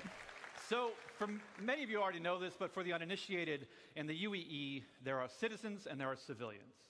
Citizens are members of the population who have demonstrated a commitment to bettering the empire, and as such are given benefits that civilians just don't have. Now, what those differences have been debated in the community over years. 1.0, we're finally going to answer that debate. I won't get into the full list of benefits that we're going to offer, but can reveal that one of them will be around land ownership. Citizens will be able to purchase land anywhere in the UEE and enjoy the security that comes with it. But civilians will have a couple of restrictions as to which systems and which planets they can buy on. So that's the why. So where is this adventure going to take you? Well, 1.0 is going to include 5 star systems. This story is going to weave you through all of them. But where exactly are you going to go? Okay. 5. First, we've got Stanton, which needs very little introduction. I'm sure you're all very intimately familiar with these 4 corporate-run worlds. But since I do lore, I figure I could take the next hour and just walk through each one of these. But I'm kidding. We've also got Pyro, Land of the Lawless. A volatile star at the center of the system is the perfect metaphor for the constant struggle between the gangs and survivors trying to hack out an existence here. Okay. If you saw Ian's location presentation yesterday, then you know that he reintroduced Nick's system. There's another unclaimed system that's currently home to the People's Alliance, a wannabe independent government formed during the Messer era, but now struggling with the burdens of governance, a growing outlaw presence, and a new threat on their doorstep from Vandal raids. Ian also made another big announcement of our fourth system, Castra. Situated along the former Perry line, this was a key strategic system to launch an attack if the Cold War between the humans and the Xi'an ever escalated. So that's 4. Do you guys want to know 5? Yes. Daymar. Terra. Oh shit, it is fucking Terra. Yeah.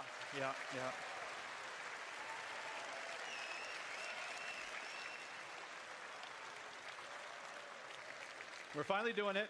Considered by many to be the new jewel of the Empire, Terra has been a shining star against the more imperialistic tendencies of Earth, Terra, even in the darkest days of the Messer regime. He's freaking out. DG's freaking out. The new center of the UEE. I don't know how you all feel about that. Yeah. I want beaches. But that's our starting 5. Each system and each planet will be featuring the massive level of outposts, POIs, stations, biomes, and exploration options that we've been perfecting with Stanton and Pyro, and you've been seeing in some of the other presentations this weekend. But we're adding one more level. We're also going to be adding location stories. Now, these will be short, NPC-driven missions sprinkled across our landing zones and cities that will exist outside of the main story, but will help provide an additional bit of lore and character to the location that they take place in. So, that's our main story. Let's talk more about the guilds that Rich mentioned. First, a quick recap. Guilds act as a governing body for clusters of professions and factions with a reputation and progression system that will offer rewards. The Terras in there is amazing. I want to call out 2 things. One, I'm not going to have time to dive into all of the missions that you're going to see on this board, but just know that every mission type is either in the 1.0 roadmap or already in production. And second, we're also looking to move missions away from the Moby Glass whenever possible.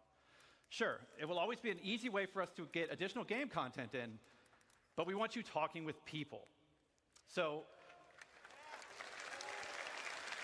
all right, yeah. So to aid that, good. We're going to be adding characters to represent the factions that you'll be working for that will help sell their personality. Now, some, they'll still interact with you via the written word, but some will call and check in on your performance. And others, you may have to meet in person from time to time. So, let's walk through them. Here we have the first guild that Rich showed, the United Resource Workers. Whether you're eager to earn credits, mining valuable resources from remote corners of the universe, sifting through detritus to try and salvage some valuable components, miner, crafter, or even just acting as a technician, you'll find plenty to do with employers like Shubin Interstellar, United Wayfarers Club, and more. Next, you have one of the oldest unions in the UEE, the Interstellar Transport Guild. This will be the go-to place for everybody looking to make their fortune hauling and trading. Some of the factions that many of you already work for now, such as Ling Family Hauling, Redwind, and FTL. And we're going to be adding something special for the daredevils out there, the Imperial Sports Federation. Oh, okay. Here we go. Makes sense. So whether aside from the usual race thing. tracks that are both legitimate and illegitimate, we're actually going to be leveraging some of our existing mechanics to build new sports and provide an outlet for all you Murray Cup enthusiasts, Cargo Olympians, and competitors to see just who's the best out there. Okay. For those who dream of exploring, I'm sure we have a couple here. Me! I want to explore and loot. We had the Academy of Sciences everything. That was brought up yesterday in the social presentation, if you saw that. This is a science be a field that god will include amongst factions like the looters. Imperial Cartography Center, who will task you with a variety of missions to better understand our universe, such as sending you into a nebula to do deep scans, or finally seeing what's at the bottom of that planetary canyon. We're going to have a new faction called High Point Wilderness Specialists, who will offer missions associated with the various fauna that we're starting to get into the game, from population control missions to harvesting specific resources for research. Now, I don't know if we have some people who'd like to do combat, but our combat guilds were doing something a little different. Now, previous to this, these are all of our profession guilds. Okay. But for our combat guilds, they operate a little differently. See, these two are diametrically opposed to each other. So once you pledge allegiance to one, the other marks you as an enemy. On the lawful side, we have the Mercenary Guild. They represent factions like Eckhart Security, the Bounty Hunters Guild, and even some military contractors. So whether you're pulling together a team of specialists to go assault a ground base, hunting down an elusive criminal, or putting together a recon run to drum up some intel, Mercenary Guild's got you covered. On the flip side, we have the Council. Now, this is a shadowy group comprised of representatives from various gangs, syndicates, and outlaws who mandate criminal activity throughout the verse. You'll be able to throw in with rough-and-tumble gangs like the Headhunters and the Dead Saints, or work your way up to join highline criminal syndicates like the Atonis or the Drop Kings. But remember, the underworld is a dangerous place run by greed and power. So Mercenary Guild reps might not be the only people you have to worry about, as the syndicates are always looking for loyal soldiers who will hurt their competition and tip the scales of power in their favor. So as you can see, there's going to be a universe of exciting storytelling opportunities for you to undertake in 1.0. But one more thing, we're also going to revitalize our social behaviors to make the populations not only feel more alive and reactive and off-shares, what's that mean? I guess NPCs? but better reflect the tone and flavor of the areas that they're I'm guessing inhabiting. NPCs? We want to see the people of Loreville slowly trudging through the streets, overburdened by the ruthless contracts, just as much as we want to see the tourists of Orison gleefully moving from attraction to attraction. Oh, yeah, NPCs like moving around, all of being this, active. This is what's going to make Star Citizen be the experience we set out to make. A diverse universe with a rich tapestry of stories, characters, and experiences for you to live in. To talk more about how all this feeds back into player progression, I'm going to turn it back over to Rich Tyrer. All right. Thanks, Dave. Smashed it.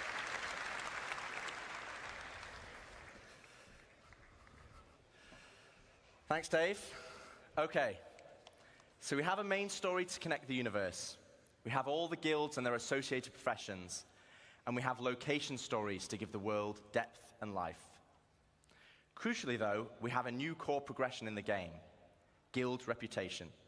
But what about our other core progression in the game? The economy. So, as we've discussed before, we'll be implementing a Star Sim-powered dynamic economy that will automatically adjust the in-game prices based on player activity.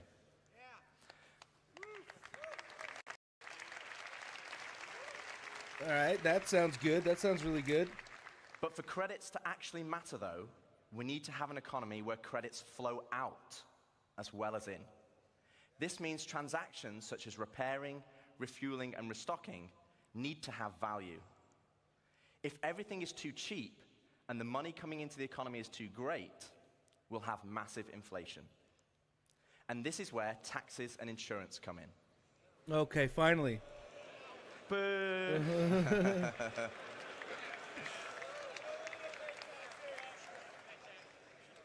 We'll have two main taxes: inheritance tax as part of Death of a Spaceman, and security tax for your base that will cover the cost of planetary shield tech.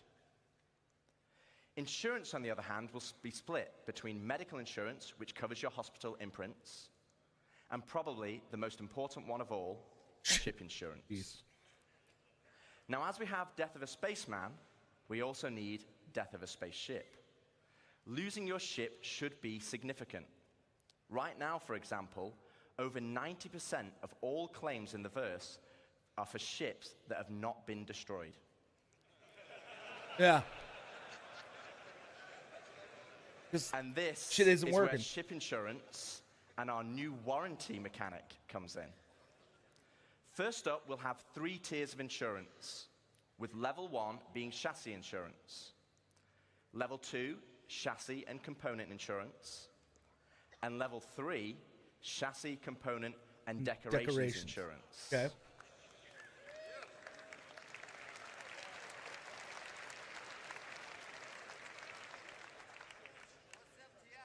Now, insurance by itself True. will What is only LTI? pay out credits based on the wear and age of your ship. Insurance, I think you want to listen to this bit because it's important. Insurance with a warranty, though, will give you back a new ship, plus any other equipment or decorations based on the tier of insurance you had. Okay. Okay, so this is the bit you need to listen to. Okay. All ships bought on the pledge store will come with a permanent warranty and their appropriate insurance. What's that mean? No. No. What the fuck does that mean? Appropriate insurance. This means you will always get your ships back if they're attributed to your account. Other ships, on the other hand, will require a transferable warranty, and these are rare. You'll be able to earn transferable warranties in-game, such as by completing the main story, as an example, and apply them to any of the ships you own. But there will be a cooldown for transferring it between ships, so choose wisely. Now, what about claim timers? It's another fun topic. And getting your ship back without a claim. Well, we want claim timers to be proportional to the crafting timers. This means it's more beneficial for you to go back and get your original ship. For this, we're going to be introducing a shuttle ship, just like a courtesy car. Okay. You'll be able to claim the shuttle at no extra cost to most locations and then fly it back to your original ship. Once back in your ship, the shuttle will automatically return home. What if your ship's broken? Broken ship? Bye. If your ship has been legitimately lost, though, then you'll need to claim it back. And as we'll be increasing claim timers, this will mean some ships will take longer than others, with starter or small ships always being readily available, and larger capital-sized ships taking a long time. So it's always better to try and get your ship back if possible. Is it? Okay, so we've talked about our 2 core progressions, but what does that mean Not to really. you Not if you have more multiple ships. Well, Grab another firstly, one. it means You know we what I mean? have a framework where we can start creating cyclical gameplay loops. But what are they? Let me show you. All right. Okay, so right now in live, if you have a prospector, you probably enjoy mining. And the reward for mining is credits and the enjoyment of the activity. But in 1.0, you might be mining for a whole different reason. Okay, and what's that? this What's is that? where I'm mining for cyclical what? gameplay loops come in. Mining for my life? Firstly, let's add all Mining the for my life? manufacturers and ships in. I'll just give you a moment to take that in, because there's a lot. I actually had to ask them to take the variants out, because it didn't fit on this slide. And let's zoom all the way into the prospector, a stalwart of the mining community. But let's say I really fancy acquiring a military Mark II Hornet. Let's go on a simplified journey of how I could get one. Firstly, I know I won't be able to buy it, as it's a military ship, so I'm going to need to craft it. That means I will need the fabrication hangar blueprint. Luckily, I can earn it by doing mining missions to gain rep with the United Resource Workers, and I already have the perfect ship, my trusty prospector.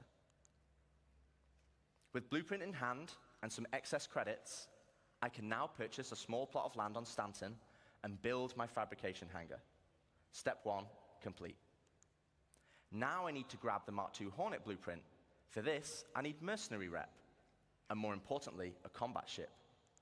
With that in mind, I will do a few more mining contracts to earn enough credits. What's this going to look like? A Mustang from the dealership.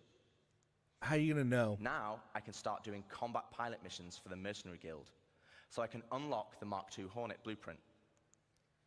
Okay, step 2 of our simplified loop is complete. I have the Mark II blueprint, but I need the resources to craft it.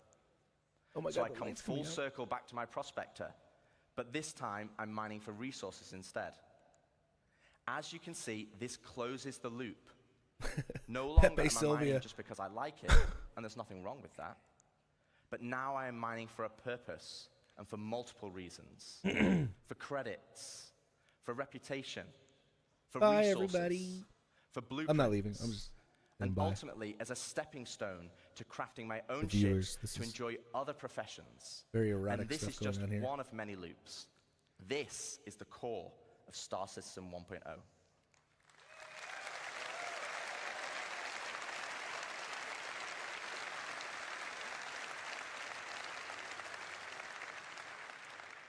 Player set goals that weave between sandbox gameplay and the soft framework we are adding that give meaning and progression to our professions and features. It's providing the framework for motivation to play the game. That's the journey, though. What about the destination?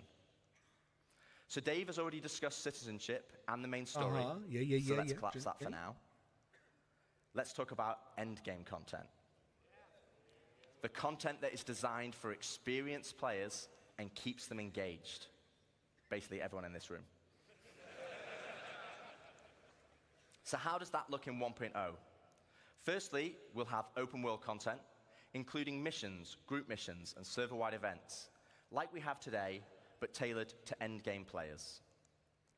While the sandbox element of Star Citizen will allow for large-scale battles, we also want to provide challenging instanced content that will take full advantage of not only multi-crew ships, but fleets of ships. And you kind of know how we do that, right? You saw that yesterday.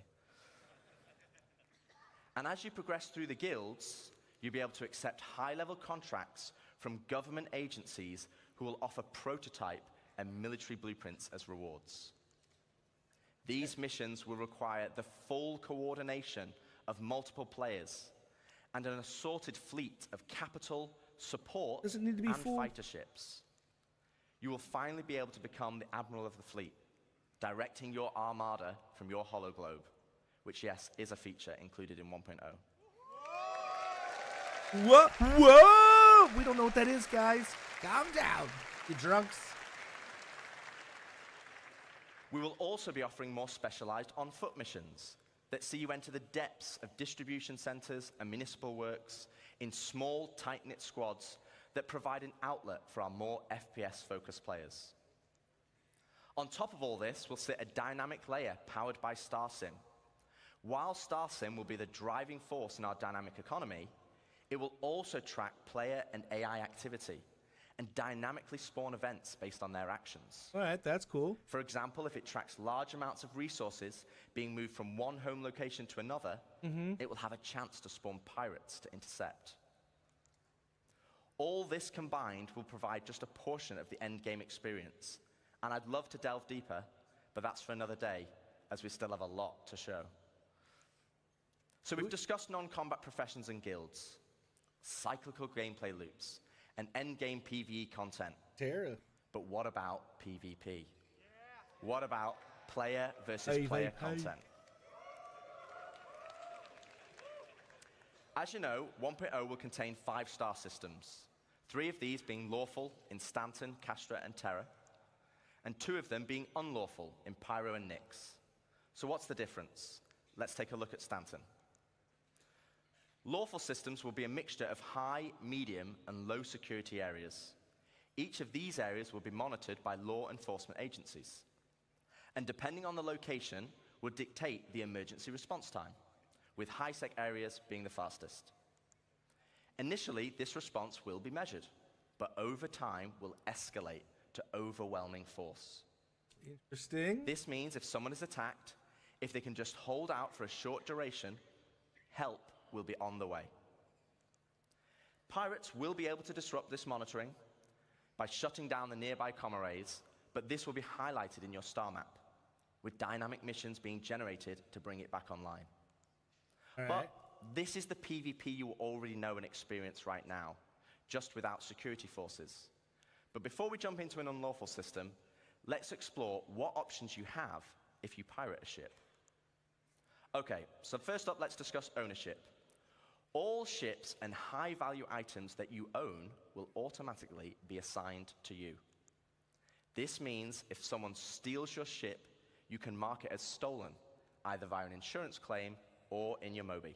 Oh, nice. This will then trigger a dead man switch on the stolen ship, meaning it will cease to function after a period of time. But what options does this leave as a pirate? Well, you can still salvage it. You can tow it back to your fabrication hangar to dismantle it for resources. Or, if you have a high enough rep with the council, our criminal guild, you can get the dead man switch disabled and pay for a new title deed to become its new owner. Oh, shit. Nice.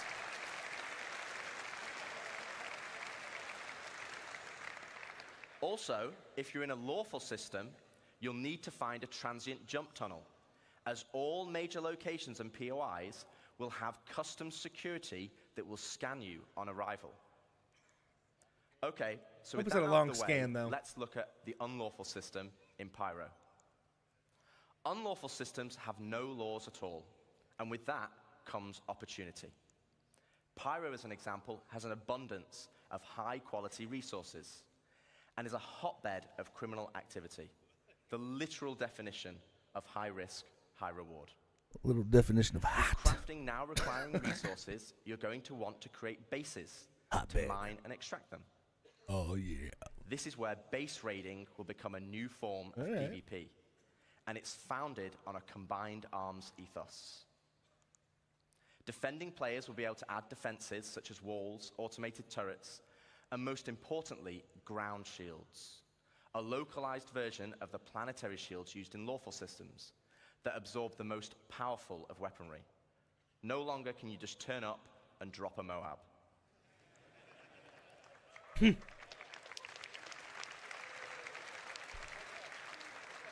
think a Moab's a big-ass bomb. One huge difference, though, compared to planetary shields, is that these shields can be disabled. You will have to strategically assess each base and punch your way through its defenses on foot to eventually bring down the shield generator.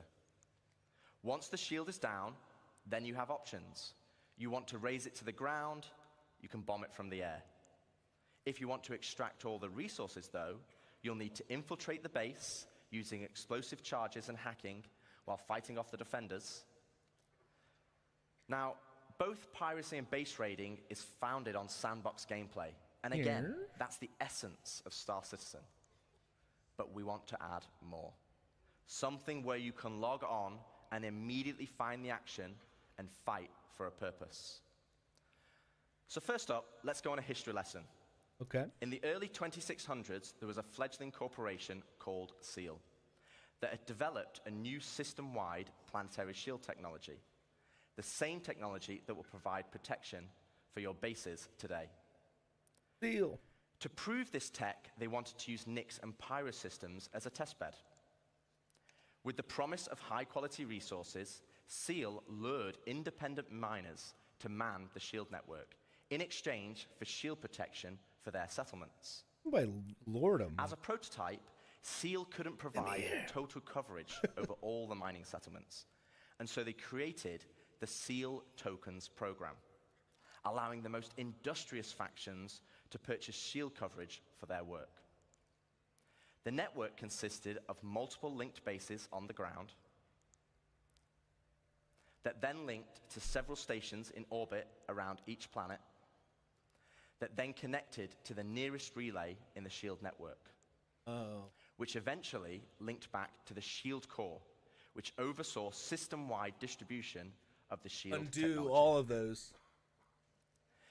Factions could then earn SEAL tokens for working on any part of the network. They could then use these tokens to buy shield coverage.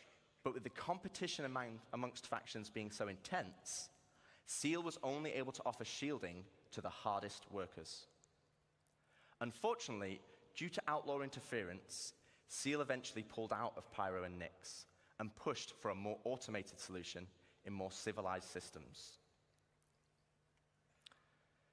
So fast forward to present day, without SEAL's backing, they had to pull out and leave it as it is. And welcome to Station Warfare. All right. Will people do it, though? With the SEAL network still in place, but lacking resources, orgs can take ownership of these structures to gain access to planetary shield tech. Which, as you know, would make their bases invulnerable. Unfortunately, glad they gave it a reason. There's a catch. There isn't enough to go around. And as in the good old SEAL days, the system still works via the SEAL token program. To earn tokens, you'll have to assault a location and then deposit resources to power the network. This begins with ground bases and ends at the shield core.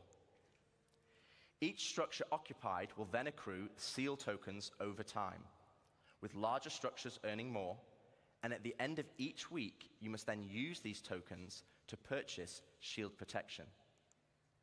With shield coverage being limited, though, the system automatically selects the orgs with the highest bid from across all shards. Meaning for that week only, a certain number of orgs will gain access to shield protection. So this is a chance for your org to become the de facto leader of a system. It means you'll be able to log on and immediately find the action and fight for your org.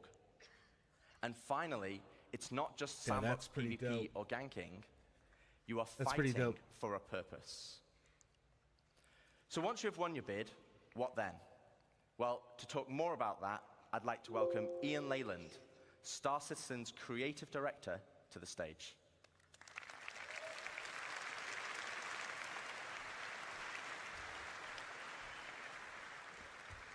Good luck. Thank you. All right, hello CitizenCon. Thank you, Rich. Thank you, Dave.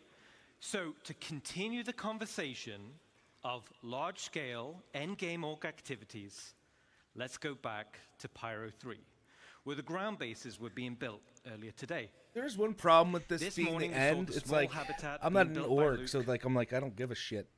And then we saw Deck start to expand the base into a commercial. What if I'm by myself in Pyro? What do I do then? But eventually, we saw a massive example. What about single players? Base. But with everything Rich was talking about, with org system-wide activities, we want to give you guys the ultimate end goal. But eventually, the thing we need to protect. And to do that, let's look up into the sky and see what it is. Guns!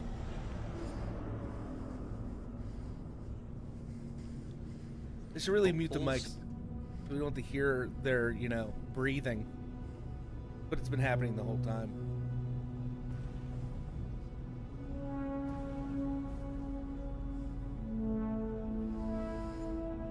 Kraken.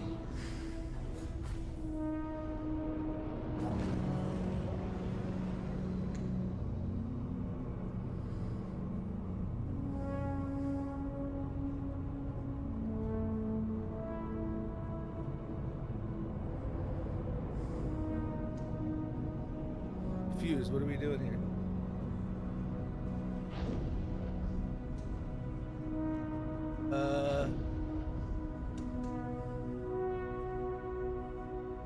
Is that a space station? Is that a new space station?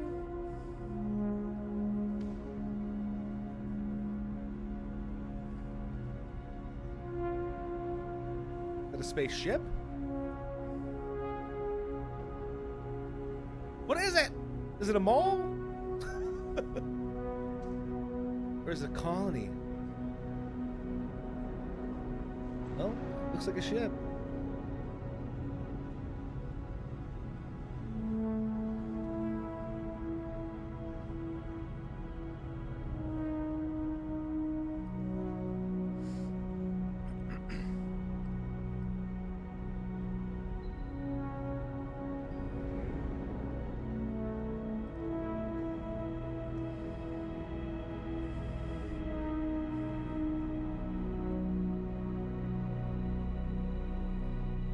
I'm guessing it's like a mobile space station? Is that what this is? Can you buy a space station now?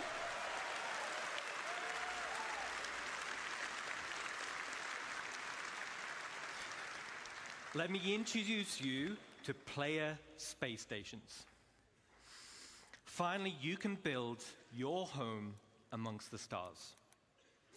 This will be the starting point for your base of operations for system-wide activities. But why is this an end goal? Well, first of all, to construct your own space station, it's going to require vast quantities of resources and materials. And also will be a large time investment. But how do we start?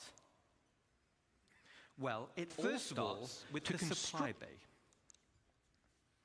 And the supply bay can only be constructed by the Pioneer. This is insane, but like... Okay, so you need to have the Pioneer.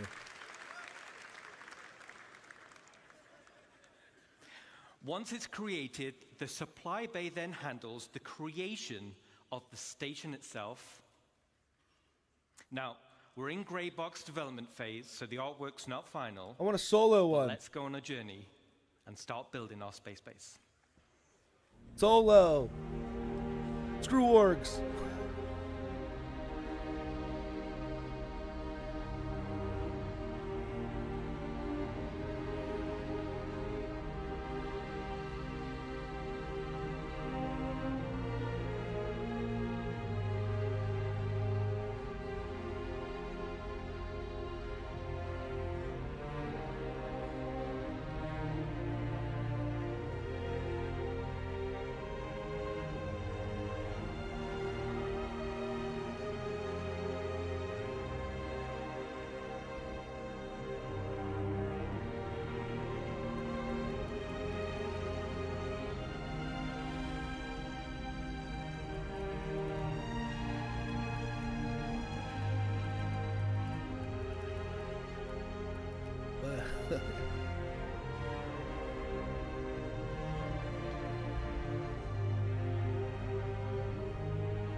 Oh yeah, those things that they showed yesterday.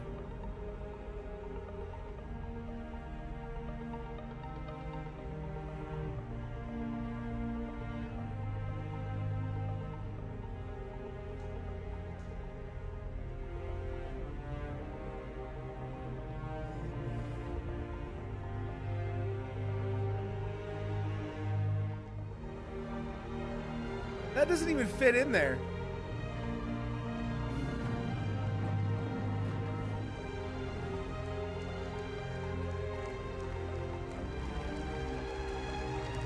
Okay.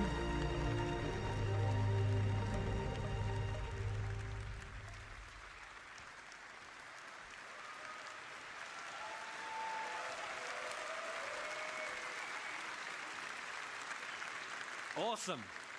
Awesome. So as you saw, the cargo grid of the supply bay consumes resources. And the required resources will be substantial and will need to be topped up over time. So this means orgs will be encouraged to have efficient logistic networks to feed the supply bay. And as Rich outlined with professions, it's ideal if your org is well-rounded in terms of roles. Even the starter player can contribute. The supply bay has automated construction zones, which are used to create outline with freaking out. And unlike ground bases, if your drones are used is well-rounded in terms of roles. Once the station is built, the starter player, the supply bay then integrates into the station itself. So here we are. I want my own space station, but I can't because I'm a solo player. Module. Unlike ground bases, many drones are used at once to create out of the box. The station comes readily built with some supply bay then integrates. Let me talk you through into the station itself. So here we are. We've built our core station module. Construction and is going to be managed. It's big. From here, we can then monitor the status of the entire station. We have access to power and water management. Power and cooling is something you'll need to consider carefully. It also is an area to set permissions for who can enter particular areas, either divided by the ranks of the org itself or open to the public. And there'll be a radar station to track the activity outside the base. And the terminals to access logs of who has visited the station and see what they did. So let's jump back in game and take a stroll through our bridge.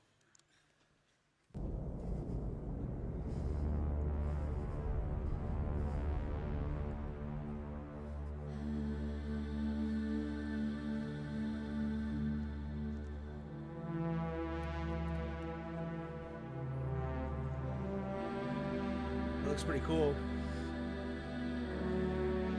I mean, you have to be in an org.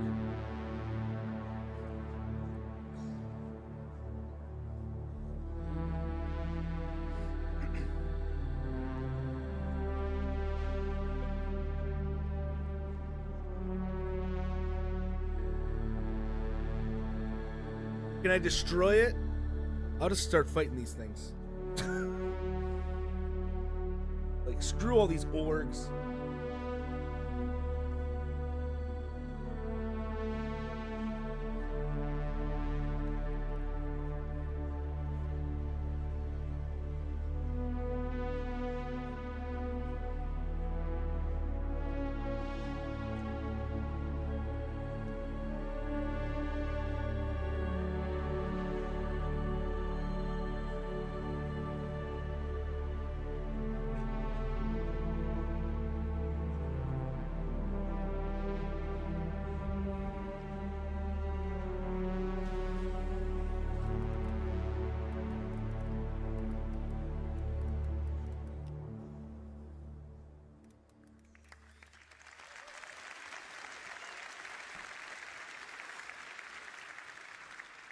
Super awesome. The back of the bridge leads to a centralized transit network. This spine physically connects the entire station and will provide access to the various decks. Each level in the station will have a centralized lobby area, And this is your station.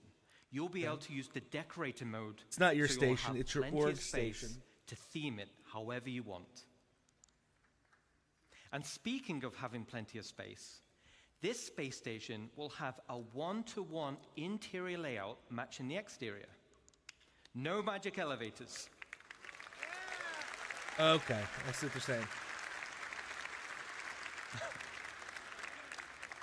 So you can circumnavigate around the entire perimeter, and it's wonderful. Okay, let's jump back in.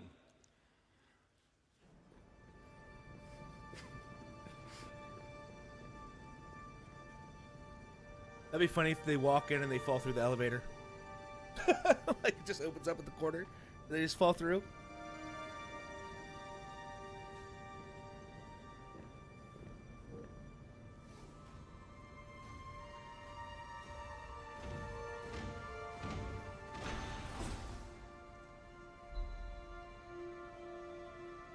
I mean, it looks awesome.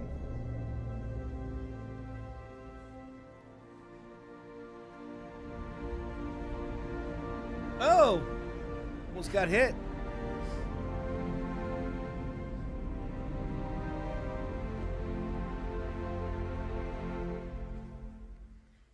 All right.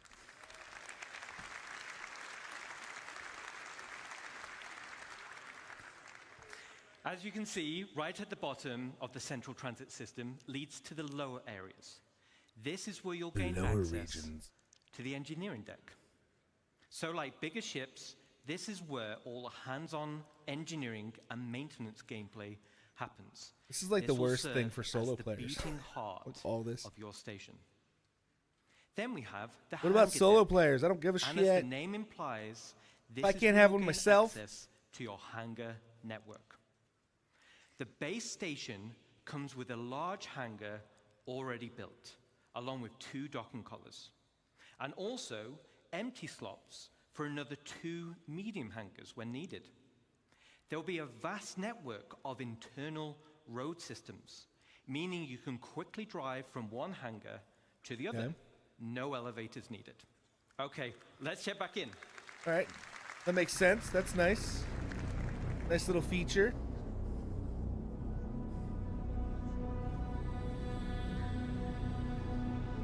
Easier to grief people too, if you can get in there.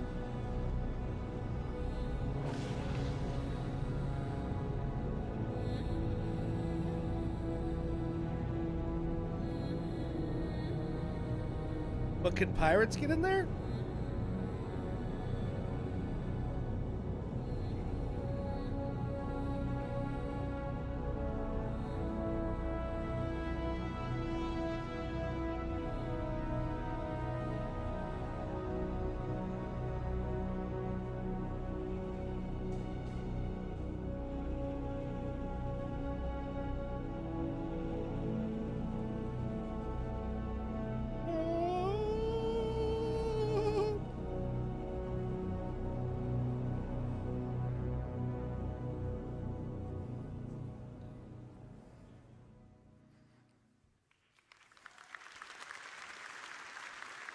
Cool.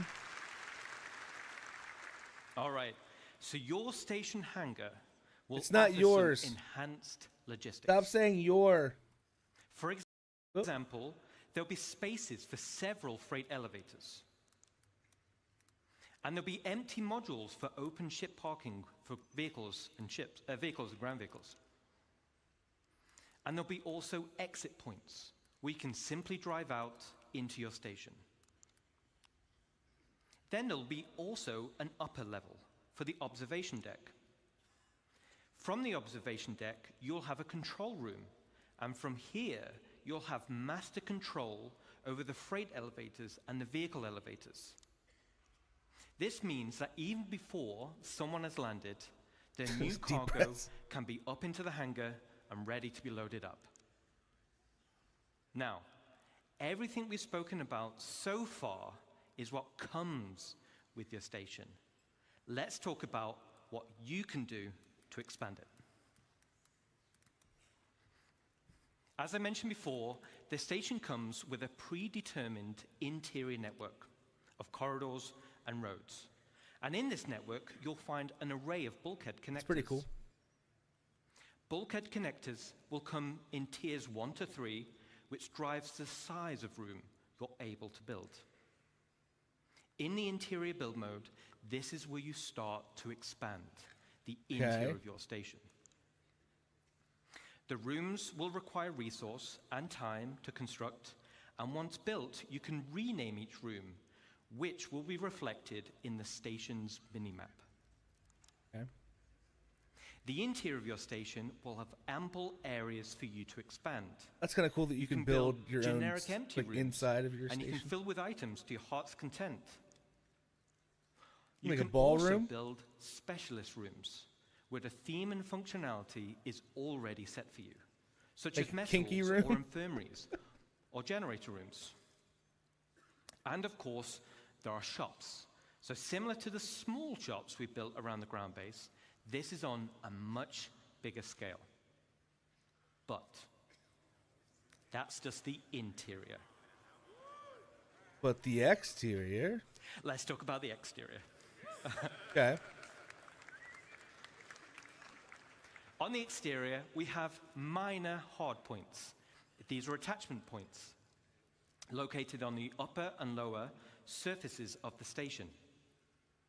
Using build mode, you can customize your station with a variety of modules which tailor it to specific functionality. Some modules cater towards resource collection, such as gas harvesters, while others are geared towards defense, like shields or turrets. This goes back to bridge operations of power management. A situation may arise where power priority is needed. Then we have major hardpoints. The core station module comes with 2 hardpoint connectors. Major hardpoints are used to connect substantial wing additions to your station. Antennas. The first example is the cargo.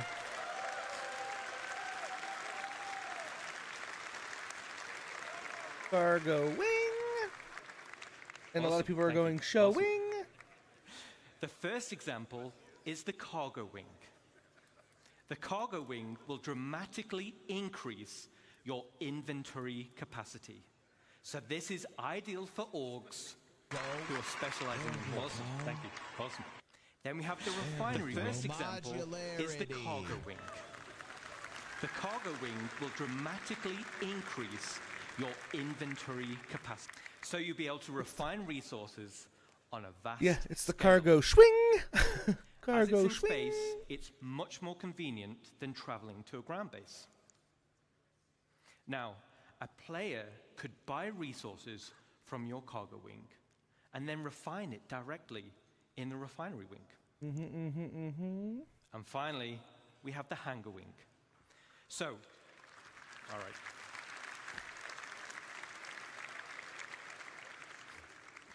So, the bigger your fleet, the more hangars you'll want. There'll be a variety of hangar sizes as well as docking collars to help organize your fleet's deployment.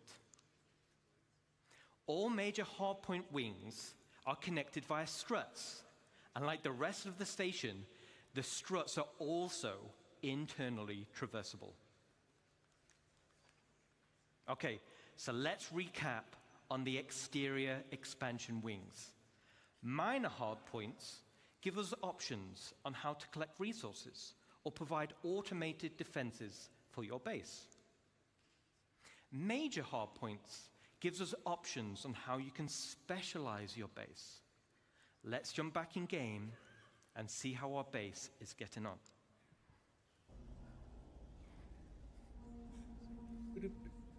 How is it getting on? It looks great. Is it going to be under attack or something? Or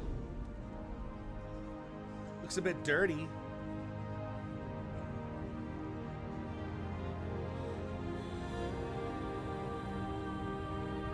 Oh, they're building it. Okay.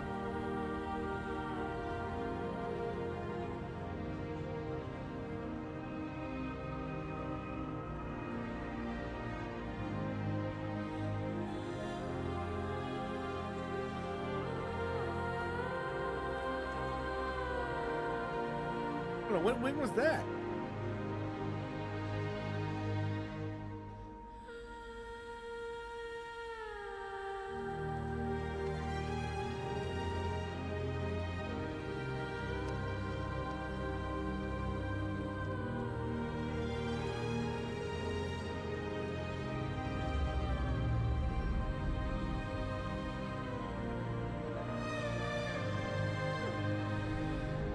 This card, or what is this?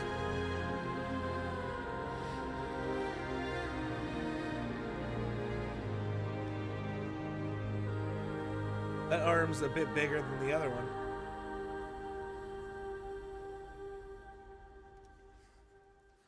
All right.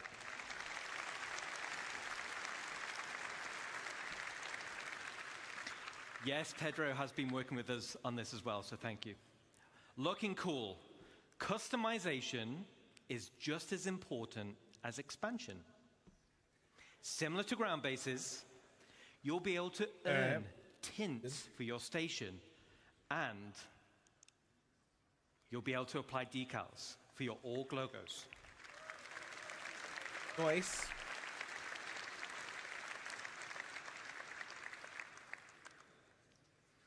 Outside of minor and major hardpoints, your station will come with 2 unique base expansion points. One on the top side behind the bridge, and one on the underside. The top side will be for the crow's nest. Okay. Now, all the other modules built so far have very specific functionality, but I'll admit, this is for the org members out there who want the ultimate in personal space. Huh?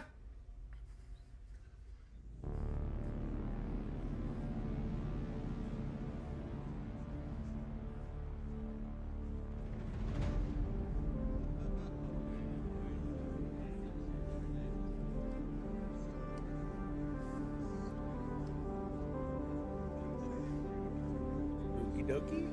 I mean, that's a long distance.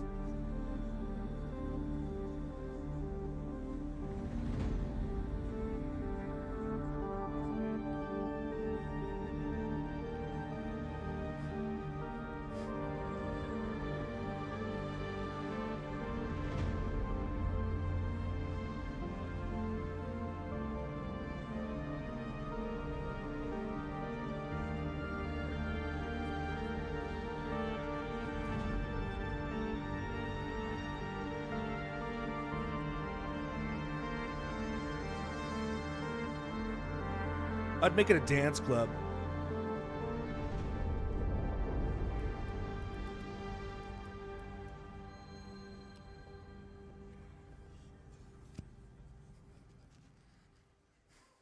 All right.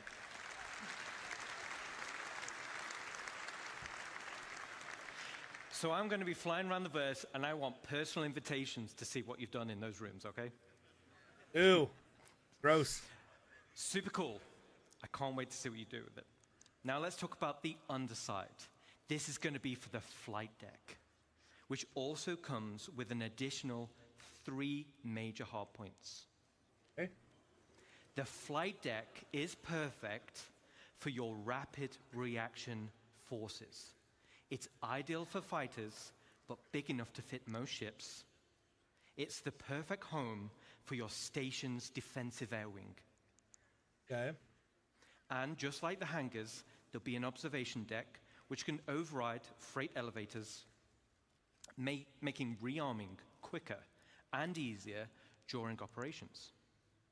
So an org with a tight flight deck crew can be substantially more efficient than others. Now, this one's my favorite. Let's take a look.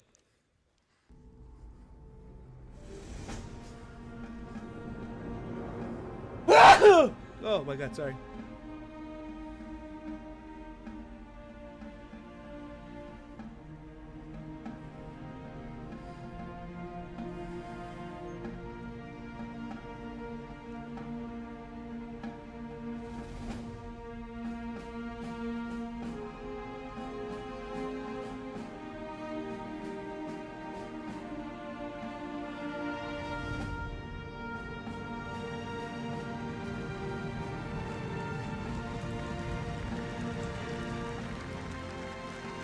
Okay. It's a hangar.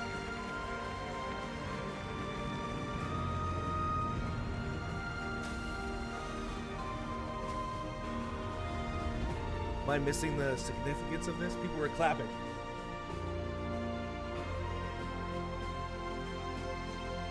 It's because it's I guess a hangar where multiple ships can park, I guess, or something? I don't know. All right.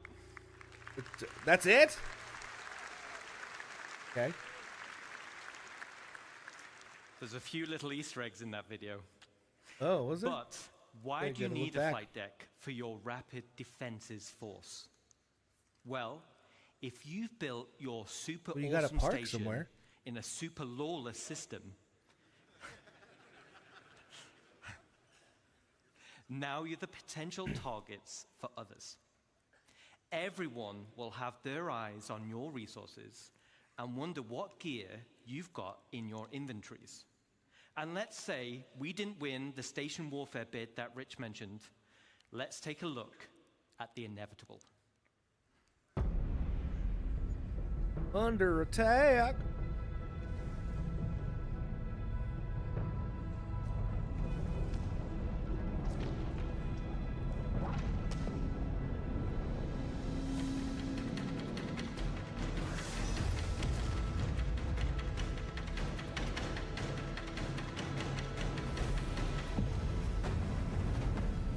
Yeah, but I mean, what if no one's online?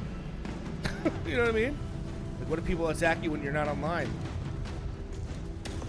There's like only one person in the world online. What do you do then?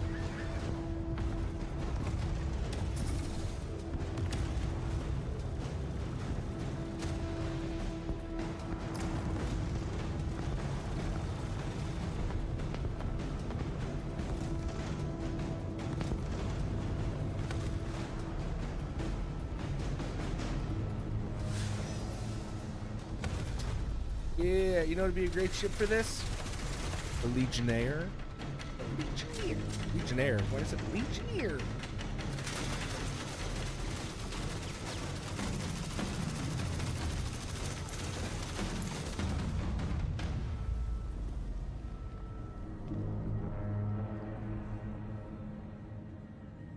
Oh, God.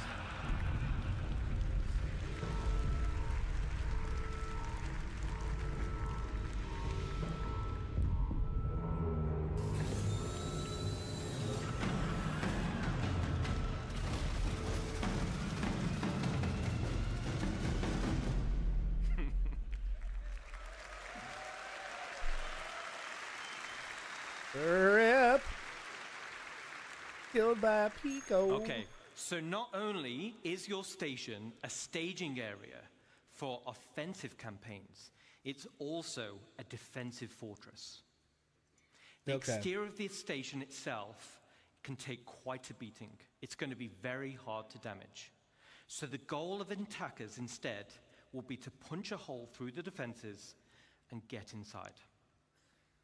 The optimal way to do this will be to infiltrate through the flight deck or EVA hatches and work your way up.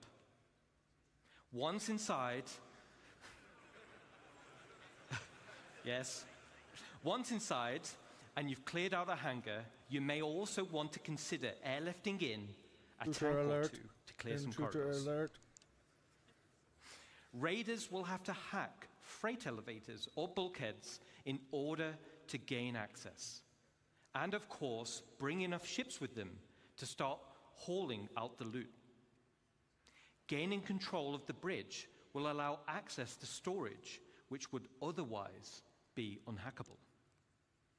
So, as a defender, there are a variety of automated defenses you're able to install internally within the station, such as blast doors, which seal shut, systems to be breached, and a range of turrets like anti-vehicle or anti-personnel. These will all help slow down the attack and give time for your reinforcements to show up. So let's do a final recap. This is one of the end game goals for dedicated orgs, and will be your base of operations for system-wide activities. The station can be customized both in the interior and the exterior, meaning you can tailor it to your own requirements. And it's your very own home amongst the stars. But wait. But wait. Solo. There's one more unique module we can build, and that is the dry dock. Okay.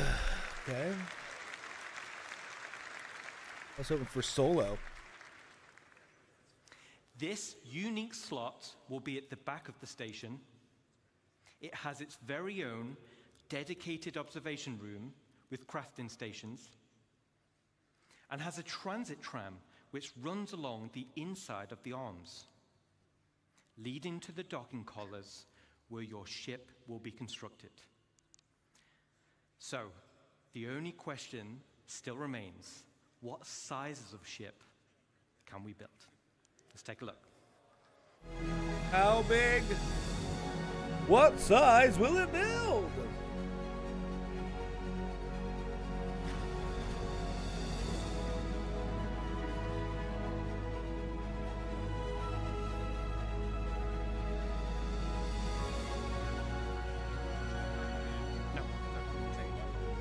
I'll just watch the end of the show.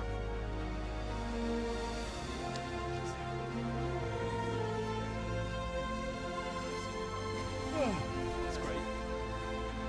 I want to see the reaction.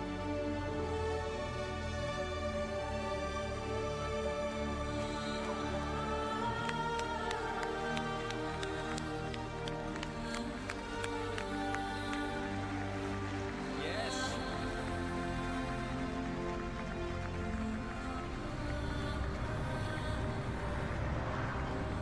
Is it a bangle it's building?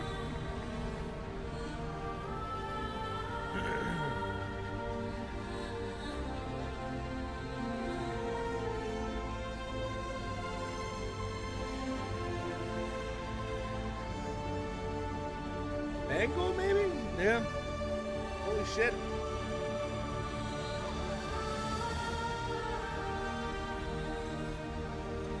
Doesn't look like it, but a bangle is a freaking ginormous ship. Yeah, look, it's almost as big as the station itself. The center part.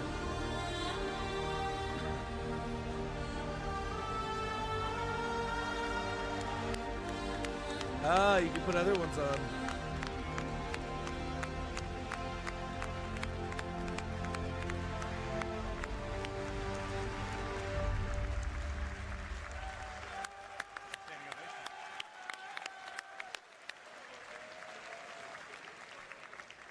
Thanks, Ian. So now we're talking. Yeah, Multiple what about Solo? stations linking and dry docks to craft your very own capital ships. The ultimate end goal for any org. Okay, so let's take a step back. At the beginning of this presentation, I mentioned we had 3 types of players and 1 universe. And hopefully Solo you players? can see we have purposeful gameplay Where's the catering solo to players? each type of player. But that wasn't the only goal. It was to build a game that connected all 3 forgot together solo player. cohesively. And this is where you come in. The community, the lifeblood of Star Citizen. Whether you're a PvE player delving for unique crafting blueprints, a non-combat player mining for high-quality resources or building a base with your friends, or a PvP player fighting for your org in station warfare to protect your base, each one of you supports each other. You need the blueprints to craft, you need the resources to make them, and you need the equipment and protection to be safe. This is what Star Citizen is. This is what It's a Star universe Citizen was that made for! caters to all players. No, it doesn't. Now, I could probably go on for another 10 hours deep diving into each system.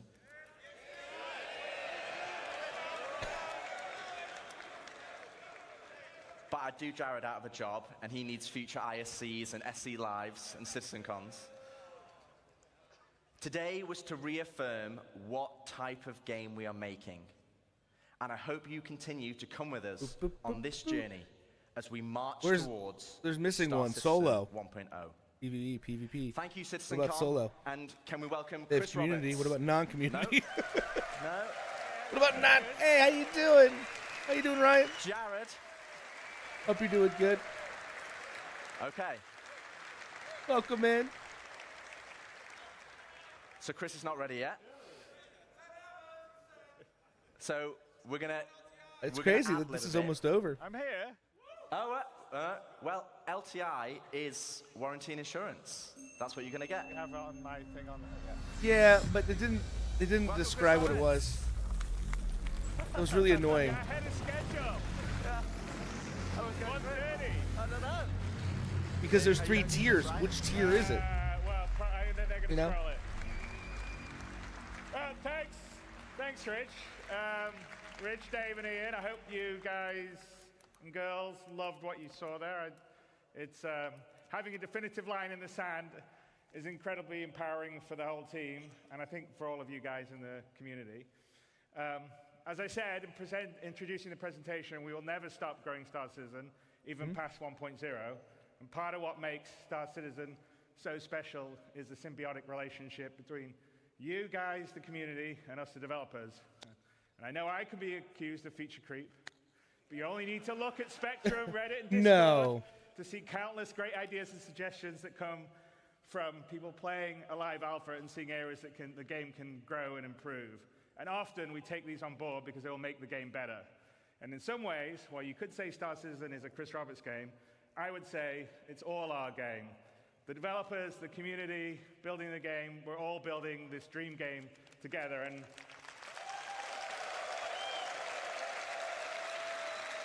is there another announcement or something? That's what makes it special.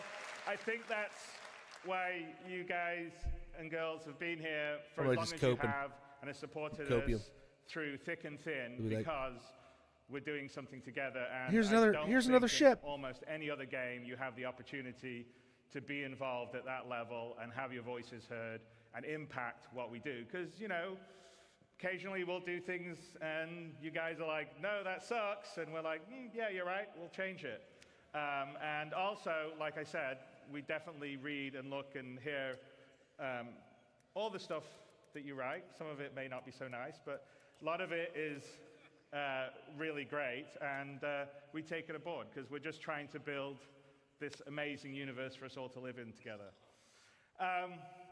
So, what defining 1.0 does, though, for us is give us a finish line in terms of feature and content we are committed to delivering for when your life in the verse becomes truly persistent, your gameplay to progress your reputation, the money you earn, the material possessions you collect and earn will persist even as we deliver more content and features. And I think that's incredibly important for really finally being able to fully commit and not just go, okay, well, I'll play for a while until the next patch comes out. And it's also a market for the game to be more stable, well optimized, and incredibly friendly for new players, as well as experienced ones, which I think all you guys are. But that'll only be the start of our journey together, because the vision of Star Citizen is a game that has no sunset, one that will continually grow with new content and features. We'll always make sure we're on the cutting edge of new technology. We'll never be outdated. I know I occasionally see in so many years, you guys will be out of date. But as you can see by our constant presentations, we're always looking to make whatever we can do, whether it's the visuals, the audio, various ways to make the gameplay better. That's something we will always be working on. So we'll always keep the game at the bleeding edge of graphics, sound, physics, and yes, we'll support VR, and we actually have some of that in the background we're doing. Oh, that's nice.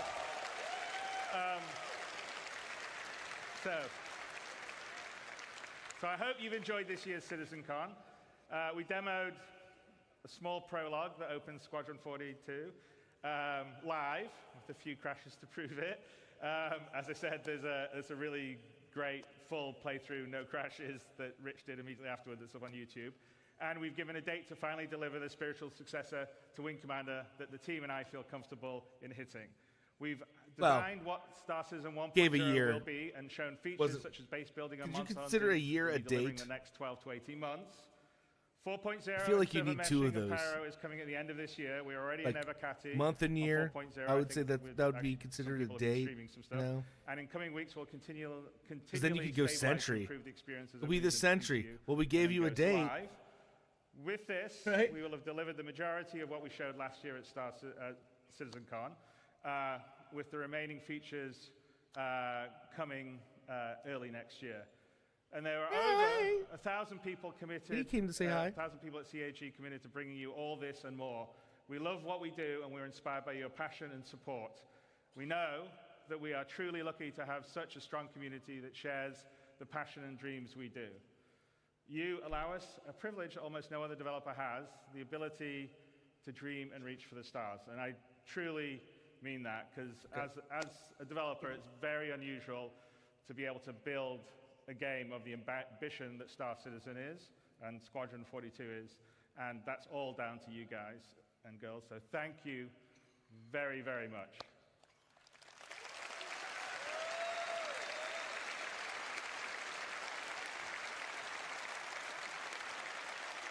Applause, applause. Applause sign. And then over this past year, an incredibly passionate group of people have worked behind the scenes to bring this weekend's event to life. That's walking all over my keyboard. And I want to take a moment to thank Leah and Ed, Tyler, Jared, Kat, and so many others who poured their hearts into making this weekend special for all of you. And a huge thanks goes out to our presenters and teams supporting them, whether they're here with us today or watching from one of our other studios around the world.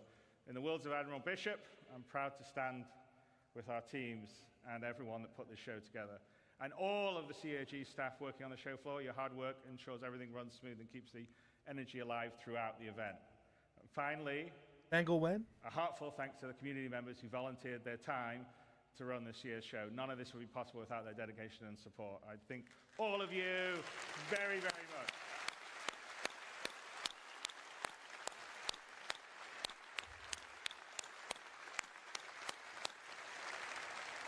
And, you know, many of us in the team are going to, myself included, are going to head down the road to the Factory International for the Enter the Atmosphere event that Atmos is doing. So I hope a fair number of you will manage to make it over there. There'll be a whole night of racing and esports, a bonus developer panel with Yogi Klatt and Richard Tower, which I think are, as always, they're good panels. And with that, Citizen 2954 comes to a close. I hope you enjoyed what you saw, made new friends, reunited with old ones, and marveled at the creativity on display at the community booths, which was pretty awesome to see. And, you know, CitizenCon always underlines what makes Star Citizen special. So that's you. You guys here coming together. He's pointing at me. I did it. I mean, we did it. We did it, guys. Thank you. We did it. We did it. We did it. We did it. We did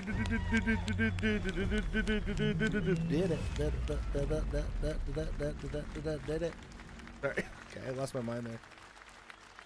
Universe. That's over. It's it. Done.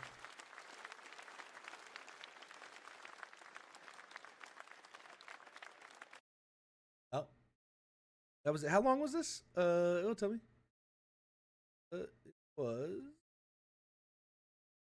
4 hours, 4.5 hours. Nice. Have its own. All right. Well, on that note, I'm going to end it here. Thanks to everybody for hanging out. I appreciate it. Shelly, Alpaca, appreciate you guys coming in here, talking. Appreciate ya. And, well, until next time, everybody. Take care. Have fun in the verse.